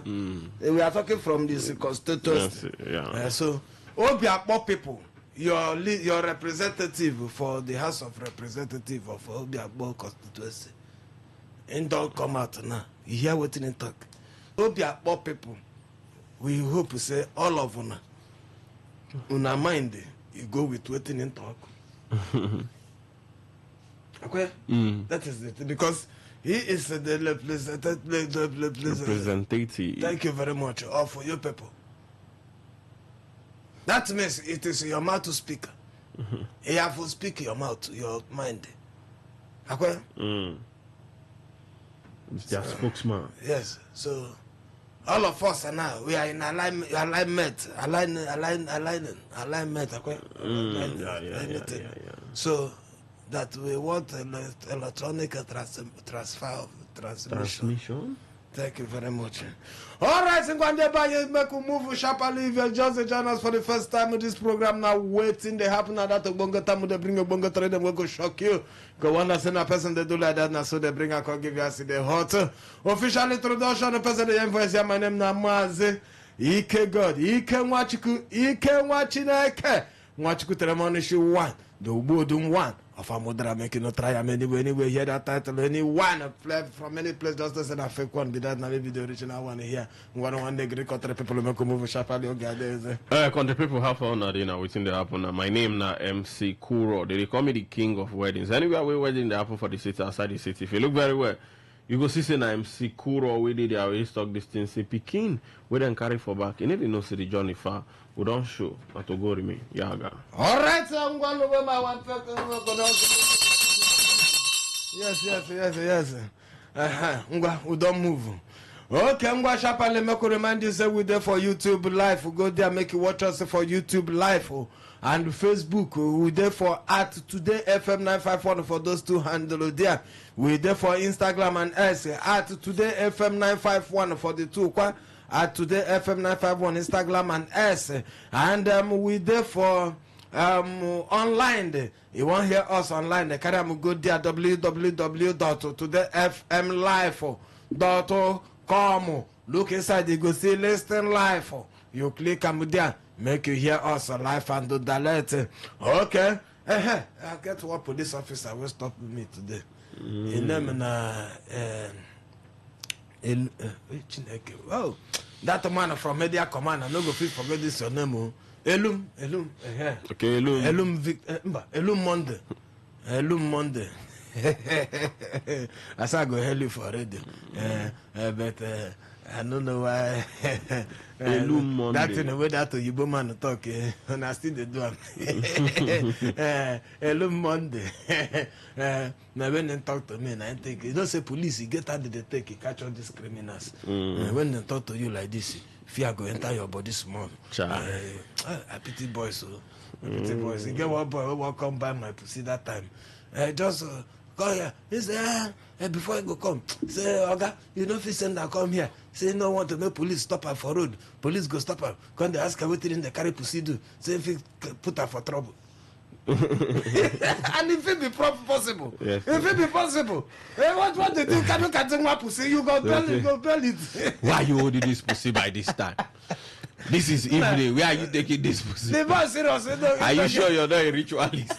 Yes, Yahoo boy. You want use I go do Yahoo something. They feel accuse her. They want to say they go accuse her. So they want accuse her. Say what use I go do Yahoo something. So, so our police are not say that they're very intelligent. Even if they don't get the equipment, well, you people will get to use it to investigate. Their own investigated their eye. Then look you, but they don't investigate you finish. No, wow. Okay, yes, that's one now from area command Elum Monday. Just to mention, say we see you. So make una mention I'm there. And when you reach office, tell us say they don't mention your name before they make una they careful. They bow now. As you do anyhow, we talk it. If you do well, we talk it. Okay, I'm going to make a move. Look inside. Waiting don't happen since we live on our commodity yesterday. The bonga told them now that they can't give one like this. And now will be the trendy stories. As English they take you speak. I'm sorry, forgive me for my bad English. I'm not an English man. I'm a native local man and a very local one. So just that the reason why I get this young man here to give me collection of my English in case you don't understand it well. So just manage me as you just take see me, just manage me like that because I move. Make you look inside the paper, look at the things that this is going to happen. Well, the first story here, President Bola Tinubu through a Renew Hope agenda on the Tuesday will be yesterday. They don't launch a free jam. Wow. This is quite commendable. This is commendable. It's quite commendable. Yes, it's quite commendable. It's not white. White commendable. It's white. White commendable. No, it's quite commendable. Quite commendable. It's quite commendable. What is quite commendable? So, President Bola Tinubu, they don't launch what they call a free jam legislation. Jam legislation. Thank you very much. Free jam legislation. Initiative, and I saw the take a speaker. Registration initiative for 50,000 Southeast youth. Wow. Kolani clap for him. When is the hand? Let us clap for President. Oh no. He has to do well for Ndibo.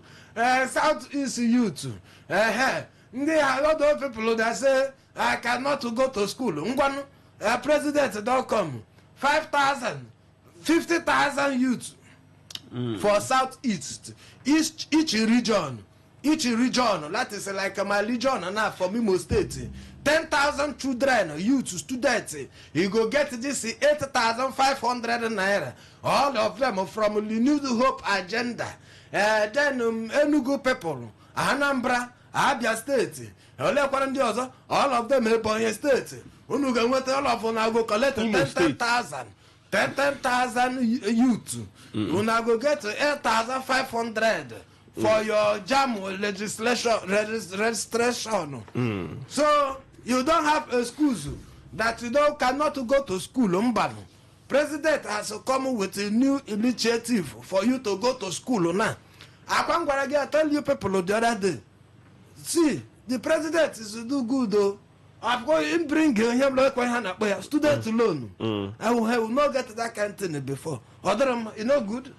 It's very. So now, I don't see any reason that you will tell me that you cannot go to school. Go and collect a jam now. Write your jam. If you pass it, your papa no get money for school fees. No problem. President don't settle that side. I know some people will go to attack me. Now I say this man they promote him. I'm telling you what is doing. No, but that's the fact. I think they say they bring good news to come. That's the fact. We don't bring good news to come today. No attack me because we want them. That's the fact. So go to school again. Listen to me. Then bring your money. How we put go? They bring out your money. Your money. They collect your subsidy. They collect your subsidy. Give you school fees loan. Say make una take am go school. So one them. Those don't give excuse now again. Go to school. You got on a university. If you go reach university, they tell you that you don't have school fees. Tell them no problem. My president have to bring out to school loan for me. Go look for the registrar for the school. Why am I making tell you put your name inside the school of Nigerian children of loan school? They give you loan. They go your school. It's your money. Oh, go nobody. They start to say after 2 years when you don't graduate for school, you go come pay the loan. After that 2 years, call me. I go remind you. I go tell them. Say 90% of Nigerian youths who don't graduate. I go show them record. 90% of Nigerian graduates. 90% we don't graduate up to today, me and you will follow. They are not gainfully employed. You go and check it for record. Go and read it. 90% of Nigerian youths who don't graduate for university today are not gainfully. I not say they are not employed though. When I say gainfully employed, when you say you be petroleum engineer, they work for oil company, no they like that. Some petroleum engineer they sell recharge cards. Some petroleum engineer na via you. Some na via.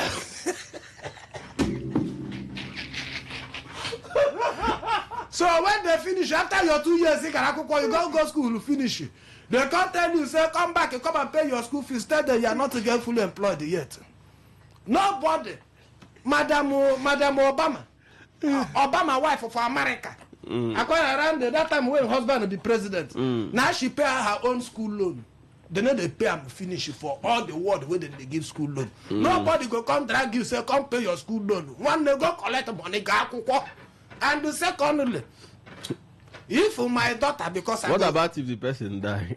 Eh? If the person sorry for you, not go die. You go there alive. No, there is the school loan done. If that one don't go, you can go and the family. I think that the family go. I go release my dog. Go give you. Make una come now. And make I tell you something. If you are a lawyer, you go collect that loan, study law. Make I tell you what you go do. When time reach, they say make you come pay. As a lawyer, write subpoena. Oh, you hear about subpoena. As a lawyer, when you reach that school, you go no, go collect the loan and now go to school. That they don't give you jam form and not free. So. You go subpoena your House of Representative. When you don't become lawyer, you subpoena your one of the other man now, House of Senator. Of your senatorial district. If they hold you, say make you come pay your money of the loan. You as now where you don't collect the loan, you become lawyer. Go hold your House of Representative, tell them make him come the same court where you did. Make him come show you record from when he enter as a senator. Waiting he don't do. All of us will go verify him together inside court there. If you no fit, then nobody get right to ask you to pay that loan when time will reach you.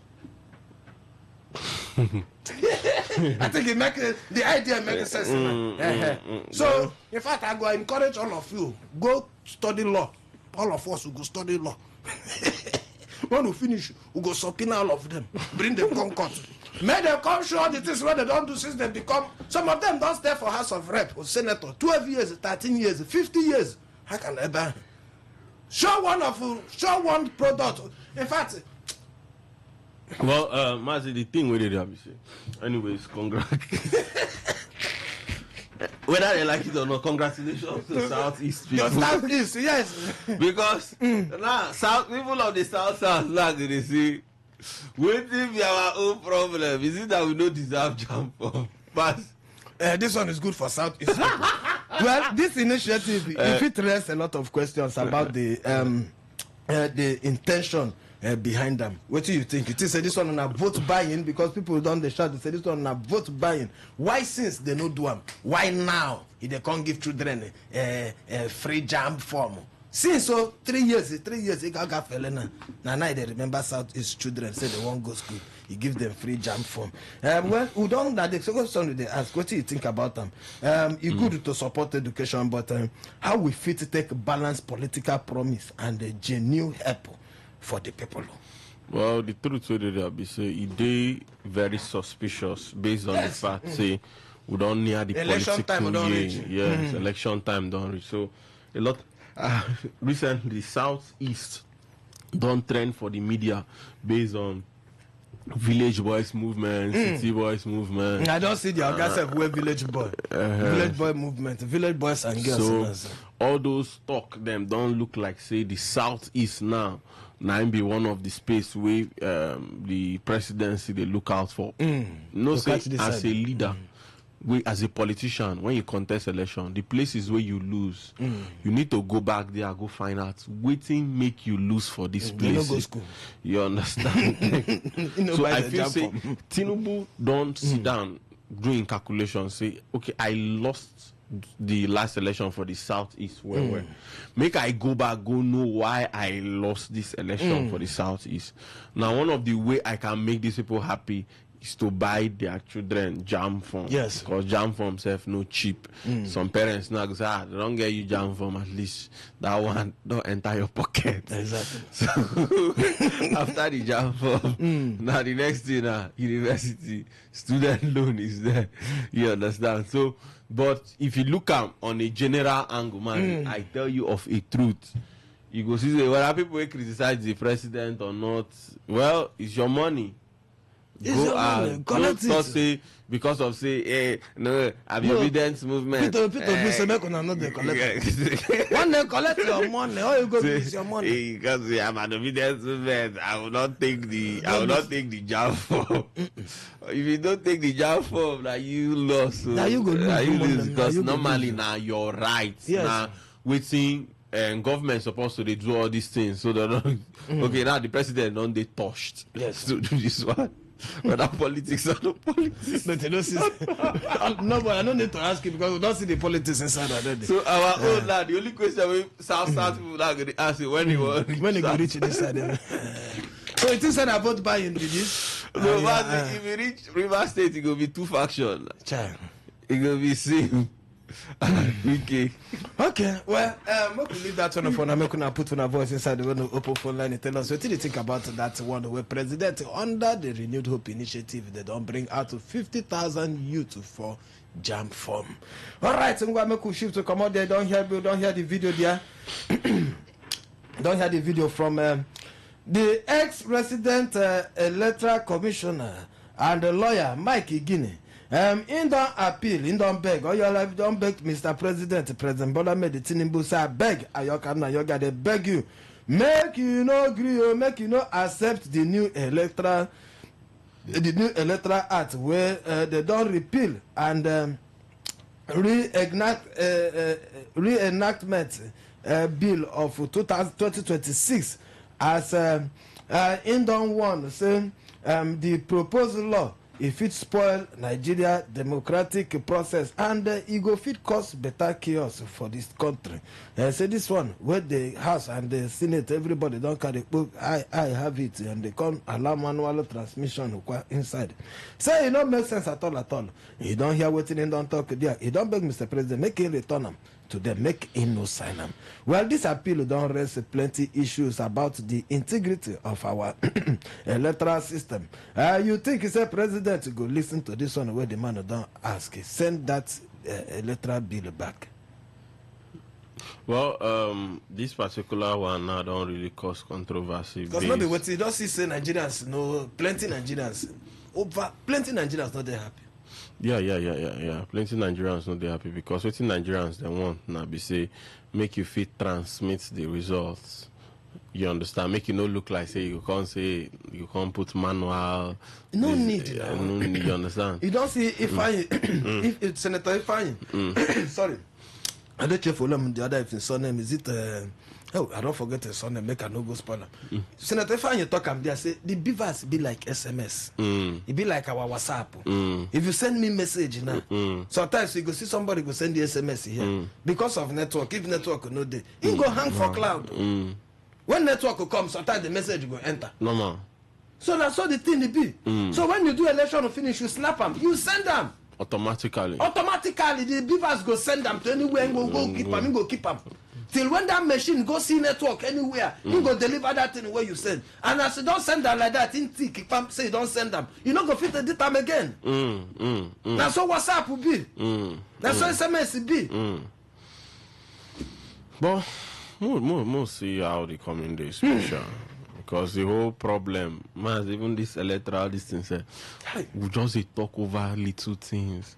This one, if I see rep, as of senators and rep, if I see this one's on the shard, they don't get out this session. Over little things, maybe say they're supposed to just do. If everybody mind, they pure for this matter. If people they mind, they pure. This because everybody need make it good. Good, and not be something will come day the stress. But anyways, all is well. Well. The Bible don't leave that on. What do you think? It is a president.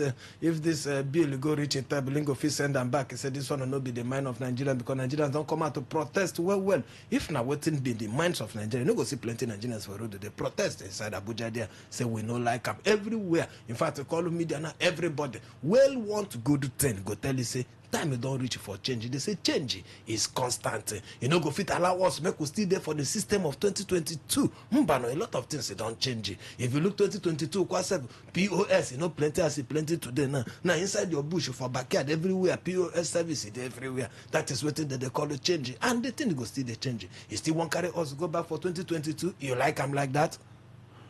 Or them? Okay. You go call us when we open phone line. This the president go send back this kind of bill, and this one don't forget to say they say be like if you were ABC people. All right, I'm gonna make a shift to come up from the make we enter our bongo today for today. This one on gets as BB as he gets. Well, time don't reach where we go talk live matter. This one is supposed to concern you well. Bobo, young boy, come here, bring your ear and go, young girl. Listen and listen very, very well. Gent, I don't know. When you reach the court of the law, or God the law, you know they understand. I don't know. I did not know. I didn't know. And what they call it there is excuse, and ignorance of the law. Has it? It's not what? Excuse. An excuse. If you don't know before, make you know now. We don't teach you now. Say ignorance of the law for the court. No be excuse it be. So I got the judge, I got the law, I no be no. They no go take him. Gent, make me tell you what don't happen to one young boy. The boy now fitness instructor for Kwaibom. They said drama don't happen. No. As Papa, I see the in fact to go play the video, make you hear him. The man who just waka enter inside where the boy they train people how to they do gym. They put you gym iron. The man who waka enter there we take police people. He carry 2 police go arrest the gym instructor. What did the young boy do? He carry his daughter come. Say, look at my daughter. You give my daughter belly. They say drama, papa don't slap and arrest in daughter boyfriend. They say he pregnant, he give him pikin, belle. Even though the girl, they say from the look, if you could have looked the girl quite self, you go, no be person go tell you say this girl no be small pikin. The girl look like adult from look. And the boy say, the girl tell him, when they date and I'm girlfriend. He say, he no said my girlfriend no be small pikin. But the papa they insist to say, the girl now underage. The boyfriend say, not be underage. Say this girl, now adult. In fact, even as they talk for the video here, you hear where small people they ask the pikin, you be small pikin. They give you belly, you be small pikin. And they follow the papa like that. And if you see the way, even when the girl follow the papa self, the kind of thing we are not sure saying a small pikin. But the papa say, the girl, now small pikin. Boom. He blow the boy. Boy. Police put a handcuff for hand. They push the boy, put inside the motor. This one on an operation, or you think it's right?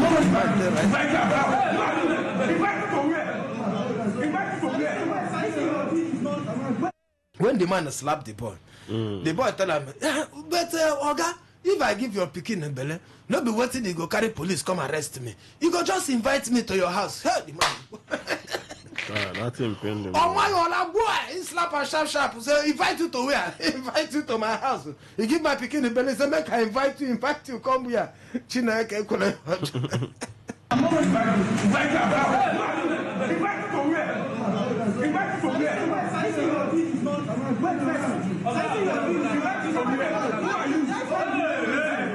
Officer, you know the operation with this thing. This is not big operation. Now operation with this, honestly. Now operation, your daughter na small pikin. Your daughter na small pikin. Don't you look at that? Your daughter na small pikin. Okay, your daughter na small. You don't fit do anything. Now. What's wrong with that? But you don't people that are pregnant. And you keep quiet, staying at home. And you keep quiet. And we got office, we know. Okay, but you look at my team, I'm embarrassing you. You can call a lawyer. Don't you know my daughter? You can call a lawyer.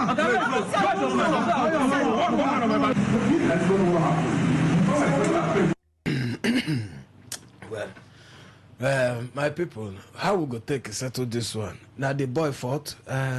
Well, don't forget to say, if you go sleep with underage pikin, we never reach 18 years, na crime.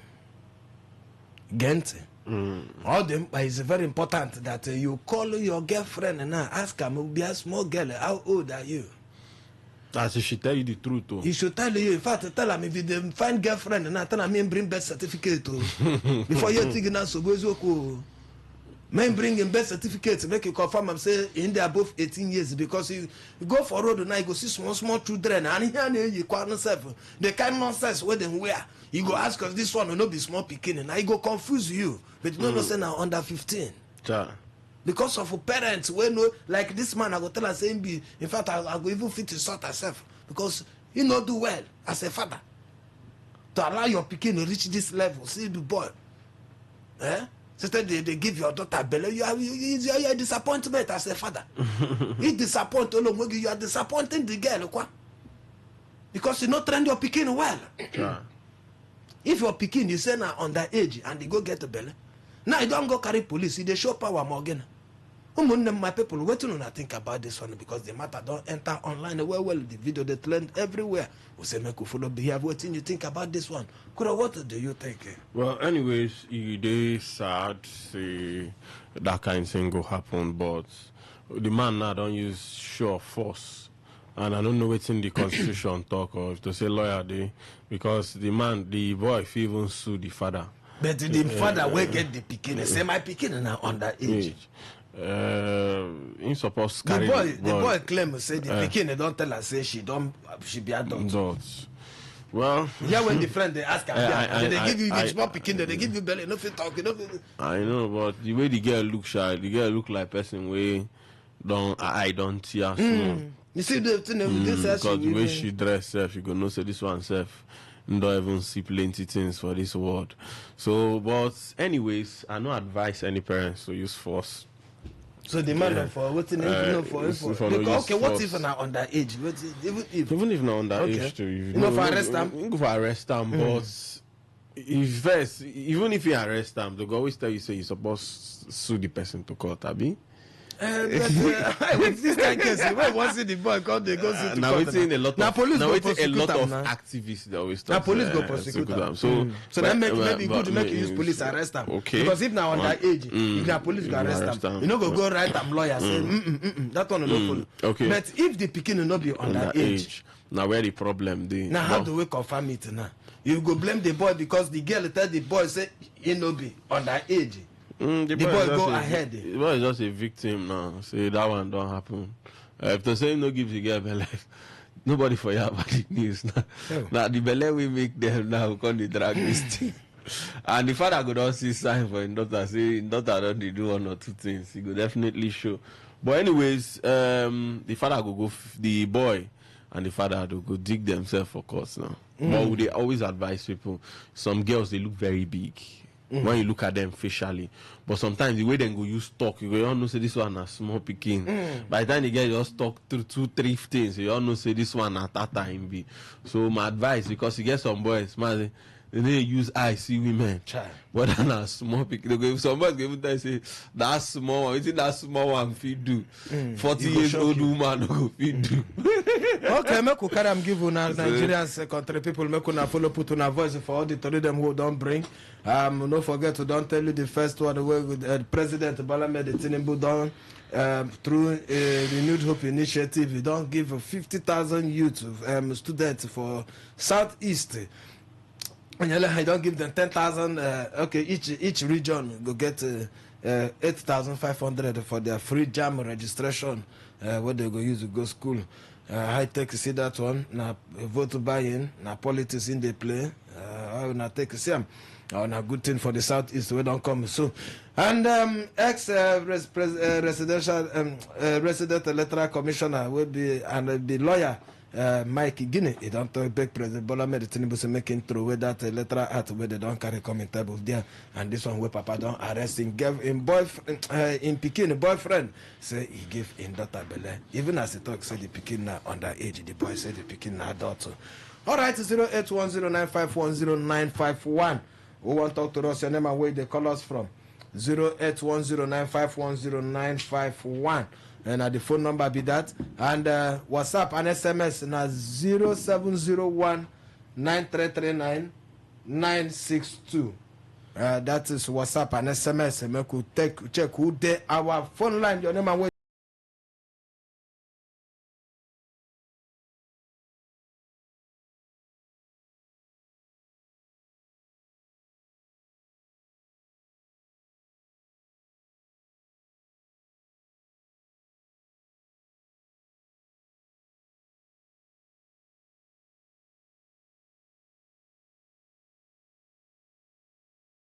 Our phone line. Chai, that one don't miss. I make we take another one again. Chai. Hello. Yeah, Marvin. Good evening, sir. Your name and where they call us? Good evening. How are you doing? I them we are good. Yeah, my name is Engineer Joran Sadova, popularly known as Watemo Kilema. All right. So which of the tourists with you there? Yeah, Kuro, I greet you. Sure. Yes, good evening, my dear brother. Marvin, I just want to talk on you. Two, I want to talk about the one with the former INEC report they talk.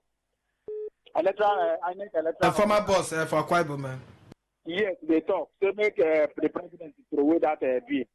Well, me, I didn't support to make him not try sign that, and they join all meaningful Nigerian people. They join voice, they tell them, make him not try sign that. That one, not that one. Then it got one thing where touch my mind now. Mazi, getting there, for waiting in the talk, I say water need they pass under the bridge where we're supposed to pass to. Because I got a very big concern. Say, okay, thing that will say, make them sign the bill the way they're supposed to sign them. Say, this one where they do, now talk move story. It shock you too, Akoya. It shock you. It shock you. It shocked me. I tell water they pass under the bridge the way we're supposed to pass. All right. They represent so many people for Biafra. That is it. Thank you very much. Thank you. We could take another call here. Hello. Sorry, we could take this one. Hello. Hello. Off your radio, sir. Hello, your name and where they call us. Hello. Oh, sorry. We don't miss you. They'll try call us back. Hello. Hello. King of Jollof Rice. Yeah, good evening. Mazi. Awesome. This Southeast youth, how many wedding they will want go? Over 50,000. 50,000. 50,000 No, each. now 50,000 where Tinubu bring. Now how many they willing to go school already? We get 5 states. Anambra, Enugu, Ebonyi State to Imo State. 10,000 from each state. 10,000 each of them. Now 5 regions. Tell us say it is small, and besides, now misplaced priority. Those things don't make any sense to us. He can't buy our vote with all those kind of sweet nothing gifts. It don't make any sense to me. Now where they bring for an eye, he won't come find way to do campaign. Since 2023 now, what he don't do for Southeast? Now 8,000 something where one can carry by jam. So by jam, now be say you don't do clearance enter. I met people go sit down one place. That one no follow for All right, and thank this you. father and the person where they Mazi, the truth of the matter no be whether that girl a minor or an adult. The father no like the young boy. And my question to young boy, you where they do something with the girl, whether an adult or minor, you give am belle. You don't ready to marry. Are you ready to marry her? What is all this careless behavior from our youth these days? Any little thing you don't give girl belly, any little thing you don't carry belly. You don't get plan for your life, eh? Mazi, you as you date now before you marry. I don't say you date 1 or 2 ladies. Why you don't give them belly before you marry? You know What sweet is that all time. these things? It's sweet to the boy. You know sweet us. Making you to them plan their life and then now they talk in oppression. Now Thank you very much. I don't like you. Thank you very so much. Go in for it. Okay. Thank you. Thank you. Hello. Hello, Mazi. Good evening, sir. Good evening. My name is Frank. I call from Port Harcourt. Go carry on, Frank. The one when I want to talk now, the one where Okechin that will represent to be a more. Hello? Okay. Where represent to be a more talk. At least him, no matter say politicians, majority of them, let them behave well. That this one when in talk, whether I reach a mind or no reach a mind, at least in the right name as a somebody we me as I talk here. I take him as a correct person. I would respect him for life. No matter say maybe waiting in town, their leader feel go like him. Maybe he no know when in talk him. But in me, particular, I would respect him. In the right name, till in generation, in children, they no forget to waiting in talk for us. And my contribution. All right. Thank you very much. Hello. Hello. Good evening, sir. Evening. 18 is my name. Carry on. Yes, the girl and the boy, the man slapping this guy is still presuming innocent until court of competent jurisdiction finding guilty. We should sue the man for public assault. And the girl, she must have to provide a death certificate. She has enrolled in one school or the other.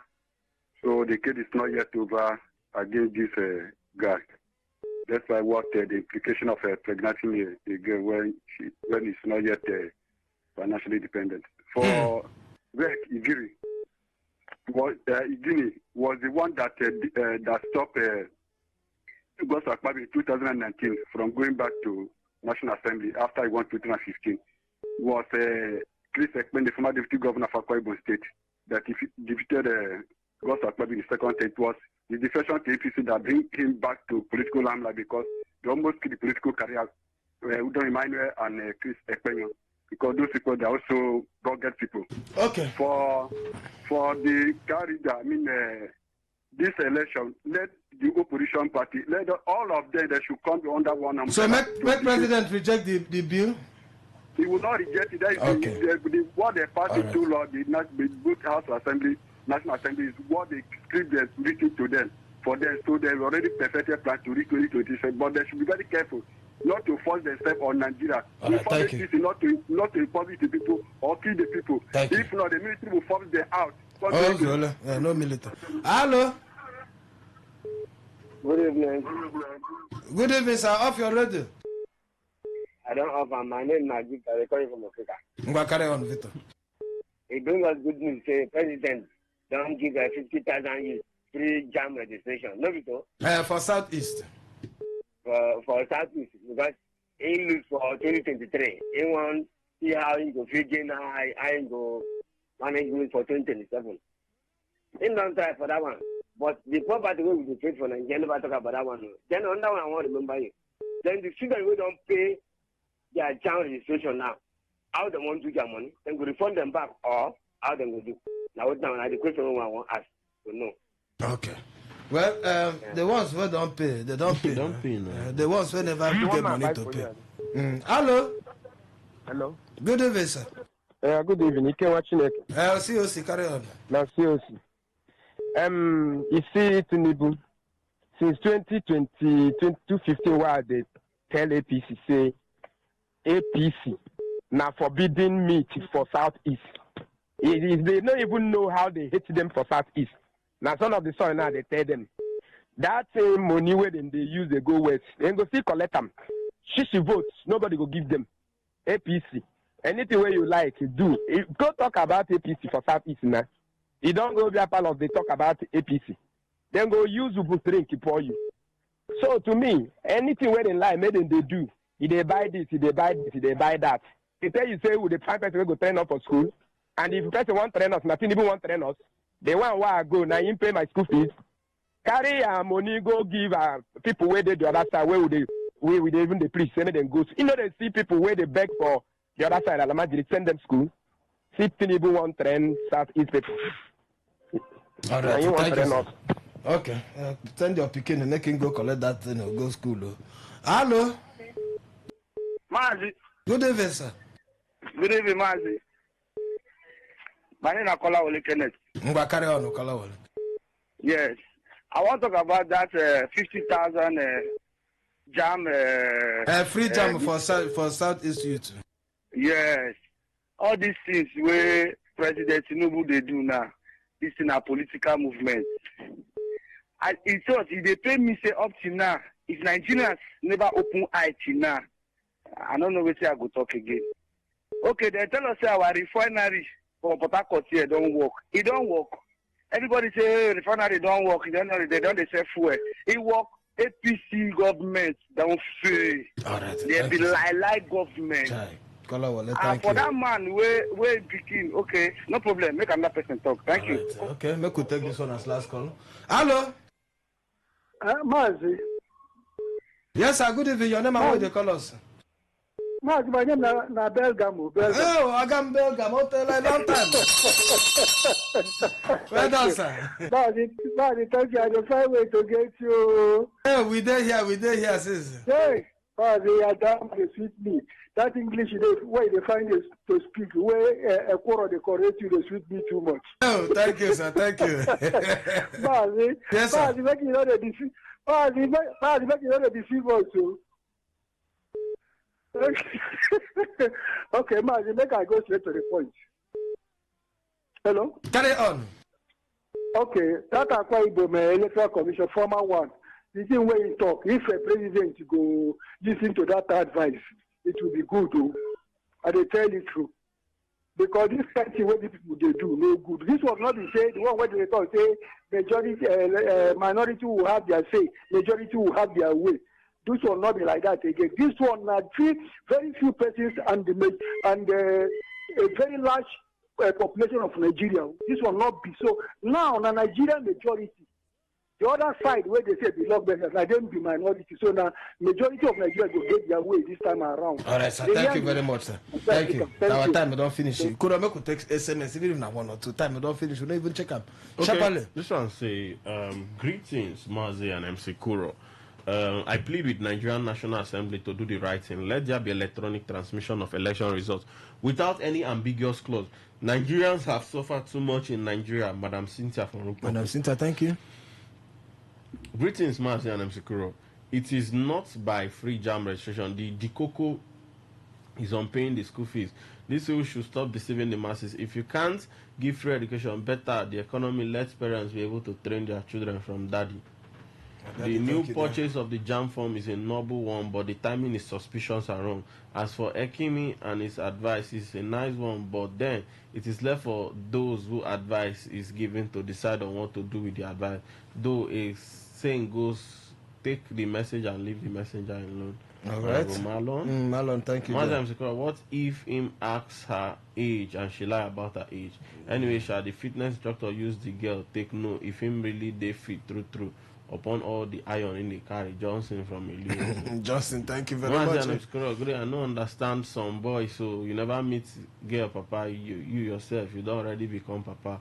A father we are in heaven, no be small thing they happen for Nigeria. All right, so we could leave like that today. Tomorrow we'll continue again 5 o'clock, 6 o'clock on our news. Just look for for today 95.1 FM. Oh yeah, Biarije. Oh no. Apola meba.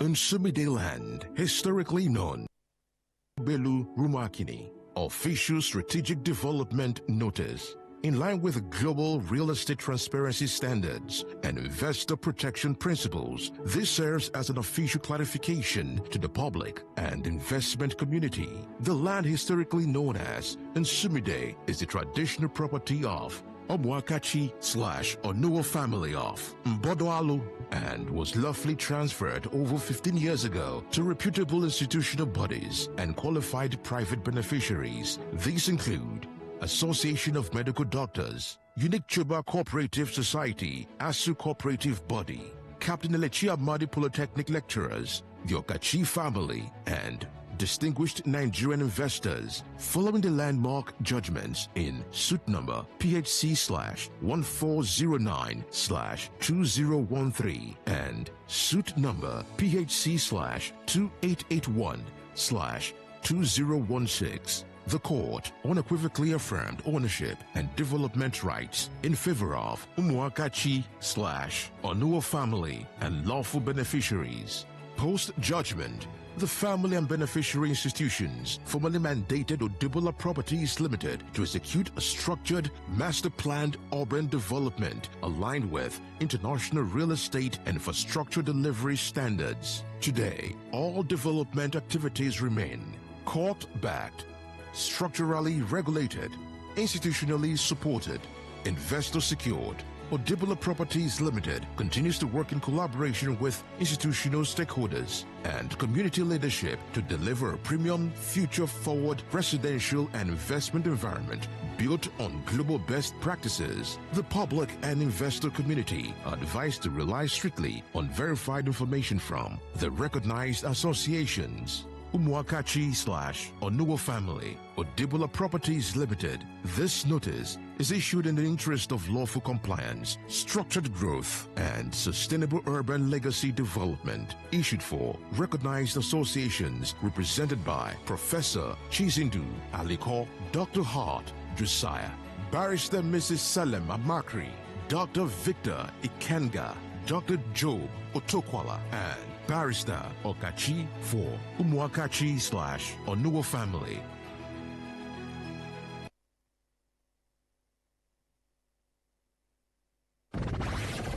The station with the... As the voice of the